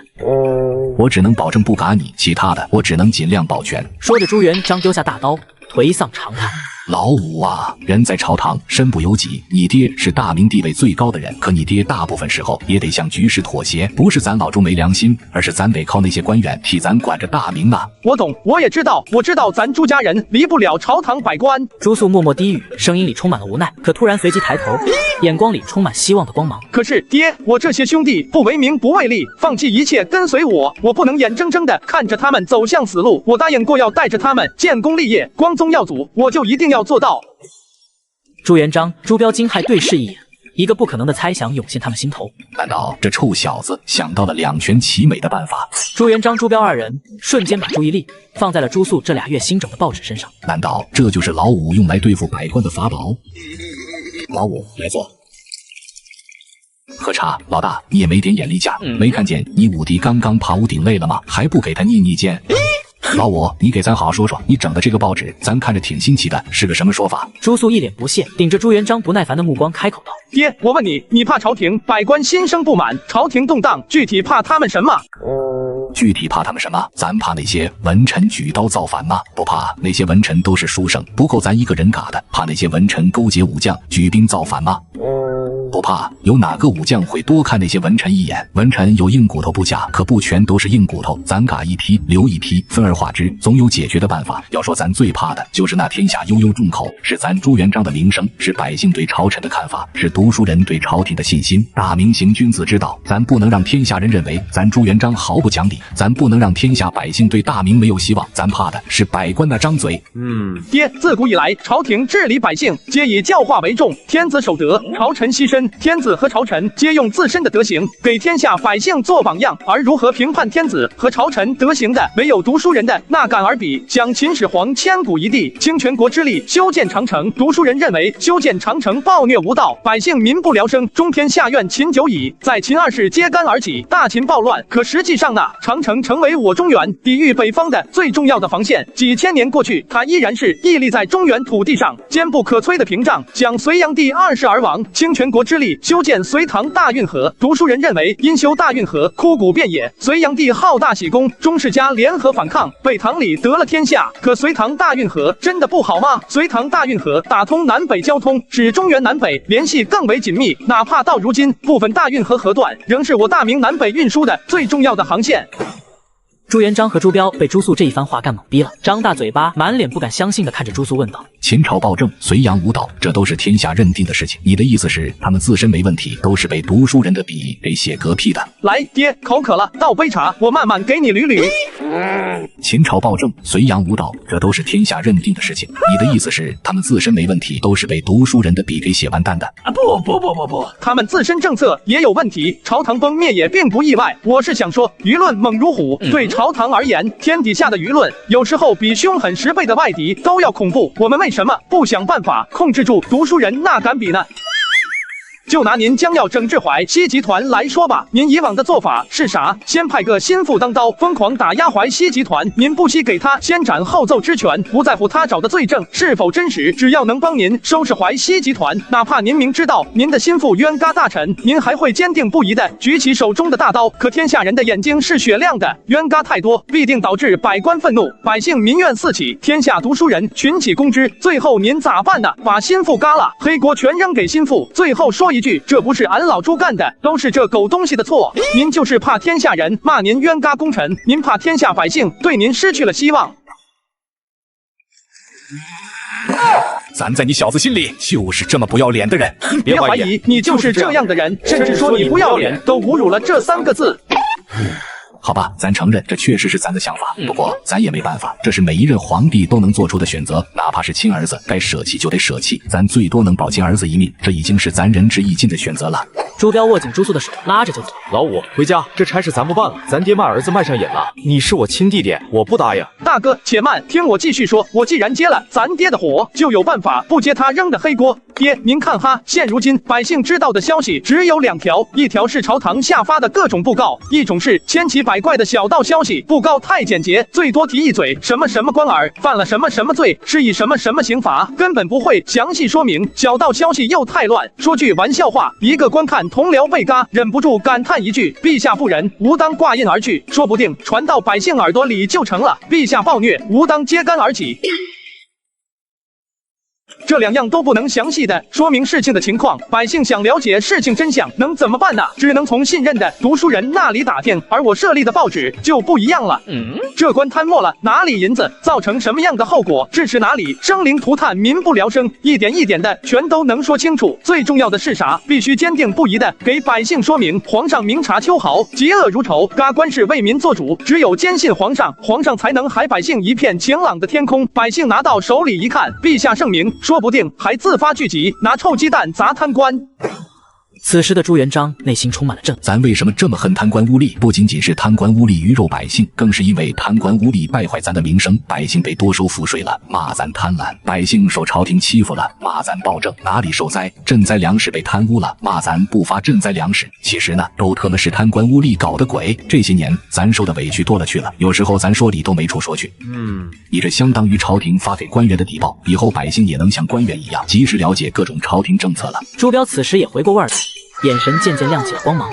不仅如此，上面我不仅要刊登朝廷最近发生的大事，还会刊登一些民间发生的一些新鲜事，刊登百姓所发的声音，比如城管大队坚决打击黑恶势力，百姓拍手称赞；比如某县城出现连环嘎人案，百姓夜不能寐；比如百姓觉得大明幸不幸福，平时生活中遇到的困难都有哪些；再比如少年皇帝不为人知的小秘密，喜欢偷看寡妇洗澡。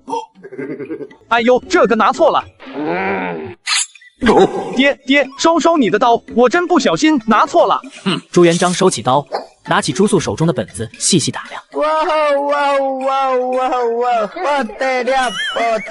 不得了！这报纸好啊，不仅能让百姓及时了解朝廷，还能让咱及时了解百姓。这相当于在咱和百姓之间架起一座桥梁。咱不敢对官员大开杀戒，不就是怕百官惧怕，胡乱说话，从而致使百姓误会咱凶残暴虐吗？有报纸为咱说明情况，任那些官员长了100张嘴，百姓也会坚定不移地站在咱这一方。哈哈，老五啊，这报纸你要好好的搞，大大的搞。有了报纸的存在，爹就不用计划着让你背黑锅了。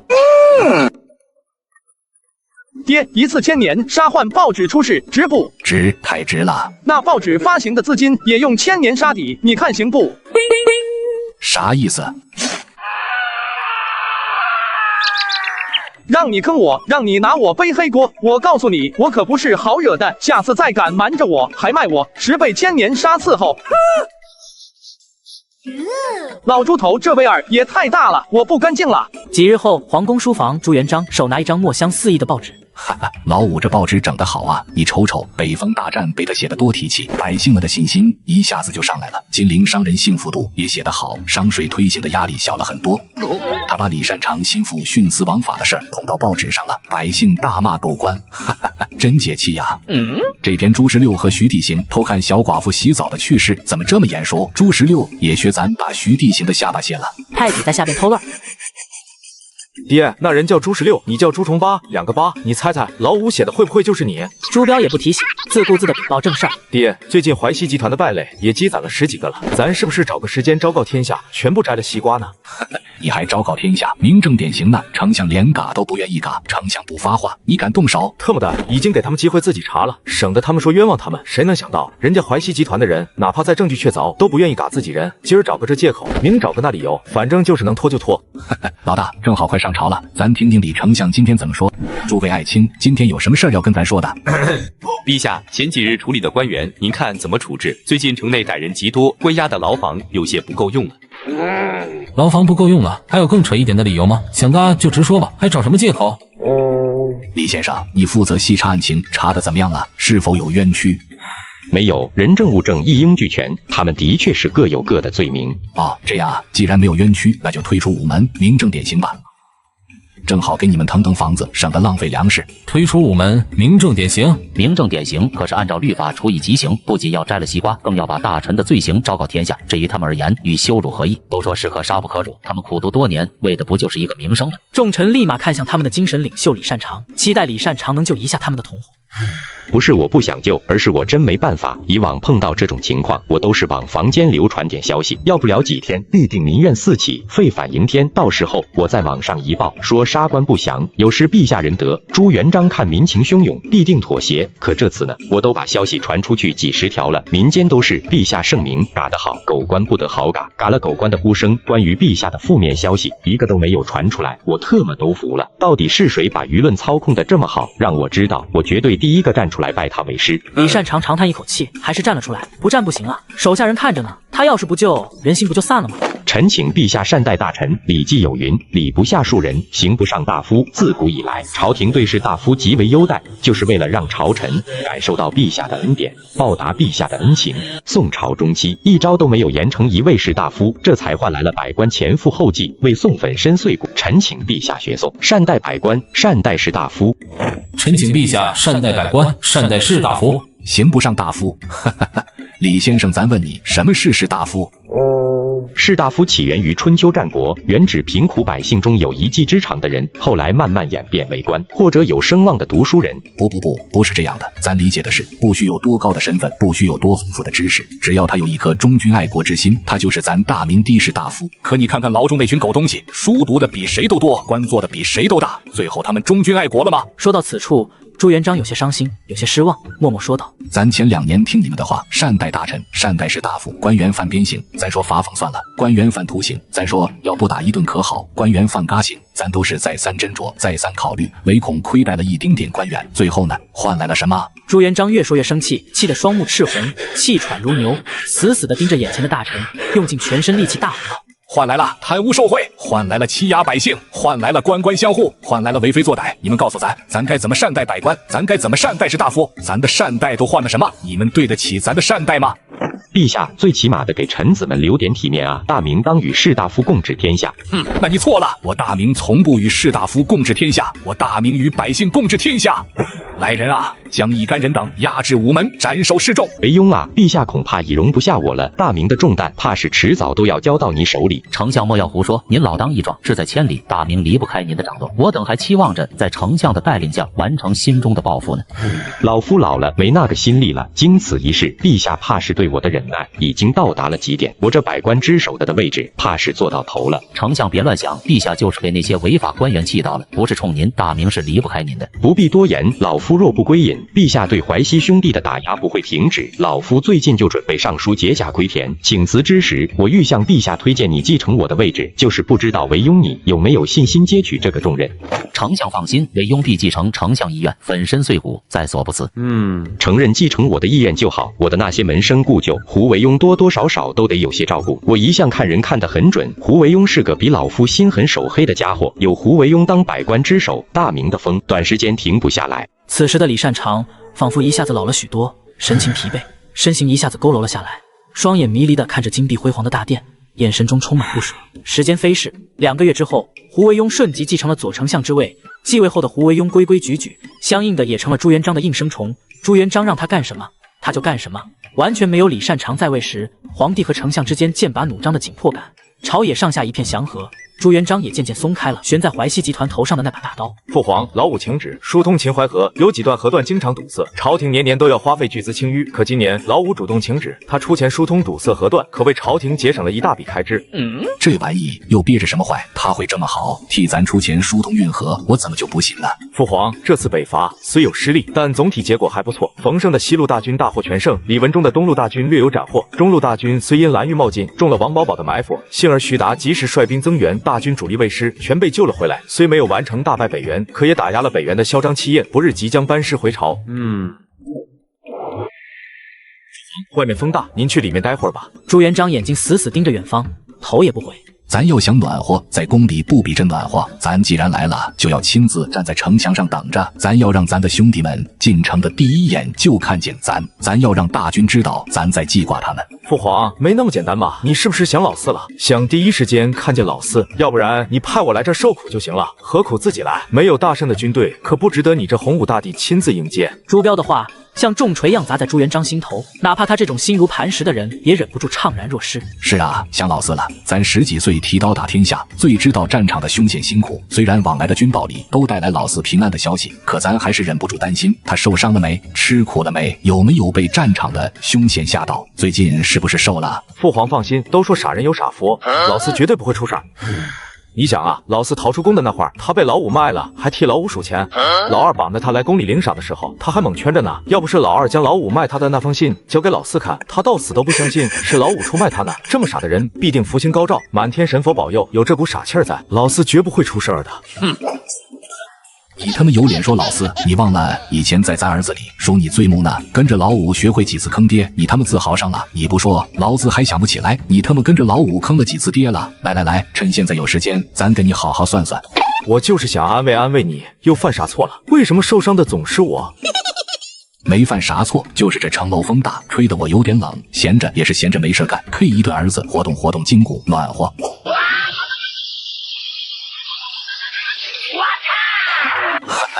老朱在此，祝大家元宵节事事如意，阖家团圆。2024年工作顺利，点赞的粉丝们都穿得盆满钵满。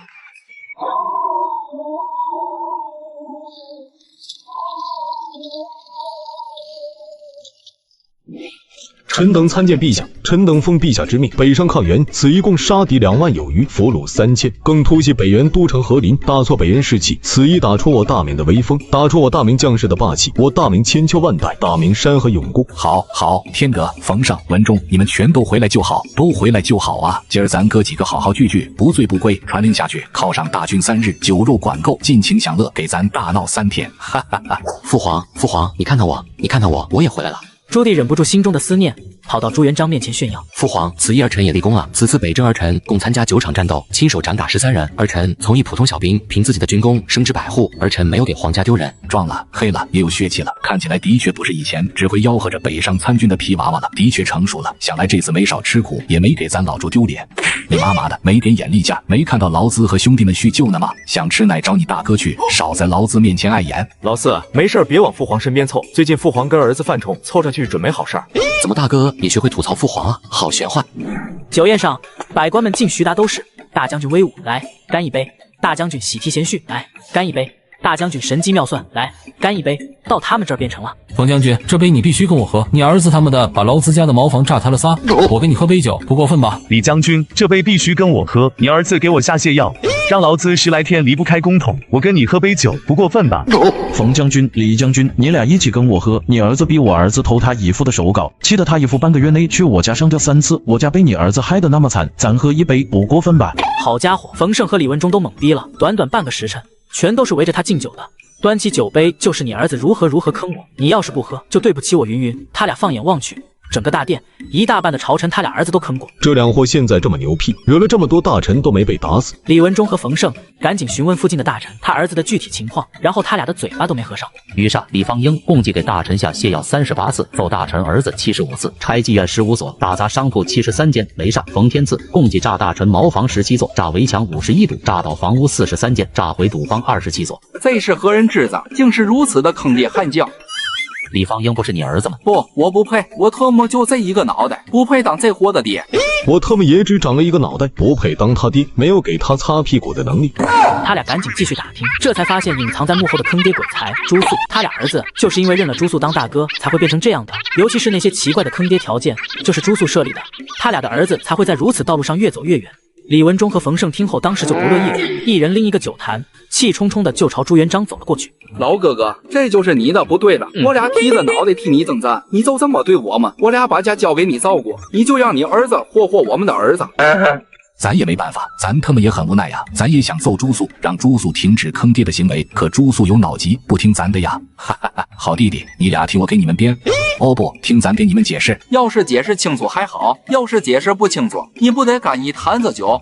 这不多，刚刚我俩给众臣赔罪喝了3坛，这也就1/3。兄弟啊，其实我是为你好啊，你不知道，我家小五是我最出息的儿子，让你们儿子跟着我家小五，正是我照顾你们啊。咱家最出息的不应该是我吗？我是唯一一个赶上战场的皇子，唯一一个亲自提刀杀敌的皇子，唯一一个凭借自己的努力立了军功的皇子，在这大肆赞扬军功的荣耀时刻，难道不应是我朱老四最有出息吗？怎么成老五那个坑货了？你忘了你亲自拿着刀要剁碎你亲儿子喂狗的时候了？说朱素最有出息，你真有那个脸？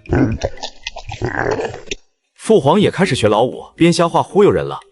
我为什么要说演？除了父皇，还有谁在学老五？大殿里一片安静，所有人都呆愣愣地瞅着朱元璋，一副我读书少，你别骗我的表情。就朱素那坑货，你确定他是你最出息的儿子？朱元璋见众人不信，急了，瞪眼。不信你们问亮祖，他家娃子也跟着我家娃子混，你问问亮祖的娃子是不是长进许多，最近还立功救了他一命呢。冯胜、李文忠扭头瞅朱亮祖，就见朱亮祖流着泪，咣咣干酒。你俩知道我儿子咋立的功劳不？坑爹立的，老子因为儿子坑爹，这颗脑袋差点被陛下割下来当球踢。哎，不说了，说多了都是泪。陛下说啥就是啥，俺没意见。李文忠和冯胜瞅着朱元璋，你确定亮祖的儿子跟着你儿子是长进了？所有大臣全都眼神诡异的看着朱元璋。陛下编不出来就不要编了，五皇子这个谎一般人圆不过来。朱元璋见众人不信，急了，瞪眼道：咱儿子虽胡闹不假，但有出息，那是真的。其他的不说，咱儿子给咱大明找来了红薯土豆等天赐良种，让我大明百姓从此不再饥饿，这可是足以封公封侯的大功吧？这算不算有出息？李文忠和冯胜瞪眼惊诧。朱肃献红薯土豆的时候，他俩正在北边打仗，他俩不知道这件事儿。李文忠、冯胜扭头看向众臣，确认真假。众臣咬着牙根子点头承认。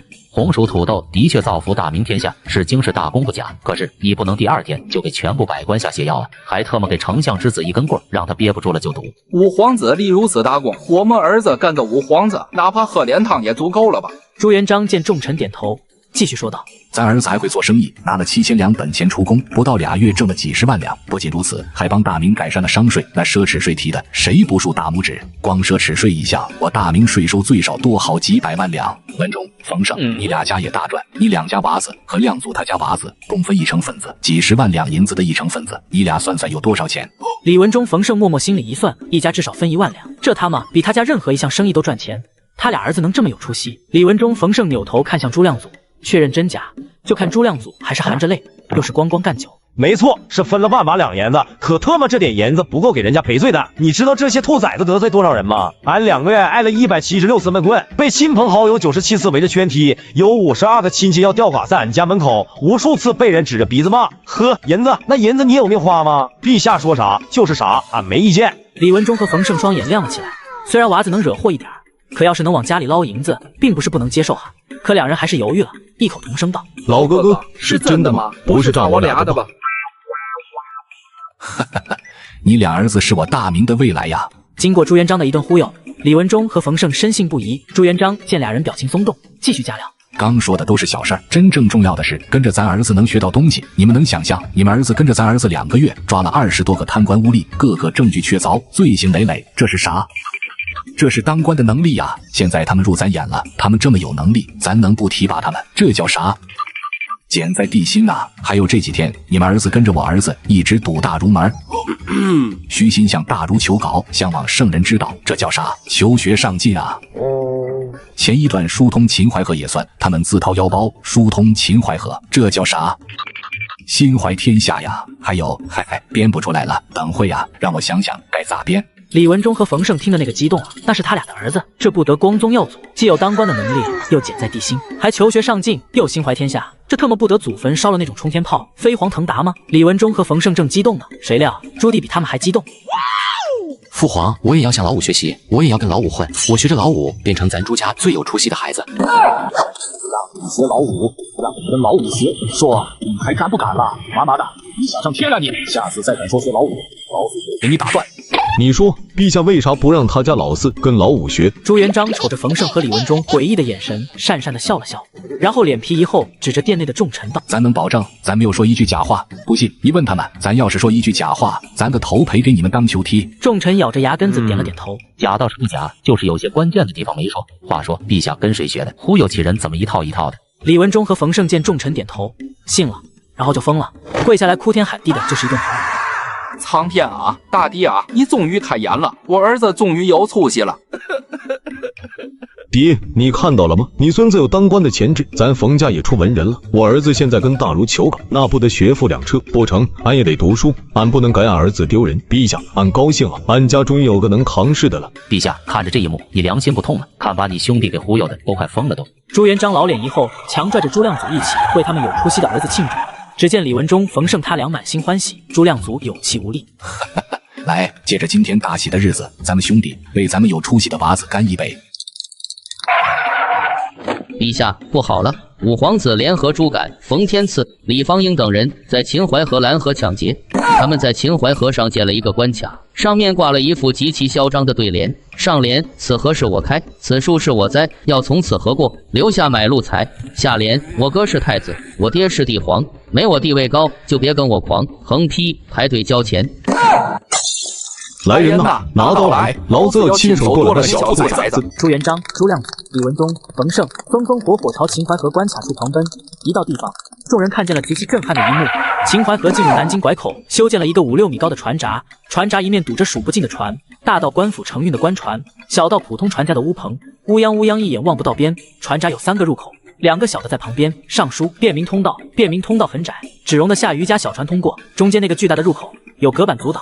上书收费通道，收费通道很宽，洞口2边写着硕大的对联，上联此河是我开，此树是我栽，要从此河过，留下买路财。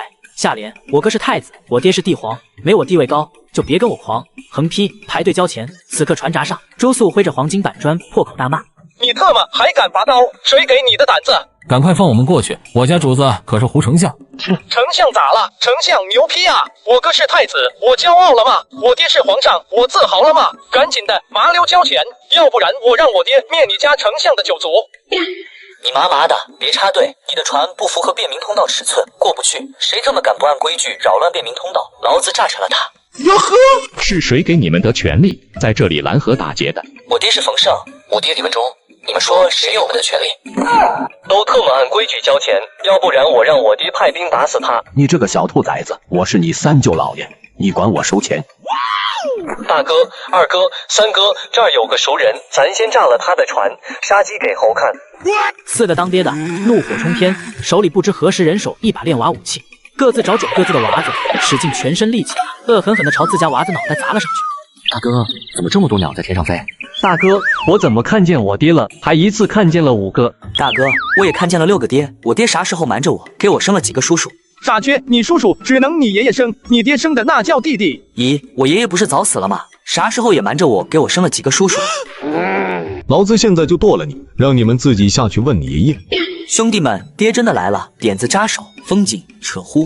瞬间，船闸上鸡飞狗跳，朱素4个儿子屁滚尿流的逃，朱元璋4个爹提着大刀追，而逃爹追，最终朱素4儿被朱元璋4爹堵在房上。朱素4儿看着房下凶神恶煞的朱元璋4爹，兔崽子，你下来！不下，有本事你上来！兔崽子，你长本事了，还敢爬房头了哈？都是大哥教的好，大哥说的没错，对付爹就像对付野猪，上房头好使。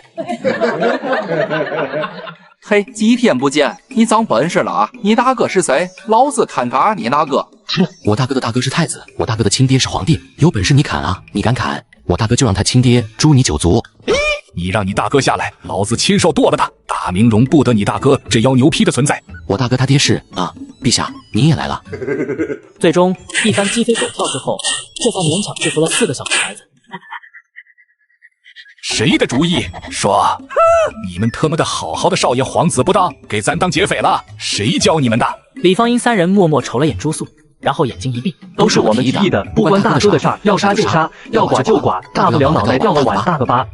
你们他们的抢劫还自豪上了？3人再也忍不住了，抡起王八拳就是一顿胖揍。不一会儿，朱敢3人被揍得鼻青脸肿，浑身是伤。就这，朱亮祖3人还不满足，非要提刀剁了这狗东西的脑袋，给朱元璋赔罪。兄弟们且慢，最坑爹的玩意儿在这儿呢，等处理了这玩意儿，再处理你家的小家伙不迟。这老爷我真的服了。如果我没猜错，今儿这局全是你小子传的吧？你小子也别指望小弟给你背锅，咱老朱的眼不瞎。没错，是我主使的，我朱素一人做事一人当，绝对不会让小弟背锅。说到这里，朱素横了朱元璋一眼，问道：不过爹，我就不明白了，我好好的正经做生意，怎么就又犯错了？朱元璋脸都绿了，指着收费通道上我爹是帝皇几个大字。你就是这么正经做生意的？你的正经生意就是仗着咱的名头拦河抢劫？咋了？有什么问题吗？我那副对联只不过说了点真实的情况，有哪一点写错的？李文忠、冯胜、朱亮祖3人，你看看我看看你。此河是我开，没错，这河的确是人家掏钱请人疏通的。虽然写法上有点不妥，但道理上说得通。我哥是太子，我爹是帝皇，没错，人家的确是正儿八经的皇子，人家只不过把真实情况写出来，任谁也挑不出错来。可特么，事情的确是那个事情，道理也是那个道理，可那2句话往那一挂，怎么这么别扭呢？没有3辈子的打劫经验，怎能写出这么顺的口号？老朱家不是8辈贫农吗？没听说过出过绿林好汉啊，怎么出了个打劫的祖宗？李文忠、冯胜默默给朱亮祖递了个眼神。老祖，这娃子就是老哥哥最粗心的儿子，他真像老哥哥吹嘘的那么牛吗？朱亮祖眼泪哗哗的流，不说了，说多了都是泪，你们往下看就知道了。朱元璋此刻气得不行，手中的大刀直往朱素脖子上捅，一副要亲手剁了他的感觉。你妈妈的，你还敢给咱嘴硬？咱把你的嘴嘎下来喂狗，看你还嘴硬不嘴硬？朱素丝毫不怂，漫不经心地将朱元璋的大刀往外挪了2寸，斜眼道：爹，你可想想清楚，我做这些事儿全都是为了大明的江山社稷，我可是大明的功臣，你确定你现在要嘎大明的功臣？这小兔崽子应该是在忽悠我呢，但这底气咋这么足呢？文忠、冯胜，你们看到了吗？这小子某种程度上的确是陛下最有出息的儿子，这小子最大的本事就是忽悠陛下，而且一忽悠一个准儿。来了来了，大哥又要使出他的独门绝技了。这绝技威力极强，一出世天昏地暗，日月无光，哪怕是大明最有权势的爹，也得拜伏在大哥石榴裙下。大哥牛批！朱元璋一时间愣住了。前几次朱素都说他胡闹是为了江山社稷，自己不信，然后被疯狂打脸。这次他蓝河抢劫也是这种情况。不会吧？这可是蓝河抢劫，在哪朝哪代都是杀头的罪名。这小子连这种罪都能忽悠圆了。朱元璋不敢相信，可再想想朱素以前的神气，一时间拔刀也不是，收刀也不是，还不赶紧放开大明的功臣！朱素见朱元璋愣神，一个大闪从刀下逃脱。爹，我问你，咱大明有多少堵塞的河道？一年为了清理这些堵塞的河道，咱们朝廷要花费多少钱？堵塞的河道不知凡几，南方雨多还好，尤其是北方各个河道，受堵的河道更是多如牛毛。朝廷拨银子清淤更是没个数，有钱的几十上百万两都得扔进去，没钱了就任由河道堵着。有时候各地方有钱了也会修缮修缮。不过地方上有钱的很少，基本上就是自生自灭。所以说，在如今的大明，航道并不发达。隋朝时期就做到了隋唐大运河通贯南北，而我大明却是南方走水，北方走路，南北交通情况还不如隋朝。那为什么不发动有钱的商贾去修缮河道呢？就像这秦淮河一样，我出钱疏通了，就可以收取过路费，收取的钱一分为2，一半为我收益，一半儿交给应天府专款专用，当做河流修缮基金。只要计划的好，3、5年我这商贾会连本带利赚回来，各地政府也攒起来一笔专用的河流修缮款。等到下次河流堵塞，朝廷完全可以将商贾抛开自己干这事儿，这样如此往复，朝廷再也不用担心南北航道问题，各地方也不用再求您往下拨银子，朝廷也能省下一大笔开支。这怎么能行？自古以来哪里有蓝河抢劫的道理？你他妈蓝河抢劫，你还有理了？哟呵！你不愿意交钱，就按老方法走路路啊！我他妈又没拦着你，我掏钱修河，我收点钱不应该啊！我要不收钱，下次河道堵塞你去修嘛！朱元璋瞅瞅李文忠、冯胜、朱亮祖3人，娃子说的有道理，你们怎么看？有道理，的确有道理。不过跟俺们又有啥关系？河流堵不堵还能碍住俺们走娃子了？那些商贾赚银子又不给俺们分一文，凭啥不让俺们走娃子？朱元璋深以为然，就将大刀放在朱素的脖子上。你他们说来说去，也就是那点赚钱的事儿。就算大明南北航道通畅，又与大明江山有什么关系？你他们想抢劫就抢劫，还得给自己找个正大光明的理由。老子活看了你！朱素翻个白眼，像看傻子似的瞅朱元璋。爹，南北航道通畅了，好处大了去了。别的不说，就那些商人就会蜂拥而至。原来他们不得已走陆路，遇山翻山，遇河搭桥，碰见下雨天道路泥泞，还得耽搁几天。尤其是啥，马车装不了多少货，就现在马车那点容量能装多少东西？再加上路上碰见点拦路强盗、山野刁民，每次碰见少说扔10两银子当过路费，这一来一去，他们还能挣多少钱？可走水路就不一样了，货物装上船，一路飘行而下，吃着火锅，唱着歌，轻轻松松到达目的地，这不比他们走陆路强？朱元璋眼睛亮了起来。你的意思是，除了收过路费，还能收商税？我都不明白了，为啥大明不收过往货船的商税？每年修理河道征收的免费劳役是农民，掏钱掏银子的是朝廷，最后呢，银子让商人赚走了。真不知道你们这些当官的是怎么想的？那些商人一个个大肥羊似的，不比苦哈哈的农民好薅，一个个只会把眼睛盯在农民身上，真是脑子被驴踢了。你他妈说谁脑子被驴踢了？朱元璋瞬间把刀提了上来，可他虽然很生气，但脑子里却在疯狂思索朱素说的那事的可行性。收税这事儿不难，走陆路的商队最烦的就是碰见拦路劫道的。有些穷山恶水之地，一天给出好几次买路钱都寻常。一个走陆路的行商从北到南少说也得往里扔上100两银子，这还是没碰到那些凶神恶煞的嘎人抢货的贼人，碰到那些连命都没了。而水路担心的无非就是水匪和天气。水匪行凶要有船，行踪比山匪好找，谁敢炸毛，咱他妈派军灭了他。天气这事儿有经验丰富的渔民做向导不会出什么大事儿，所以航道一旦通顺，商人肯定愿意走水路。到时候咱也在河上整几个船闸，收取过路费和商税。过路费几十到几百文不等，商税10税1到20税1不等。而且向所有商人保证他们的安全，这不比那些商人提着脑袋走陆路要强。到时候一个大船收10两，100个大船就是1000两，一年到头整段河上何止数十万船次。不得了，不得了，不得了！这他妈又是几百上千万两的生意啊！自己怎么这么傻？以前只会盯着那些苦哈哈的农民，这他妈商人不比那些农民好割多了。娃子说咱脑子被驴踢了，真没说错，自己的脑子还真是被驴踢了。朱元璋此刻自豪地瞅着冯胜、李文忠，咋样？咱娃子有出息吧？我说让你们娃子跟着咱娃子学没错吧？陛下，刚刚你家娃子咋气你的你忘了？刚刚他指着鼻子骂你脑子被驴踢了你忘了？这会儿你娃子又变成有出息了。你家娃子最有本事的事儿就是忽悠，我特么可不想让我家娃子跟你家娃子学这。这主意确实不错。这样，你这收过路费的活别干了，堂堂皇子干这事成何体统？你把这事儿交给爹，你还太年轻，爹怕你把握不住。你又要明抢？怎么叫明抢？咱是大明公主，普天之下莫非王土，除了咱还有谁敢做这等拦河收钱的事儿？你怎么能这样？你不能见能赚钱就抢过去，没有利益，你让商贾怎么掏钱修河？商贾不修河，朝廷去哪里收过路费和收税？没事儿，商贾不出钱，我朝廷出，正好你提的奢侈税收入不少，咱也有资本干这个事儿。这是我先提出来的，是我的。你个当爹的有脸抢儿子的生意？当爹的抢儿子，那不是很正常吗？你不要脸！兔崽子，你说谁不要脸？哼，就说你。咱是皇帝，你敢骂咱？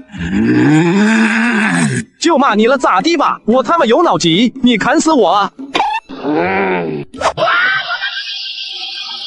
朱元璋、朱素又双弱卓站在一起，朱素疯狂咬住朱元璋的胳膊，死也不松。除非朱元璋答应不抢他生意，要不然今日不死不休。朱元璋疯狂用手拨着朱素的头，凄厉的喊叫，扬言朱素就算咬死他，他也不会把赚钱的生意拱手相让。要他命可以，要他的钱没门。二人打的那是昏天暗地，日月无光，让李文忠、冯胜都看呆了。论不要脸还是咱陛下呀？这让我想起了陛下偷吃我的鸡腿，然后把鸡腿骨头插上鸡屁股，硬骗我说鸡腿就是鸡屁股腕。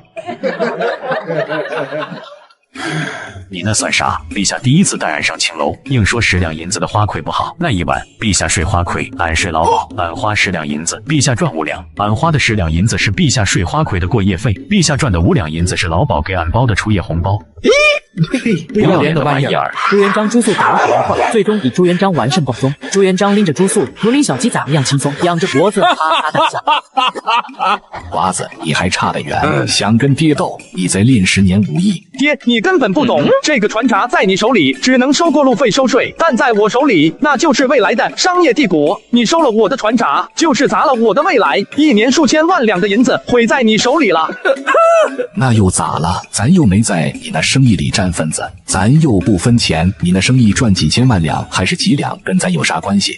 朱素扑腾着冲着朱亮祖、李文忠、冯胜大喊：几位叔叔，我爹没占份子，你们可占了啊！你们3家合占1成份子，这可是每年上百万两的收入。揍我爹，揍他，咱一块儿将咱的生意抢回来。李文忠3人被上百万两银子刺激得蠢蠢欲动，朱元璋一个眼神瞪过来，李文忠3人又像双打的茄子，彻底蔫了。娃子，不是叔叔不动心，也不是叔叔不想帮你，实在是你爹不要脸起来比你猛多了。你能想象吗？你爹和俺一起逛青楼，俺口袋里的钱他睡花魁，然后他再把俺卖给老鸨赚出夜红包，这他妈是人能干出来的事儿。朱元璋见自己一个眼神掌控了全局，忍不住再次哈哈大笑。咱决定了的事儿，没人敢拦。你不是会忽悠吗？继续忽悠啊！你不是会为了大明的江山社稷，继续为大明的江山社稷呀？你他妈真当老子是傻的？次次被你忽悠的找不着北，全都按照你的心思来。老子这次连锅都给你端走，灶也给你砸了，我看你还有啥能耐？还做生意，还商业帝国，有本事你再把你私人的生意跟江山社稷扯上关系啊！你放开我！有本事你放开我！我跟你说，我做生意就是为了大明的江山社稷，你要毁了我的生意，就是毁了大明的未来。做生意是为了大明的江山社稷，大哥家的娃子这么会忽悠的吗？真的假的？这他们私人做生意也能和江山社稷扯到一块儿？来了来了，大哥的绝招又来了，任陛下精明似鬼，也要喝大哥的洗脚水。陛下这次一定会被大哥忽悠的找不着北。见朱元璋满脸的不相信，朱素在朱元璋手里扑腾，梗着脖子叫嚣：“爹，你别不信，你要是毁了我的生意，咱大明最多300年就得亡国。不信你就看着，300年后您将是大明灭亡的罪魁祸首。”朱元璋脸都气绿了，眼睛瞪得像铜铃。甘霖娘，你以为你是谁呀？你说大明亡国就亡国，你他妈今儿不给咱说出一个道道，咱把你剁碎了喂狗。那我要是证明我说的都是真的呢？你要是能证明，别说是不抢你生意了，就算让我管你叫爹都成。成，君子一言，驷马难追。几位叔叔，你们给做个见证。兔崽子上次还客气一下，这次连客气都不带客气的，真就这么想当爹？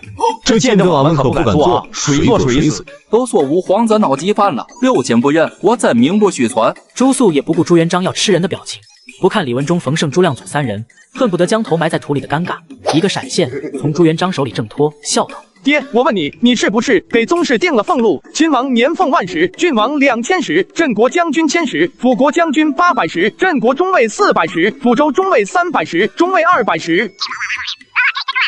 从你儿子一直到你6世，孙进皆有朝廷供养，各自有各自的俸禄。咋了？咱老朱打下江山，让后代们跟咱享点福，有什么问题吗？还有你说错了，咱可不像你抠抠搜搜给娃子们整这么点俸禄，咱规定的是亲王5万石，郡王6000担，其他30孙、40孙也比你说的多得多。咱老朱当年差点被饿死，咱可不想让咱的娃子们再跟咱一样受苦。的确，自己刚刚说的俸禄是老朱头洪武28年定的，现如今是洪武初年，老朱头定的俸禄远比28年修改后的要多得多。也许是因为老朱头曾经差点被饿死的缘故，对他的孩子们格外大方。他规定后世所有宗室子孙都可以分为8等，皇帝的长子是皇太子，其他的都是亲王；亲王的长子世袭亲王，其他的都是郡王；郡王的长子世袭郡王，其他诸子封镇国将军，诸如此类。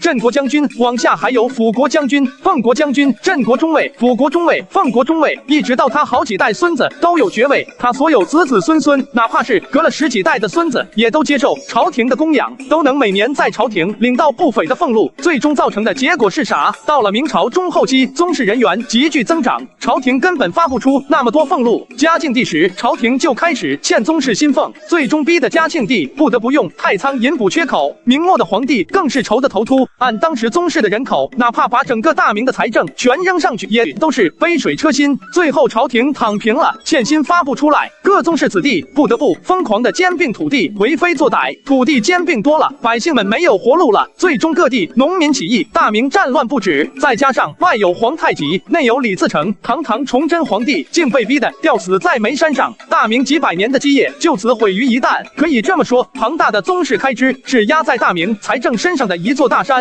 大明的灭亡，人数繁多的宗室负有不可推脱的责任。还咋了，爹？我问你，你几个儿子？大明每年支付你儿子多少俸禄？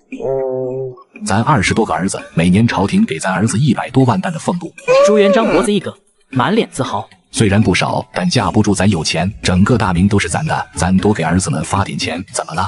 还有钱？那你孙子呢？咱也不算多，我们这些儿子每人给你生5个孙子，你算算你有多少孙子？朝廷要给你孙子们发多少俸禄？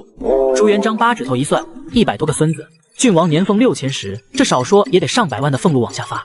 200多万担，这可不少了。而且这还是他儿子只给他生5个孙子的情况，要是生得更多，那咱岂不就是要发更多的俸禄？你重孙子呢？每个孙子给你生5个重孙子，你多少重孙子？朝廷给你重孙子发多少俸禄？朱元璋此时的心隐隐发痛。500多个重孙子，少说又是上100万石的俸禄，这还是最少的。但凡孙子多生一点，200-300万都打不住啊！到你成重孙子那辈，你也该死了。也就是说，你在位时，朝廷每年最少给宗室支付300万石的俸禄。要是您孩子多生一点，600万都打不住。什么叫我该嘎了？你特么能不能好好说话？你重孙子都能领俸禄了，你还不该死？咋的？你还想把我大哥熬死，直接传位给孙子？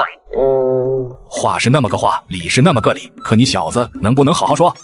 朱肃双目一红，脖子一梗。我他妈有脑急，你指望一个有脑急的人好好说话？来，你来把我砍嘎，你教我咋说？朱元璋气得要吐血，无数次想把刀提起来。亲生的不能砍，老大不在，没人拦，不能砍。他是为了救皇后和太子得的脑疾，对咱有功，不能砍。费尽9牛2虎之力，终于还是劝自己心平气静听朱肃说正事。朱肃瞅了朱元璋一眼，也决定退让一步。那就算那时候你没死，大哥他继位。咱还没死呢，老大凭啥继位？咋地？你是心心念念你大哥篡咱的位是吧？我让我咋说？说你死，你跟我急；说你不嘎，你还跟我急。我大哥继位的时候，你到底嘎不嘎？你倒是给个准话啊！我特么现在只想让你死！我操，怎么又砍我？死不死让你自己决定，你都不愿意。我他妈怎么碰见这么个师爹？真他妈难伺候！兔崽子，你下来！我不下，有本事你上来！嘿，真他妈以为咱没办法了？来人，给我把这楼还有上面的玩意给炸了！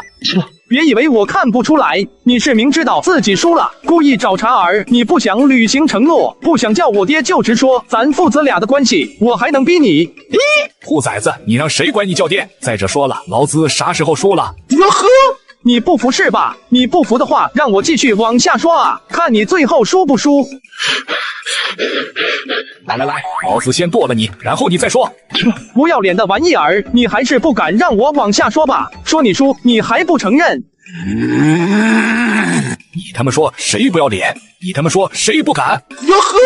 朱元璋和朱肃如杀红了眼的斗鸡，丝毫不让。大树旁，李文忠、冯胜、朱亮祖3人在一旁窃窃私语。你们说，陛下真的是故意找茬吗？废话，这你都看不出来。五皇子只算到重孙子辈，大明就要支出300到600万担粮食。重孙子又生儿子，儿子又生孙子，这他妈一代代的往下生，不出5代最少10万人。大明有多少粮食往这窟窿了填？太子继位也要立藩王吧，藩王又要生郡王吧，然后太子再立皇孙，皇孙继位再立藩王，不用10代，年俸5万担的亲王恐怕比朝廷上的百官还多。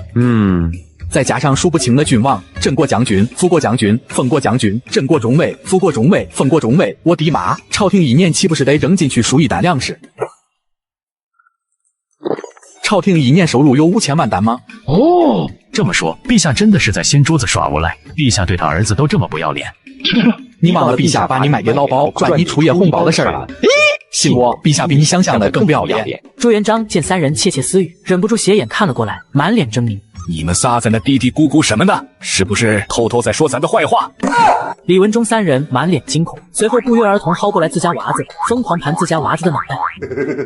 没，俺们在交流揍娃子的心得。俗话说得好，小事不休不知溜，娃子不揍更羞羞。娃子就是得揍，不揍不成才。说的有道理。咱娃子不好歹，借你娃子一用，咱他娘的今天非出了这口恶气不可。你娃子不好歹，你就揍我娃子，你他妈还要不要点脸？真当我们这些当爹的不心疼娃子的吗？真惹急了我们。怎么，你们不舍得？不可能，绝对不可能！哪能呢？陛下您请，用我们帮你按住这兔崽子不？您使啥兵器顺手？呸，啥也不是。爹，你卖儿子，你不当人父，我怎么能有你这么个爹？大哥，我爹的小黑本上在记一仇，不报此仇，我爹就不是我亲生的。大哥，你的千年杀还收徒户，回头我高低的给我爹安排上。你爹最高飞4米，我爹起码8米开外，这梁子今天算结死了。陛下，您歇会，让我们来。兔崽子，你刚刚说啥？有本事你再说一遍。过了好大一会儿，朱元璋4爹过足了瘾。爽，揍娃子有益身心健康，真他妈爽！大哥，你可要为我们做主啊！我爹他不是人，他卖儿子。朱元璋过足了瘾，也不生朱肃的气了，和蔼的朝朱肃招招手。娃子，下来跟咱好好说说宗室的问题，咱该怎么解决？朱素不想搭理朱元璋，可再想想自己小弟挨揍自己得替他们做主，思虑再三，朱素还是从树底爬下来，走到朱元璋面前。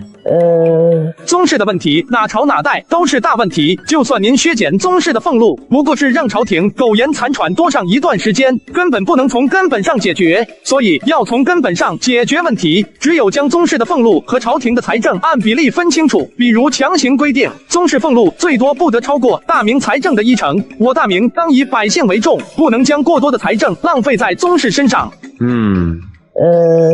这大明财政的1成看着不少，可等到孩子真多起来，真不够分。咱刚刚粗粗算了算，到5、6代往后，咱的后代的有数万甚至数十万人，平均一人分10来担粮食，连1年的温饱都不够。咱是过苦日子的，咱小时候好几次都差点被饿死，咱可不想看着咱的后代们受苦，孩子们身上流着咱老朱的血，咱最起码得保证孩子们有一口吃的，不是？朱素看朱元璋有些犹豫，忍不住说道：爹啊，你的后代都是有手有脚的人，不是养在猪圈里的猪，咱是姓朱，可你不能把孩子们当猪养啊。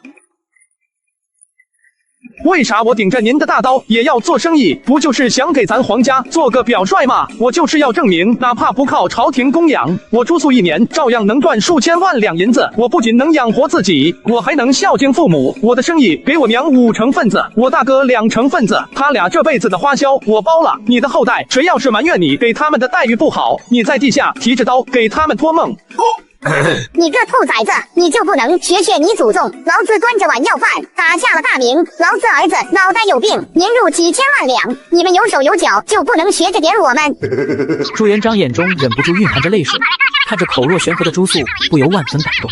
是啊，这娃子要不是真心为咱着想，他犯得着提着脑袋顶着咱的刀也要做生意吗？按照咱的规定，这娃子一辈子啥也不干，每年都有5万担粮食可领。他要是不为咱分忧，他至于亲自入室经商，做那等万人鄙视的建业。他真情实意给咱诉说宗室的危害，这是在劝朕削减他的用度啊！这孩子实在太贴心了。朱元璋正感动得热泪盈眶呢，那边就听朱素当着他的面给李方英、冯天赐、朱敢3人上课。我跟你们说哈，咱兄弟就讲究个从不记仇，有仇当场就报。我爹不是答应我输了叫我爹吗？我用这机会换你们奉旨坑爹，到时候你们想用千年杀就用千年杀，想下泻药就下泻药，不行炸药安排一堆，机关也都安排上。他们的敢揍我兄弟，反了他了！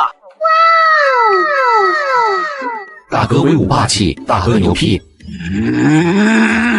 你他妈让我卖兄弟，老子是那么不要脸的人。要不你按照约定管我叫爹。你别想抵赖哦，你信不信我明天给你登报纸上，让金陵城百姓都知道。这娃子贴心个屁，早死早算球。朱元璋牙一咬，眼睛一闭。李文忠、冯胜、朱亮祖听令。臣在，尔等不分青红皂白通奏贤侄，实在令咱不齿。未说尔等罪过，贤侄奉旨坑爹，尔等不得反抗。你他妈卖兄弟，还要不要点脸？你忘了是你先动手揍俺娃子的。至此，秦淮河船闸也没被收归朝廷，朱素等人也终于能正大光明的收上过路费。朱元璋以吊死在船闸上相威胁，朱素勉为其难把那副我哥是太子，我爹是帝皇，没我地位高就别跟我狂，极其嚣张的对联撤了下去。当然，朱素也没饶过朱元璋，以10倍千年杀相威胁，让朱元璋亲笔写下了插队可耻，排队光荣，奉旨收钱，谁敢不从的亲笔题书。至此，朱素的商业帝国算是正式拉开帷幕。老大，你说老五整的那个超市是个啥玩意儿？还他妈开业打酬宾，进门就送蜂窝煤，蜂窝煤又是啥东西？这兔崽子一天天也不干个正事儿，这2月不是在报纸上登他的公公吴鹏传，就是宣传他那16个码头，那些夸劳资的文章，咱都2个月没见过了。咱让他办报纸，就是吹嘘他的生意的。朱标缩缩脖子，略感不对。爹，你什么意思啊？朱元璋摸着下巴，笑得像个惦记老母鸡的狐狸。咱就觉得吧，老五的生意也干了2个月了，应该也攒不少钱了。要不咱爷俩合伙抢他一票，到时候咱给你1/9开，咱不亏待你，给你1成。朱标脸都绿了，站起来就打。我他妈疯了，跟你一起抢老五，我坐这儿不动，老五给我分2成，跟你一起抢，你才分我1成。爹，我只是老实，不是傻。你再想坑我，别怪我跟老五学坑爹了呀。这兔崽子也敢和咱这样说话了。曾经咱拿刀砍了他的头，他都得跪下谢恩。这会儿分他一成，他都敢撂蹶子了。话说老大啥时候变成这样的？哦，那次咱嫌弃老大太木讷，让老五给老大开窍。瞧你办的什么事儿，多好的孩子啊，让老五霍霍成啥样了？不成，咱得找老五算账，他要不赔个上千万两银子，咱就让他还给咱一个听话的太子。说着，朱元璋换上便服朝宫外走去。在朱元璋看不见的地方，朱标猫着腰缓缓前行。朱元璋回头，朱标藏大树后，朱元璋再回头，朱标喷水堆里。朱元璋三回头，朱标把自己埋在草垛中。然后朱元璋怒不可遏地冲过来，冲着朱标露在麦秸垛外的屁股咣咣两脚。是不是傻？下雪天你穿一身黑跟棕伞，你以为咱瞎吗？还有，他们下次往雪里、往草垛里钻的时候，能不能把屁股也盖住？你是野鸡吗？头往雪里一钻，骨头不固定。父皇，我就是看您一个人出宫，担心您的安危，我是来护驾的。就你！朱元璋吹得口哨，一眨眼的功夫，不知道从哪儿飞出来40-50号人。瞅，这才是跟着咱护驾的，靠你给老子护驾！就你那书呆子身手，怕不是贼人来了，老子先给你收尸。父皇，你误会了，我护驾不是防贼人，而是防老五。说着，朱标又瞅了瞅朱元璋的脸色，小心翼翼地说道：“我瞅您这架势，今儿你跟老五高低的死一个，我跟着你，一防老五把您气死，二防您上火搂不住，把老五砍死。信我，带着我绝对有意想不到的用处，您绝对不会后悔。”你说的好有道理，我竟然无言以对。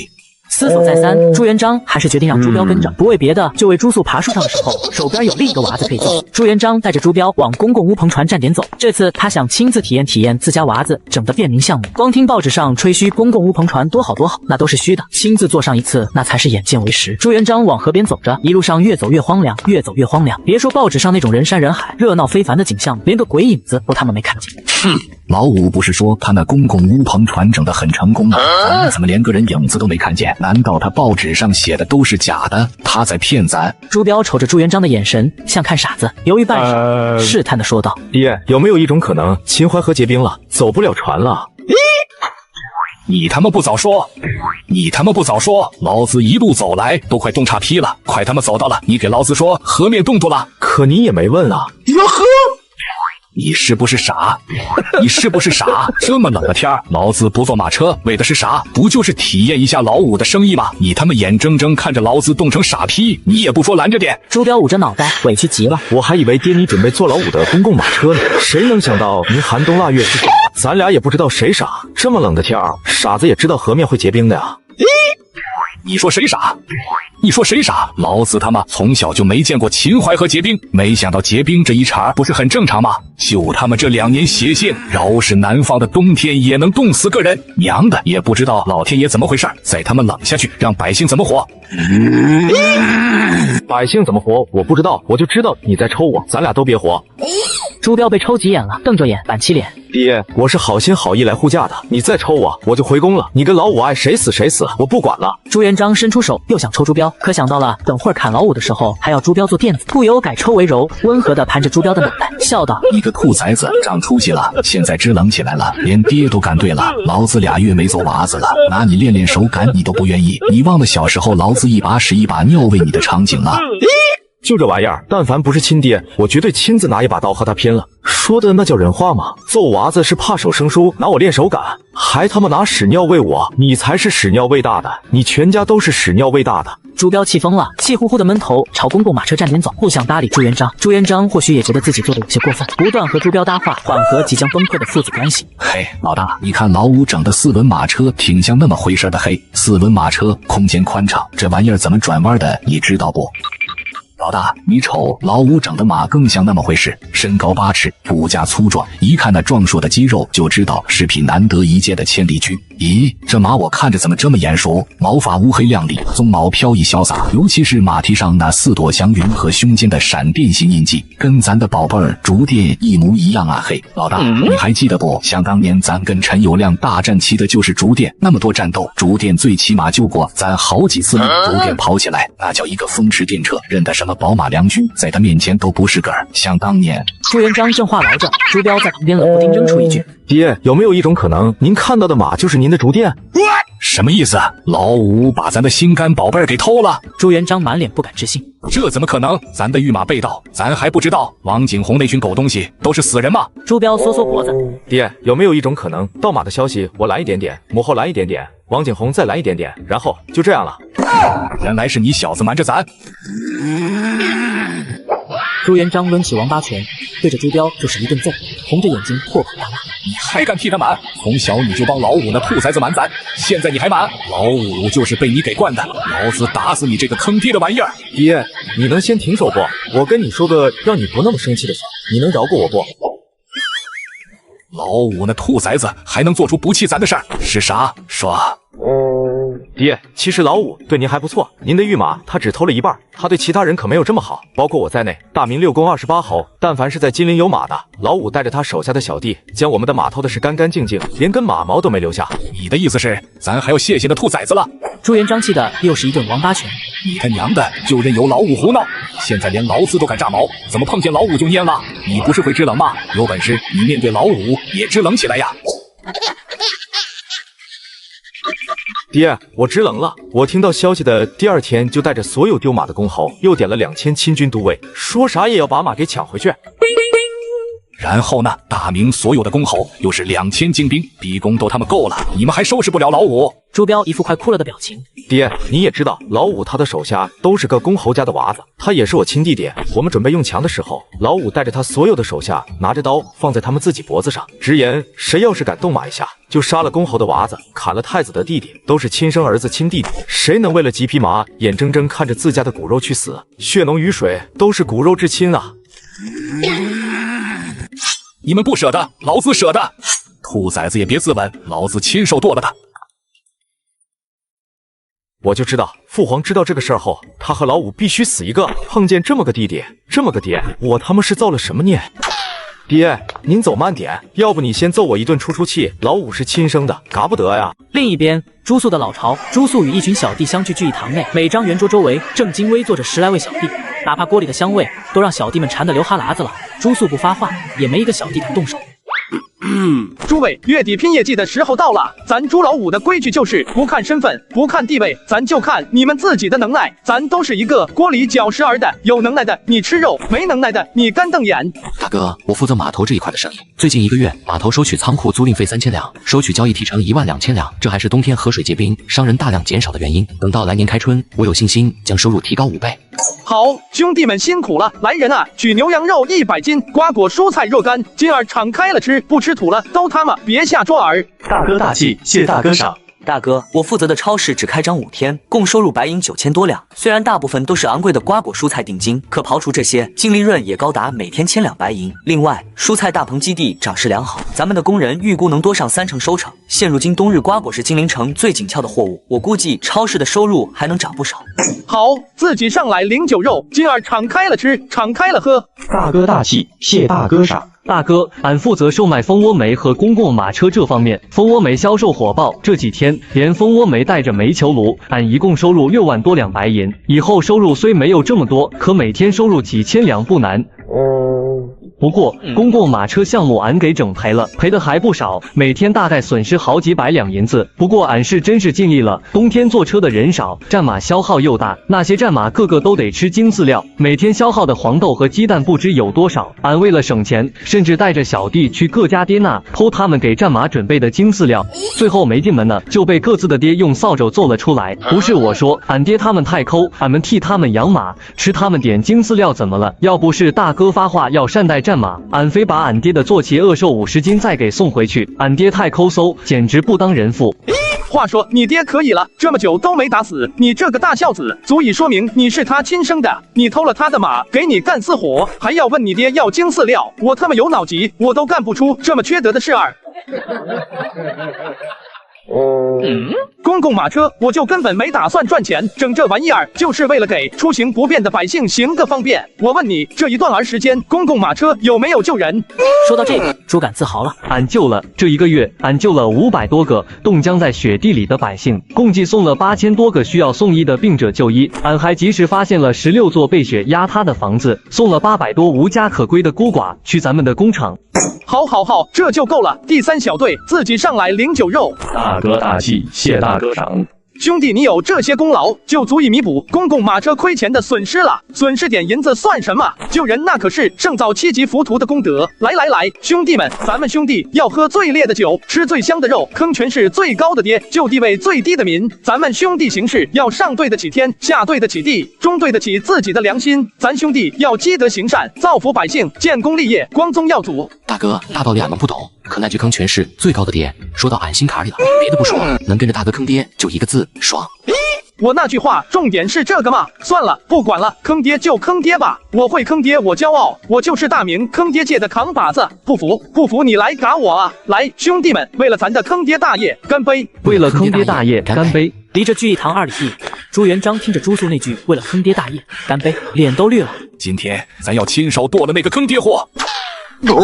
爹，慢点。朱素在聚义堂喝酒喝得正爽着呢，忽感不妙，突然有一种大难临头的感觉。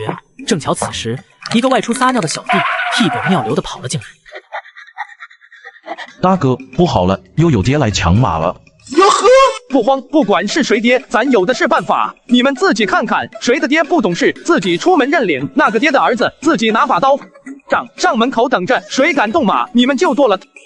那要是你爹呢？我爹，这办法对我爹没用，我爹那人心都是黑的，杀人不眨眼，吃人不吐骨头。我要是敢拿，他就敢亲自帮我砍下去。对那玩意儿只能忽悠，我爹脑子不好使，一忽悠一个准儿。爹，你啥时候来的？朱元璋猩红着眼，鼻孔喘着粗气儿，如疯牛一样疯狂，似厉鬼一样害人。从你说为了坑爹大业干杯的时候，那不完犊子了吗？吐槽老猪头的话他都听到了，他还不把我剁碎了喂狗？兔崽子，你不是想死吗？不用你自抹脖子，老子帮你死。你不是会爬凉亭吗？这特么屋里没有，你给老子爬一个看看。你不是会叫你娘救命吗？你娘在宫里，看谁来救你。今儿他妈咱把话放在这儿，你死定了。朱元璋咧着嘴，呲着牙，笑得如同即将活吞小白兔的饿狼一样狰狞恐怖。爹，看你身后，我娘来了。茫然发现空无一人。兔崽子，你又骗我！扭头一看，餐桌上已空无一人。朱素迈着小短腿已从窗户爬出，正向屋外凉亭跑去。真以为你爬上凉亭，咱就没办法了？来人呐，弓箭手准备，把凉亭上会动的那玩意给咱射下来。怎么上来就要弓箭手射我？这么绝，我爹疯了！快去西天请如来！阿呸！快去宫里请我娘！救星来了，救星来了！老五坚持住，大哥到了。朱标气喘吁吁的跑来，一个飞扑抱住朱元璋大腿。父皇，亲生的虎毒不食子啊！干林娘，去他妈的亲生的，去他妈的虎毒不嗣子！老子今天就要个儿子，而且要杀2个！爹，轻点，轻点，我也是亲生的。还有，怎么就按着一处打？卧槽，你来真的是吧？我还是不是你最疼爱的好大了？老五，救命！拉大哥一把，柱子太滑，大哥上不去。别痛！爹，你放开我的腿，拽两边的腿可以，别拽中间那条。我尼玛，真当我没脾气是吧？爹，我错了，我就不该有脾气。过了好久，朱标奄奄一息地躺在地上，鼻青脸肿，进气多，出气少。朱素蹲在凉亭上，连连向朱标保证：“大哥，你放心的去吧，我一定给你准备最好的陵墓、最好的棺材、最好的陪葬品、最好的镇墓兽，那2成分子也会换成纸钱烧下去，绝对不会亏待你的。”揍娃子一顿，真爽！爽完之后，用脚踢半死不活的朱标。咱就说带着你有大用吧，你看这不是派上大用场了。说着，朱元璋一脸和善地朝朱素招招手。娃子，下来给咱介绍介绍你锅里煮的啥吃食。娘咧，咱老猪长这么大，没闻过这么香的味儿，馋死咱老猪了。爹，那是火锅，可好吃了。不是我跟你吹，宫里的御厨手艺都不如我。2人和和气气朝屋内走去，哪怕大明最父慈子孝的父子，也不过如此。所以爱是会消失的是吗？我那2成分子是用命换的是吗？喂，有没有人啊？我觉得我还可以抢救一下，有没有人帮我叫一下御医？爹，来尝尝我亲手炖的牛窝骨，今儿早上刚杀的，绝对新鲜。朱元璋嘬着牙根子，牙疼，这牛又他妈是得抑郁症死的。No， 这个不是，这牛是因为家里的牛犊子太坑爹，想不开自杀的，跟抑郁症没关系。这是在说我吧？这兔崽子是不是在骂我？朱元璋握着拳头，只想给朱素一顿王八拳，可再瞅瞅鼻青脸肿的朱标，觉得自家好大扛不住自己再一次的祸，强忍下心中的怒气，把牛窝骨送进嘴里。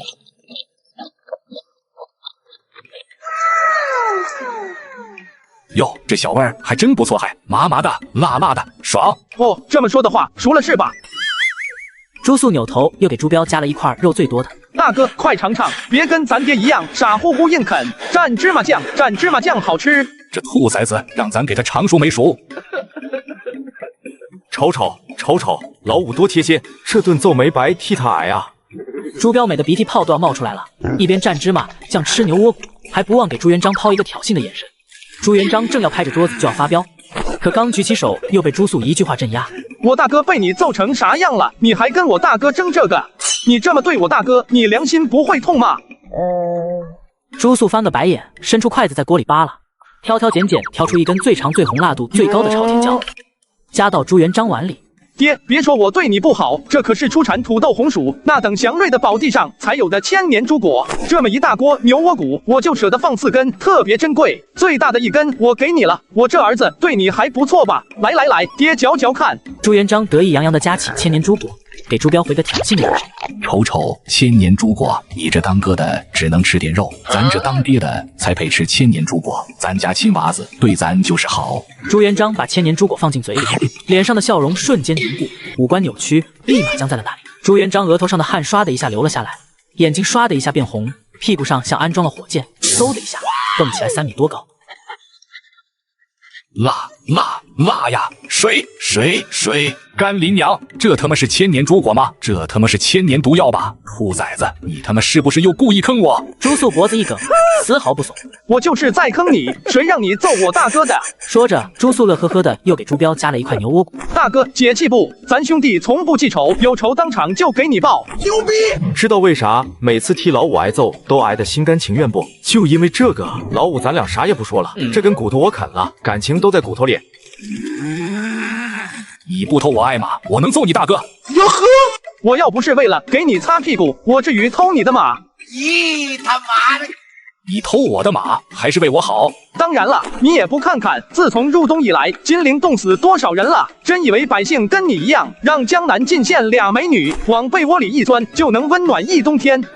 百姓能了得烧柴烧炭，可柴炭的价格涨到天上去了，你让他们上哪整钱？幸好我有先见之明，提前发明了蜂窝煤和煤球炉，那玩意儿便宜又实惠，百姓们轻轻松松能消费得起。可是我生产蜂窝煤和煤炉的厂子远在城外，根本没那么多马车往城里运，逼得我没办法了，我可不得偷你们的马吗？朱元璋愣住了，满脸不敢置信。所以你偷咱的马是为了救百姓？要不然咧，我他妈疯了没事带着小弟坑爹玩儿。貌似你带着小弟没事坑爹玩，不正是你们组织的正常活动吗？朱元璋此刻被朱素的话吸引住了注意力，摸着下巴满脸诧异。蜂窝煤真有你说的那么好？咱这些年怎么没听说过？你自己看，这就是煤球炉和蜂窝煤。蜂窝煤1文1块2，3文能烧1天；煤球炉500文一个，用的爱惜点2，能用10年。百姓若用这取暖，1月100文足够了。它不仅可以取暖，还可以烧水做饭。有了它们，百姓们再也不用购买价格昂贵的柴火和木炭。看见这根管儿了没？这是专门排毒气的，只要把这根管伸出窗外，按照规定操作，基本不用担心毒气把人毒死。你自己感受感受这温度，瞅瞅这铁皮的质量，这不比每月花费巨资烧柴烧炭强？朱元璋双眼迷离地瞅着火焰正旺的煤球炉，忍不住喃喃自语：这煤炉好啊，便宜耐烧又方便。咱小时候要是有这个，还用得着天天偷看小寡妇洗澡取暖？看小寡妇洗澡的确浑身燥热，热意盎然，可看多了她费裤子啊。咱3条裤子，条条前面有个大补丁。老五搂媳妇进被窝能冬日取暖，我知道，看小寡妇洗澡也能冬日取暖，这怎么取法？给朱标加了一块大排骨，堵住朱标的嘴，敷衍道：大哥，别听咱爹瞎比比，他偷看小寡妇洗澡纯属不要脸好色，跟暖和不暖和根本没关系。你说谁不要脸好色的？咱认你几次了？你他娘的有煤球炉这好东西不往宫里送，你还有脸说咱好色不要脸？不对啊，一入冬我就把东西给我娘送去了，不仅蜂窝煤和煤球炉，连蔬菜大棚里的瓜果蔬菜也样样不落。我大哥的冬宫我也送不少，你怎么会没见过？咱爹最近不是迷上了江南小美人吗？已经1个月没去咱娘那儿了，咱娘生气了。你送的那些好东西，宫里谁都有，就咱爹没法。咱娘还故意吩咐光禄寺天天只给咱爹送粗粮、大肉块，吃的咱爹不是便秘就是窜稀。哦，是惹到娘了啊！嘿，好色不要脸的玩意儿，活该！父皇，来尝尝这个昆仑子瓜，冬天你没吃过吧？这东西只有老五这儿有。爹，您尝尝我这儿的特产冬日寒瓜、西瓜，大冬天围着火炉吃它，别有一番感受。父皇，尝尝这茼蒿和菠菜，这么嫩、这么水灵的绿菜，宫里你吃不到吧？赶紧多吃点儿。爹，吃西红柿，西红柿好吃，这西红柿和土豆红薯来自同一块宝地。你别吐啊！这次不是辣椒，这是真正的千年猪果。父皇，吃点腰花。俗话说吃啥补啥，你这1个月劳累，必须好好补补。哎，你这么说，脑花儿必须安排上，敢惹我娘生气，这不是脑子有病吗？饭桌上，朱素和朱标不住地给朱元璋夹菜，一边夹菜还一边拿话挤对方。朱元璋脸都气绿了，抡起巴掌狠狠给朱萧朱标来了几个大逼头。有完没完？有完没完？奶奶的，真当咱稀罕那什么狗屁绿菜吗？告诉你，咱也有温泉绿菜。你这狗屁绿菜，就算送到老子面前，老子也不看一眼。你们这些兔崽子，给老子记住，老子是大明之主，想要啥东西咱没有，想在老子面前显摆，你们还不够格。呦，不稀罕啊，大哥，咱爹不稀罕咱的绿菜，他的那份儿就别给他送了，好几两1斤的绿菜，送给某些好色不要脸的玩意儿，我还心疼呢。他说多少钱1斤？是不是我听岔劈了？3两到5两银子不等。老五这绿菜是金陵城最紧俏的货物，每天2000斤，所有勋贵富户都在抢。要不是他单独给我留几十斤，我的东宫都吃不起。哇，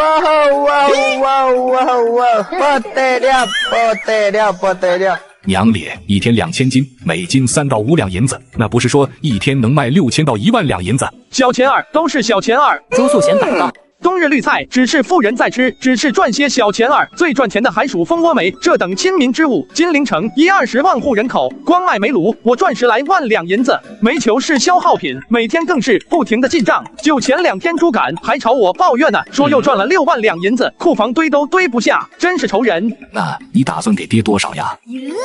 没你的份，跟你要钱的时候你不给。朱元璋满脸不敢置信，这才多久你就赚10几万两？朱素斜瞥朱元璋一眼，继续显摆。不过这也是小钱儿，我已经让人以极低的价格把所有城池周边的好煤矿全买下来了。等到商人看到蜂窝煤的利润，必定蜂拥而至，到时候我开个拍卖会，价高者得。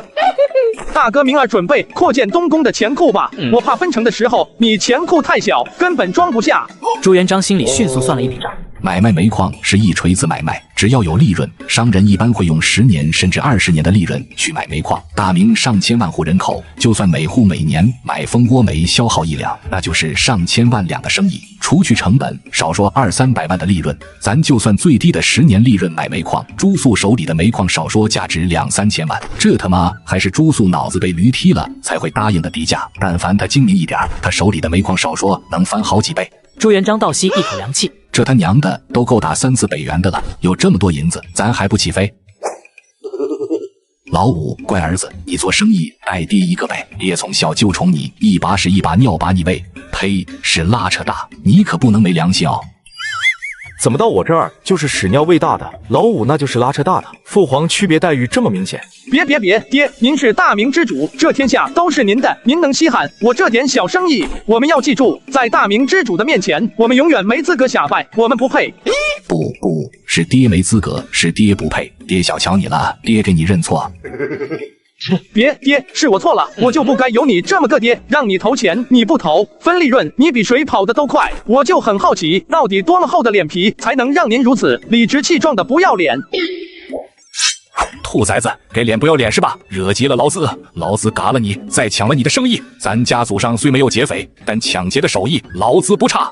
哟呵，砍来砍！照这儿砍，砍了我还不够，你还得砍了你媳妇和你大儿子，他俩是最大股东，你媳妇占5成，你大儿子占2成。真以为我不敢？老子生起气来，连老子都怕。砍，照这儿砍，谁不敢砍谁孙子。朱元璋和朱素正吵得热火朝天呢，朱标满脸惊惧地瘫坐在地，嗷的一声，扯着嗓子开始哀嚎。苍天啊，大地啊，谁来管他俩呀？我刚刚挨揍，已经遍体鳞伤，实在经不起另一场摧残了呀！哎呦，我的胯骨轴啊！哎呦，我的波棱盖啊！哎呦，我的尾巴椎啊！娘啊，我好疼啊，疼死我了！太医呢？太医怎么还没来？再不来就等着给我收尸吧！朱素和朱元璋相互对视，爹，要不停手？看我大哥这模样，咱俩再吵下去，他今天非死在这儿不可。不停手能有啥办法？咱还能真揍干你大哥？这完蛋玩意儿，挨揍都扛不到第2回合，真他妈没出息。那要不咱选个和平的方式解决问题？我总上访，房都该对我有意见了。成吧，咱爷俩都好说，咱是亲爹亲儿子，是骨肉血亲，是血浓于水的关系。就这样，朱元璋、朱素重归于好。不打了，这就不打了。朱标总感觉有哪里不对，可想破脑袋又没找到哪里不对。虽然朱标已经不起再次摧残，但是问题还是需要解决的。朱元璋黑着脸，提着刀，双目猩红，满脸凶狠，如九幽之地爬出的厉鬼，似无尽深渊降临的恶魔。朱素提溜着板砖，梗着脖子，像直面巨龙的勇士，似斩杀恶兽的金刚。风儿缓缓吹过，整个大殿弥漫着肃杀的气息。一片树叶落下，朱元璋和朱素齐齐迈起脚步，凶神恶煞，满脸狰狞地朝对方冲去。蔡丁哥，哈哈，是老子赢了。不行，你后出了，重来，重来，刚才的不算。凭啥不算？你哪只眼睛看到老子后出了？老子天生反应，迟钝咋了？你凭啥说老子耍无赖？爹，你还要不要点脸？和小孩子猜丁壳，你都耍无赖，你的帝王气度就这。不要脸咋了？脸多少钱一斤？先把钱搞到手才是真的。别怪爹没帝王气度，实在是价钱给的太高啊！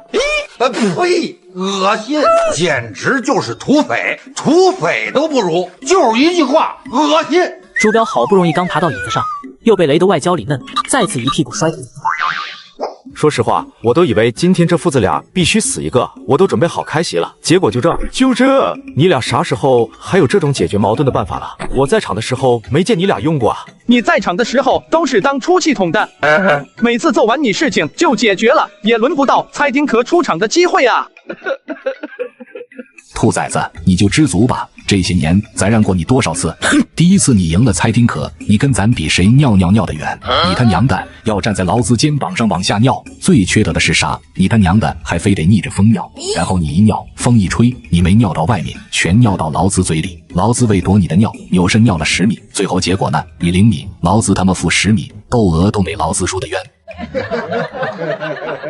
第二次，你跟老子比谁吃得快？你吃的是热气腾腾的白面馒头，老子吃的是比铁都硬的粗面饽饽。最后老子牙崩碎了俩，最后还没你吃得快。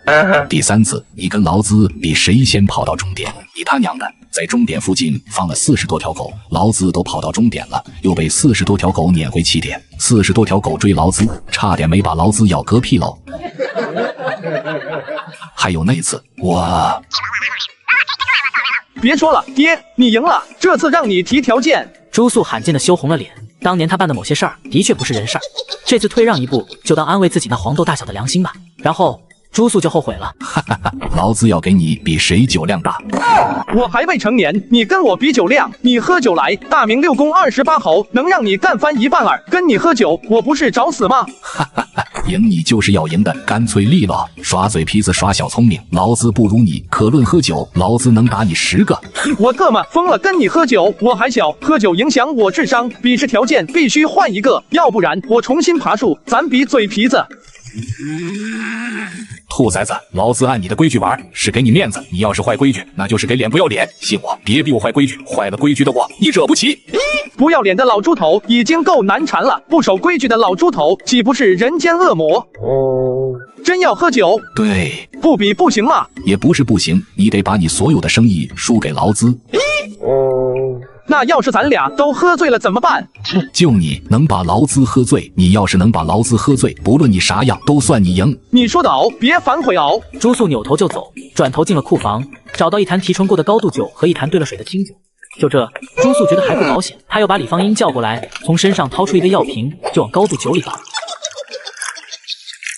喝酒是吧？酒量大是吧？我给你下10倍蒙汗药，看你晕不晕？跟我比喝酒，晕不死你。下完药后，朱朱素抱着俩酒坛转身就走，可李芳英拦住了他。大哥，你别劝我，这是我们父子俩的事儿，纯属个人恩怨。不是大哥，让开，别拦我，谁拦我跟谁急。今儿我和我爹必须嘎一个，你们都闪远点，别见你们一身西瓜汁。大哥，你听我说完。说什么说？你特娘的，天天把坑爹挂在嘴边，真到坑爹的时候了，你怂了，你滚远点，以后别当我小弟。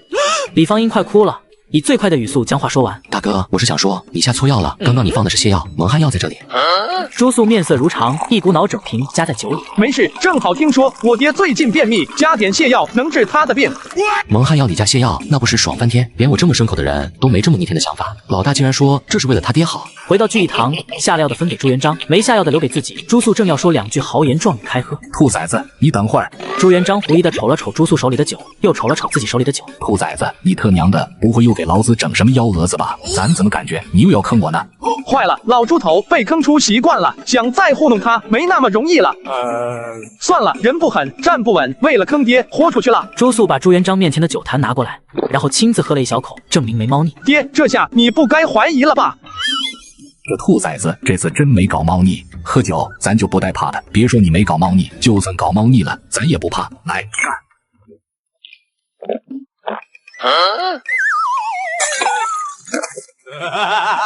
任你奸猾似鬼，也要喝小爷的洗脚水。人不狠，站不稳。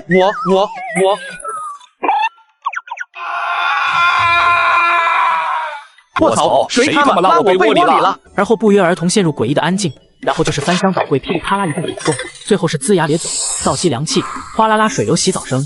两人的房门都是小心翼翼露出一个缝，钻出一大一小俩脑袋。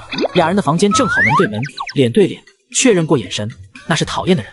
你也拉被窝里了？别瞎说，我没有。是不是你晚上偷偷溜进我房间，栽赃陷害？不是我。一定是你，除了你没别人，我跟你拼了！朱元璋、朱素都是刚洗过冷水澡，屋子里没有干净衣服，都是用破窗帘简简单单裹着身体。俩人动作一大，破窗帘不堪重负，缓缓滑下，露出了朱元璋毛发旺盛的四肢和朱素洁白如玉的躯体。兔崽子，你敢说你没往酒里下药？我下了啊，可我也没想到蒙汗药和泻药加一块儿劲儿这么大。我他妈，你想赢咱下蒙汗药咱能理解，可你下泻药干啥？我那是为你好，我不是听说你最近便秘吗？让你吃点药治病。我他妈是不是还得谢谢你啊？朱元璋气疯了，但凡有个能让他揍娃不入屁股的东西，他绝对把朱素的事给打出来。爹，玩归玩，闹归闹，输赢不能开玩笑。喝酒比试，咱俩都晕了，是不是算我赢了？你他妈给老子下药，蒙翻老子，你还有脸说你赢了？这咱俩该掰扯掰扯了。咱比试的时候也没说不能下药啊，你只说了只要我能喝晕你，不管我晕不晕都算我赢。我说的是喝醉，喝醉。那我不管，反正我把你喝晕了，我就是赢了。你要是再敢觊觎我的生意，我把你拉被窝儿的事儿登报纸上，让全大明人民都看你笑话。你别忘了，你也拉被窝了。你要是敢造谣劳资，老子就拉着你同归于尽。没事儿，我有脑疾，我不怕。别说是我在被窝里拉屎了，你就是说我吃屎，大明的百姓都见怪不怪。可要是洪武大帝拉被窝了，那……我他妈怎么有这么一个脑疾儿子？造孽呀！朱元璋气疯了，随手抄起脚边的凳子，怒气勃勃地冲进朱素的房间，恶狠狠地用凳子指着朱素，杀气翻涌，如尸山血海的修罗，怒火滔天，似即将喷发的火山。然后过堂风一吹，朱元璋身上的窗帘随风滑落。爹，快披上！辣眼睛，快披上！朱元璋此刻哪里顾得着这个？辣你妹的辣！没那破窗帘当累赘，咱逮你更方便。兔崽子，受死吧！明年的今天就是你的忌日。朱元璋气疯了，光着屁股甩着大象就往朱萧这里冲。可朱萧多猴精啊！趁朱元璋不备，一个闪躲，捡起朱元璋弃之不用的破窗帘，撒丫子往院子外跑。这兔崽子捡咱的窗帘干什么？爹，你不是嫌弃窗帘累赘吗？我帮你把这累赘拿走了。大冬天的可是连树叶都没有，没了窗帘你就等着光屁股裸奔吧。我操，草率了！朱素撒丫子往院外跑，正好出了他这个小院儿，就碰上一群小弟轰轰闹闹，不知道在干什么。寒冬腊月，朱素只披个窗帘，僵持在哪里，都快冻成傻批了。看见小弟身上暖和的棉袍，眼珠子立马通红通红的。当下不管不顾，一个瞬移，按倒两个小弟，扒了他们的棉袍就往身上披。大哥脑疾又严重了，现在已经严重到对兄弟下手了。所有小弟齐齐后退一步，双手捂着屁股，满脸惊恐。大哥，你要是真急的话，我们可以凑钱请你去最好的青楼找峦头，对兄弟下手，不能至少不应该。咦，他妈的个！娈童都特么想哪去了？你大哥我会是那种喜欢娈童的变态？没看你大哥，我只披个破窗帘，这么冷的天都快冻成傻逼了，再不找你们借件棉袍，你们想看着我冻死？哦，原来是抢衣服，不是劫色啊！众小弟长松一口气，犹豫着将捂着屁股的手放下，随即就是满脸好奇。大哥，这么冷的天，你为啥只披个窗帘到处跑？脑疾又严重？啊呸！又想玩行为艺术了。小弟这么一问，朱素立马想起那一片狼藉的被窝。那个谁，派几个嘴严实的人给后院送2个火盆，再送一套干净的成人衣服。记住了，别看，别问，别说话，把东西放门口，敲门就跑。信我，你们要是看了不该看的，说了不该说的，绝对死全家。我没给你们开玩笑。朱素指挥着小弟给朱元璋送衣服，不由在心底感叹：玩归玩，闹归闹，孝顺这一块儿，我绝对拿捏的死死的，不计前嫌，给老猪头送火盆送衣服，又贴心的将老猪头所有丑闻全都按下去。试问大明20多位皇子，谁能做到我这么贴心？老猪头能有我朱素这么个孝顺儿子，不知道修了几辈子的福，我朱素绝对是大明第一孝子。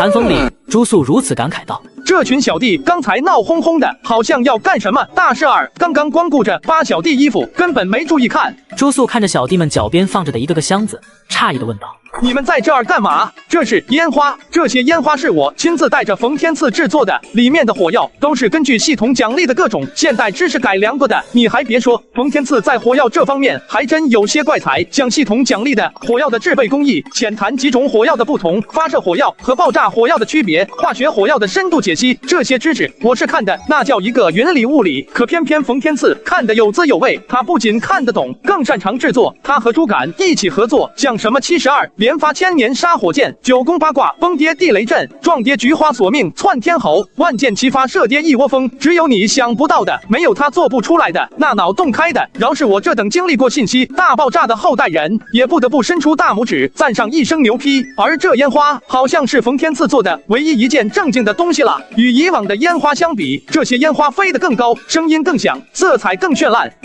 这是我为了过年的时候让我娘开心，专门监督冯天赐制作的。现在离过年还有将近2个月，你们这群兔崽子这么早把烟花翻出来干啥？大哥容禀，这烟花是三当家要的，他也不是要烟花，他要的是烟花里面的发射火药。三当家做实验发射火药不够了，想从大哥这儿先借一点儿。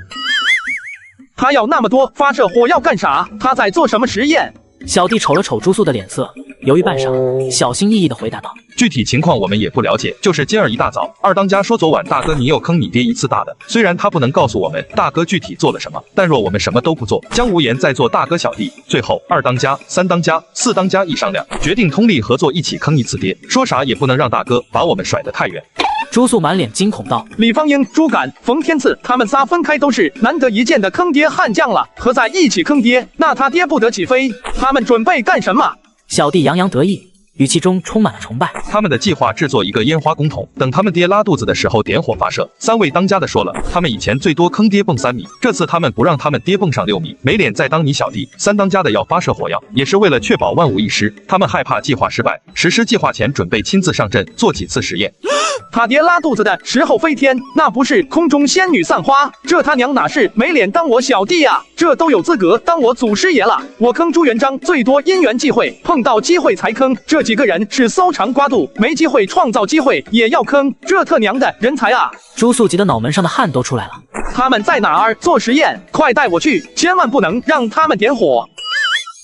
大哥，怎么？你觉得三位当家的计划有瑕疵，担心他们失败？可我们瞅着没毛病啊！二当家、三当家、四当家的能力有目共睹，我们这些小弟都觉得能成功。是，他们的确都有能力。以李方英的缜密，用泻药逼他们爹做公桶不难；以朱敢的手艺，做一个毫无破绽的机关公桶很容易；以冯天赐对火药的狂热，他说让他爹飞6米，不飞9米高就对不起他爆炸的艺术。可你们想过没有，烟花升天是有2个过程的。一个是修，一个是怕。我他娘的不担心修的那下他飞不飞得起来，我担心的是趴的那下那些臭小子怎么活着。你们想想烟花，再想想摔碎的西瓜。反应过来之后，众小弟屁滚尿流往外跑。边跑边用全身的力气大喊：三当家，快住手！这火儿可不轻点啊！大哥，你让开，我要点火儿。大哥，别拦我们，我们要坑爹。大哥，是兄弟就让开，这涉及到私人恩怨，别见你一身血。大哥，你不懂我们苦啊！紧赶慢赶，朱素终于赶在冯天赐点火之前阻拦住了对方。可他没想到的是，哪怕他把其中的厉害已经说得清清楚楚了，冯天赐他们依旧要完成他们的坑爹大业。用他们的话说，这不是在坑爹，这是完成我们的梦想。头可断，血可流，坑爹的事业不能丢。这他妈不仅仅是当不当我小弟的事儿了，多少带点私人恩怨了。你们爹又揍你们了。朱素这一问，冯天赐三人当时就绷不住了，嗷的一声哭了出来。大哥，我们苦啊！自从我们的爹觉得同病相怜，在一块混之后，我们过的都不是人过的日子啊！以前俺们爹喝酒喜欢点2两羊肉下酒，现在呢，羊肉都省了，直接换做娃子下酒。喝一杯酒揍一顿娃子，行个酒令揍一顿娃子，娃子哭闹太烦揍一顿娃子，娃子哭的声音不成曲调，还得揍一顿娃子。还有他们在一起赌博也揍娃子，以前都是压铜钱、压银子，现在都是压巴掌，输一次抽10巴掌，输2次抽20巴掌。上次单一晚上，我他妈挨了3680多巴掌。还有，他们比武的规矩也变了，以前比的是谁武艺高，现在比的是谁揍娃子狠。我的妈，那群牲口不是人！我的胯骨轴，我的波棱盖啊，我浑身上下没有一处不受伤的。最可气的是啥？他们一边揍我们，还一边说为我们好，说什么孩子不打不成才，棍棒底下出孝子。大哥呀，我们苦啊，这日子没法过了呀。事实证明，坑爹一时爽，事后火葬场。所以说，没事儿别瞎坑爹，就算当爹的一时让你沾点光，可要是事后穿起小鞋来，他有无数种办法对付你，那你们怎么办？打算继续坑爹？俗话说，冤冤相报何时了？要不咱退让一步。冯天赐三人悠悠地看着朱素，大哥，要是你呢？若是你爹这么揍你，你能退让一步？朱素眼睛一红，黄金板砖立马亮了出来。怎么可能？借他俩胆，他要敢这么揍我，我就跟他拼了！冯天赐三人瞬间将他们的本命神器也亮了出来。跟着大哥别的没学会，就学会了吗？我这就回家跟我爹拼了。好吧，我失败了。未经他人苦，莫劝他人善。退让一步，说的简单，真要做起来太难了。不过也不能看着小弟继续胡闹下去。我和他们不一样，毕竟我是几百年后穿过来的。说句心里话，刚占据这具身体的时候，叫朱元璋叫爹都感觉到别扭，根本没多少父子之情。后来不知道怎么处着处着，就成现在这种诡异却又舒心的父子关系了。也就是马皇后和朱标帝舐犊情深，让我真心拿他们当母亲大哥看待。对朱元璋10成里面有1成是父子之情就不错了，其余的全是想当朱元璋爸爸的叛逆之心。可小弟们跟我可不一样，说到底，小弟们坑爹不过是期望得到父亲的认可，真要是让他们把路走歪了，我良心过意不去啊！朱素思索良久，还是准备把小弟们掰回来。不过劝这些熊孩子不能老生常谈的劝说，得剑走偏锋，对付熊孩子得使出我那独特的妙招。兄弟们，你们知道我为什么次次坑爹，却又次次全身而退吗？大哥，你难道要把你那独门的忽悠大法教给我吗？对于你的忽悠大法，我们可是眼馋的紧，多少次亲眼目睹。明明陛下都把刀架在大哥脖子上了，可只要大哥一忽悠，最终都能全身而退。这忽悠手段，要是让我们学会了，我们还不得起飞？朱素挥挥手，谦虚地说道。浅了，你们看得浅了。明面上我是在巧舌如簧，其实我是在拿功绩在换。我献上土豆红薯，我提出杂交技术，我帮大明改了商税，我在寒冷的冬天让百姓用上蜂窝煤。这一件件事儿放到谁身上都是惊天动地的大功劳，可我却默默无闻，心甘情愿的奉献。真以为我傻？白送！我就等着坑爹的时候堵我爹嘴呢。我有这么多功劳，我爹敢避避，功劳往他脸上一甩，他得请我喝酒。李方英三人若有所思。大哥的意思是我们得有自己的成绩，坑不坑爹不重要，胡不胡闹也不重要，只要是我们能有出息，能让我爹他们面上有光，哪怕是我爹他们心里在想抽我们，他们也得乖乖的把鞭子收回去。对喽，孺子可教，搞恶作剧坑爹那是最下乘的手段。咱兄弟要坑爹，就得拿着成绩往他身上砸。坑爹怎么了？坑爹他也得给咱们受着，到时候他不仅得忍着，他还得给咱捏肩倒酒。三小弟被忽悠得一愣一愣的，畅想着他们爹想揍又不敢揍那种憋屈，每地鼻涕泡都冒出来了。我要建功立业，我要光宗耀祖，我要我爹给我捏肩倒酒。李方英三人被刺激的眼珠子都红了，抡起膀子说啥都要立个大大的功劳甩在他爹脸上。可转念一想，坑爹的成果他们一抓一大把，可要是建功立业的，真一件也没有。大哥，我们一点本事都没有，我们好没用。三小弟颓丧的低头，朱素点名似的开启了夸奖模式，以最温和的语言安慰道：谁说你们什么没本事？方英你擅长毒药，天赐你擅长炸药，朱敢你擅长机关巧剑，在我眼里，你们都是大明最珍贵的人才。你们只要组合到一起，那将发挥难以想象的作用。朱素带领小弟们来到朱敢后院，从朱敢的工作室内拉出来一个巨大的铁皮子，架在地上。从冯天赐屋里拿出几个炸药包放到一旁，再从李方英的李字百宝囊中挑一些辣椒粉、石灰粉之类的东西包起来放到炸药包上，然后按照记忆中的场景组合出了大明第一个粗制版没良心炮，还是生化版的。哦呦，这个东西得喝！朱素手持火把，对着引线被深仰天45度，气势这一块拿捏的死死的。你们相信吗？只要我这根引线点燃，你们三人将为大明打开新的篇章。从此你们就是大明最靓的仔，是你们爹心里人人都比不上的好大儿。你爹再也不敢揍你们，你们必将成为你爹的骄傲。在李方英三人灼热的目光下，朱素